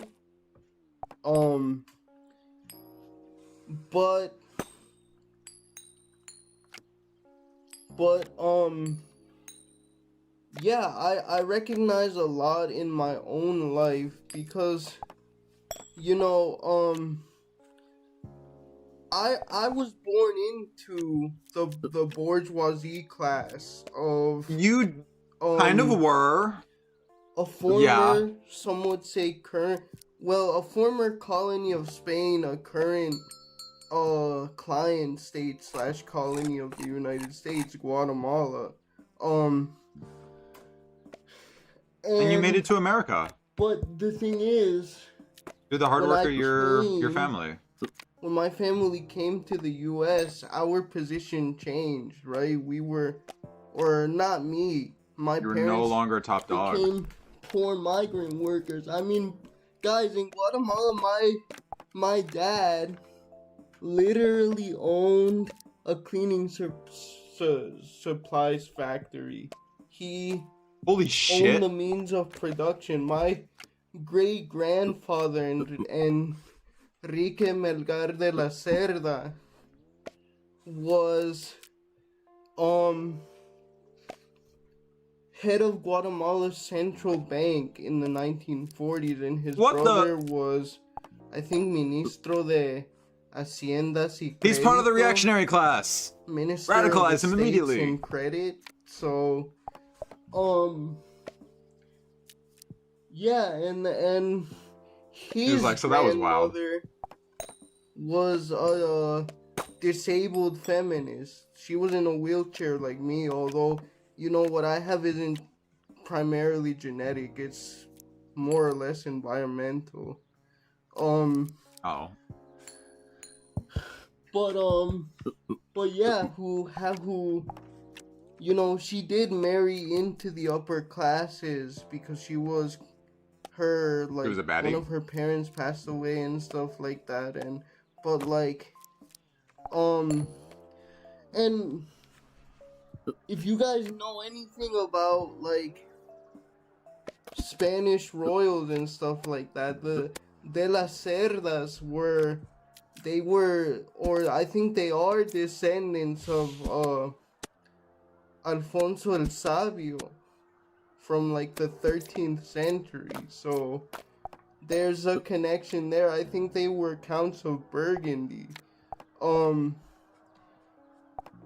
so, but you know, my Mama Chenta, as we call her, was actually, she was a Ladina. She was mixed. She just married into. Oh, this guy's an advanced racist. Basically. And but yeah, and then my great grandfather on my dad's side, his This is not as riveting content as I thought it would be, but I kind of want to hear him out before I end stream. They were petite I'm committed. bourgeoisie. They owned a chain of pharmacies in Guatemala. They were a reactionary class. Which eventually, once again, enabled him to marry into even greater circles, right? He married my Mama Chenta's daughter, Ana. And so did my great-grandfather, because my great-grandfather, who was again mixed, married a criolla, a Spaniard born in Guatemala. My Loti, my bisabuela Loti, who her parents, one came from a land-owning family, the Diaz Barrios family in He knows his family history well. Right? Short stream, I will not hear this slander from you, Eon Wagoner. Dispel doesn't commentate on this stream. This stream is too long. You know, I'm showing the entire space how it's done, by the way. This is how you do fucking content. Llanito, which is like maybe European Spanglish, essentially. And so yeah, I mean, another side of my family. Holy, the miners got racked. Well, my grandfather was consul to Costa Rica in Guatemala. And then my mom, among other things, because he was also a banker and a financier, pretty much like my great-grandfather. He had his own financial firm. He was in the military.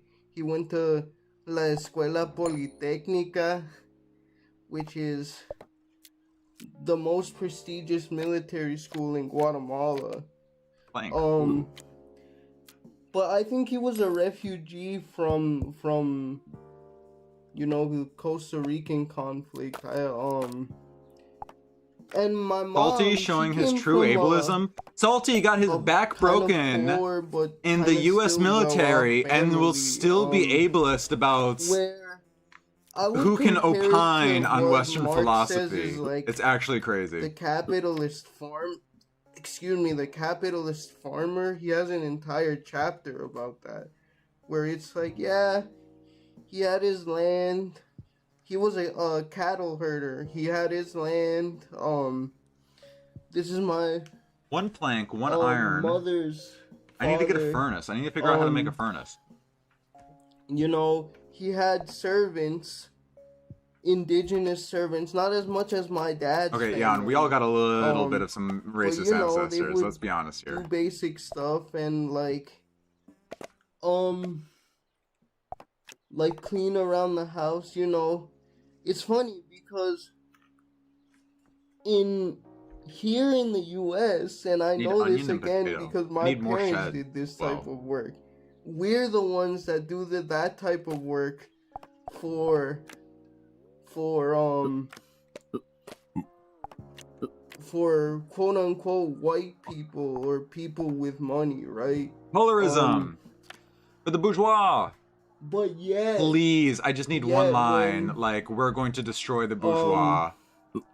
Give me a Hassan Piker line, please. Mestizos or mestizos with a little bit of money.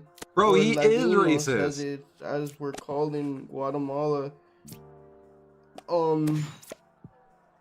We use indigenous people to do that. So you can kind of see how... We got our own underclass. We got a local underclass. How, again, the dynamics repeat themselves. Even in quote-unquote... helmet. Middle-income countries. My mom herself became a model for Cerveza Gallo. Cerveza Gallo. If you guys don't know, that's like the like most famous beer brand in Guatemala. And through a lot more other stuff.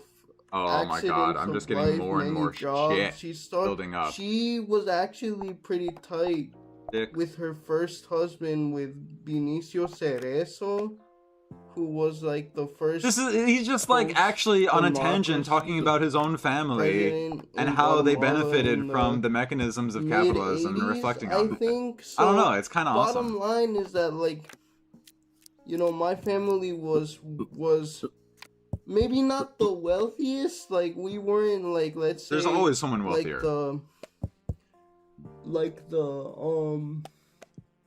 owners of Pollo Campero, the restaurant chain, the Gutierrez's, but Los Pollos Hermano? We were up there for sure, and I don't know, but then when we came to the US, that all changed. Like I told you guys, I grew up in Holiday, Florida, the not nice parts of Florida, of Holiday, Florida.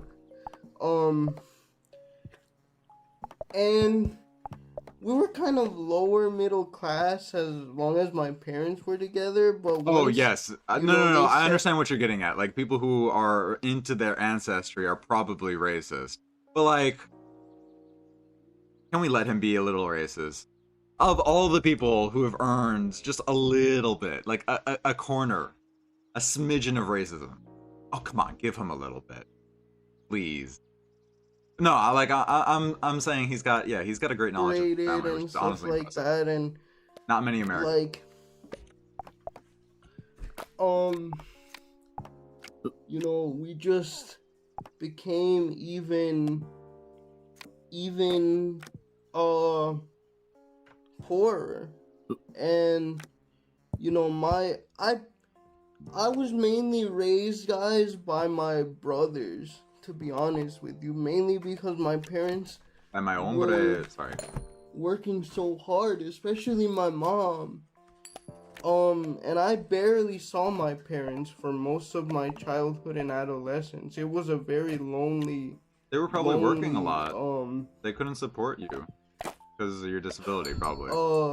Experience for me, because as my brothers got older, I obviously saw less of them too, and then one of them moved back to Guatemala, and obviously there was my documentation, or my family's documentation situation, let's say, wasn't the best. Exactly stable, yeah. These are the types of experiences which eventually did radicalize me.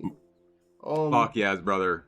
And you know, I'm glad that I'm not alone, and I just want to say, guys, I'm not excusing my family's exploitation. I'm not trying to play defense of in Guatemala minorities specifically, because that didn't happen in here in the US, but like, I'm not excusing their exploitation. I'm just, you know, talking a little bit about my family. 4 brick and 1 wizard, brah. Like, yes, Salty Squid. This is the leader of the revolution. But I mean, salute now. I'm privileged in a way, not only because my family eventually got out of that situation, but because unlike other poor people here,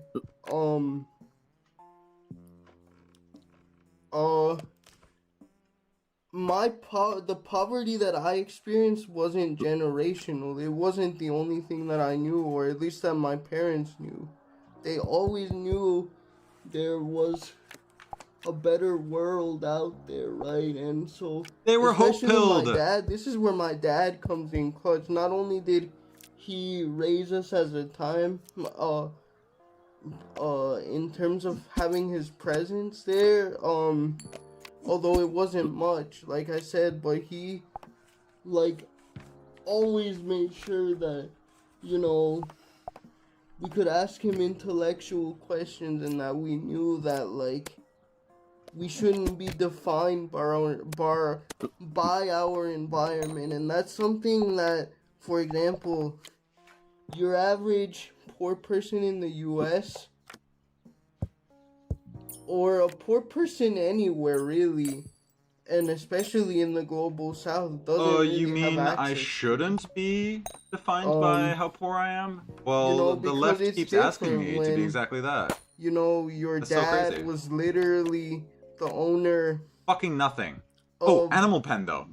2 planks, me, 1 wood. A cleaning 2 wood. supplies factory, and could tell you about engineering, math, science, art, and who literally went to Liceo Guatemala, which is like a really good school in Guatemala even to this day, and who traveled to the US and all of these different countries, and who was an encyclopedia salesman, and, you know, whose, again, mother also touched arms and stuff with very high up people in society. Salty is and, correct, like, but he doesn't deserve to know that. And, like, you know, even just hearing those stories, despite our position within the Imperial Core, because during the summers when we would go up to to visit my mom, we lived in, like, Langley Park, Maryland,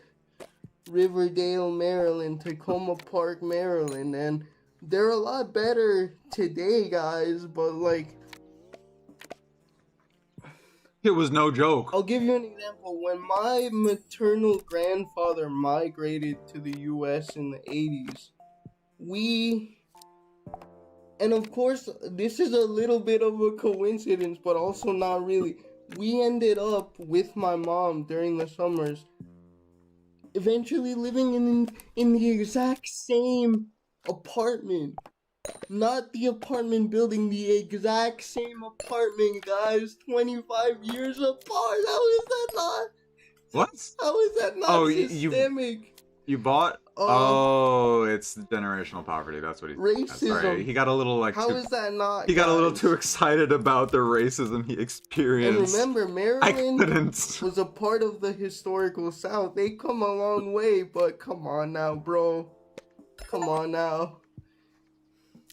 Don't pretend as if Prince George's County and Moco aren't de facto separated. And that was pretty much the case in Florida too, man. Like, it was a little bit more integrated, but, like, not by much. And, you know, oh fuck, rare Marx portal. talks about how after a certain point, especially if it's cheaper with free trade and all of these other things, that's what happened, you know. The upper classes need a lower class of, a quote-unquote lower class of people, usually migrants, to do all the stuff that the wealthier people think is above them. And there's no greater way to do that, to get that, than a colony. And I mean, my parents came specifically because there were no resources for me in Guatemala despite our wealth. And so, and that can largely be due, or is due in my opinion, to the various forces, colonial forces. I don't know, bro. It's just kind of spitting. And relating it to his own life as a US subject, as a disabled subject under conspiring capitalism. to not allow Guatemala to develop as it should have.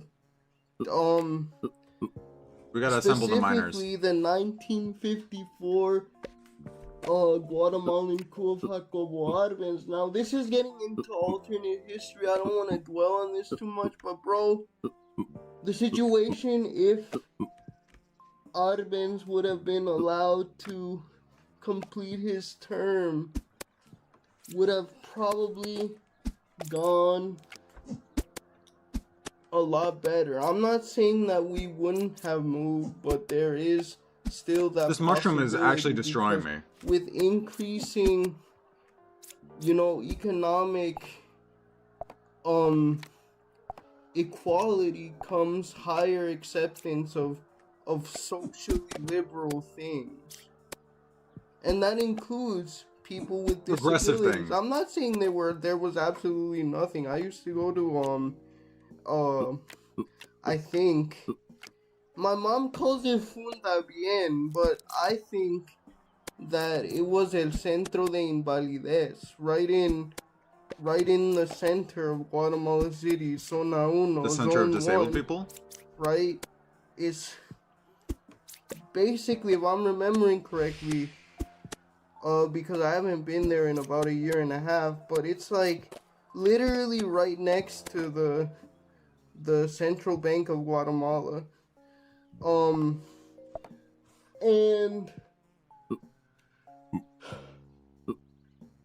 but again, like I couldn't go to pre-K without having a servant there with me, guys. An assistant, I think is what you meant to say. A slave, perhaps. And you know, I just do think, you know, what if? What if I Because didn't have the a slave? thing is, there had already Would I be been fucked? Yes. existing social democratic reforms put in place, like that the 1944 to 54 revolution is the reason why, like, Guatemala today still has its labor protections, its system of universal healthcare for all workers, which, as I've said before, is it good? That's arguable, but once again, at least It's arguable. I think it's called like leaks or eeks or something like that. Ooh. But people don't have to go into enormous debt just for a procedure. Do some people still elect to do private stuff? Yeah, I was born in a private hospital in Guatemala City. But yeah, you know, guys, I do think about that. I really do think about that. And I think about, you know, what Guatemala could have become if it stayed united with the rest of Central America and you know, The Grand Columbia that's Dream. not the He gave it society up. we live in, but I'm glad that I got to read Capital, and a lot of it just like started clicking with my lived experience. experiences of, Let's fucking go. Of poverty as a Guatemalan in the US, in the South especially.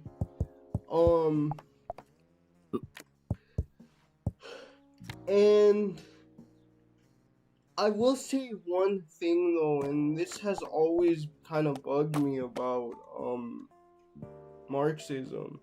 Even though, Ooh. yeah, I Yo, the know, criticism? even Marx himself said, I am not a Marxist. And I think he said that to his son-in-law, Paul Lafargue, which I've already talked about him, but He's I'll a get snake. more on him later, too. That's awesome. But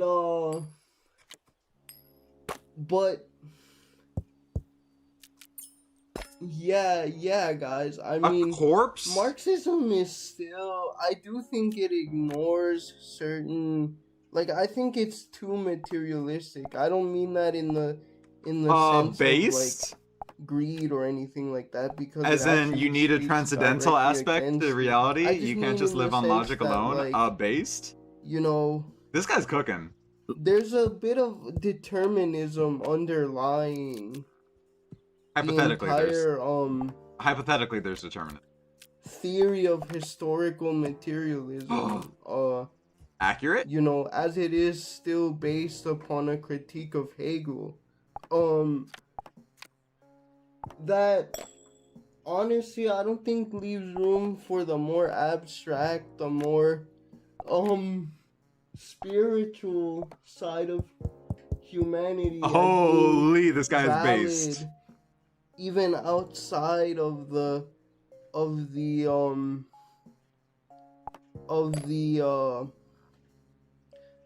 like framework, the historically materialist framework that Marx has set up. And if you don't mind me saying, I'm thinking of something that the German existential theologian Paul Tillich said in his book The Courage to Be, but you know, it actually, in some instances, not in all instances, it can kind of become quasi-religious. He called it an eschatology of reason. The right? end of reason. You know, Even he says right, Salty. Class conflict will end in this sort of it almost sounds like almost end times ish in a Christian sense. And although Marx, yes, because liberalism is predicated on Christianity, ethnically Jewish, he was raised Christian. And I can definitely, even outside of the more obvious, like, you know,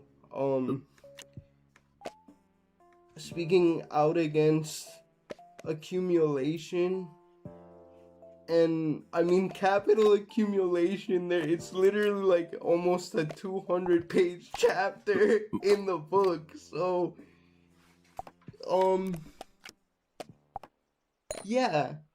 I especially with how a lot of Marxists tied this sort of progression of history and society and industry to eugenics in the based mid to early 1900s. The Marxist I still eugenicists? think that's one of its failings. People might call. I'm not even religious or spiritual guy. Well, I mean, in my actions, I consider myself religious, but I'm not spiritual. Like, I'm a non-believer. I just think it's a worthwhile critique, worth thinking about, because it has unfortunately been used to justify a lot of stuff. So has capitalism, but we're not talking about that right now. Things. And for those of you, yes, you are talking about capitalism. I know a lot of you are gonna be like, "Oh, you're a leftist. You're being biased, bro." I have. Tell him to off Adam himself. Smith. I brought books by Adam Smith. I brought books by Ludwig von Mises. I brought books by Milton Friedman. Relax. I haven't oiled my last He said, bit. "I'm well read. Pipe down, performative reader." Eventually. I'll get to your favorite communist eventually. Yeah, all in all, guys, those are my thoughts. I think. Thank you for sharing them. You know, Marx was definitely cooking. Guys. He got some stuff wrong, some stuff that I think he may have overlooked. We can forgive him. The non-material dimension of human existence, but like overall, I'm excited for volume 2 and 3, which I also have, but I'm gonna take a break. Follow-up. I'm reading Black Skin, White Masks by Frantz Fanon right now, and I'm probably gonna continue after that to some other works by Paul Lafargue, which are not The Right to Be Lazy, but I'll come back to Capital Volume 2 eventually. Alright, see you guys. Bye. Bye-bye. Thank you very much. Chat, that's also going to be the end of this stream. Thank you for coming by. This was legendary, I think some people would say. I'm extremely happy. I'm going to make a couple of tweaks to the script that allows me to pause the content, the long-form content that we've got planned for a show. Tune in next time. We're going to be investigating the normie side. Not like the normie side of not the normie side of sociology, but as in death, like the mass death of normie.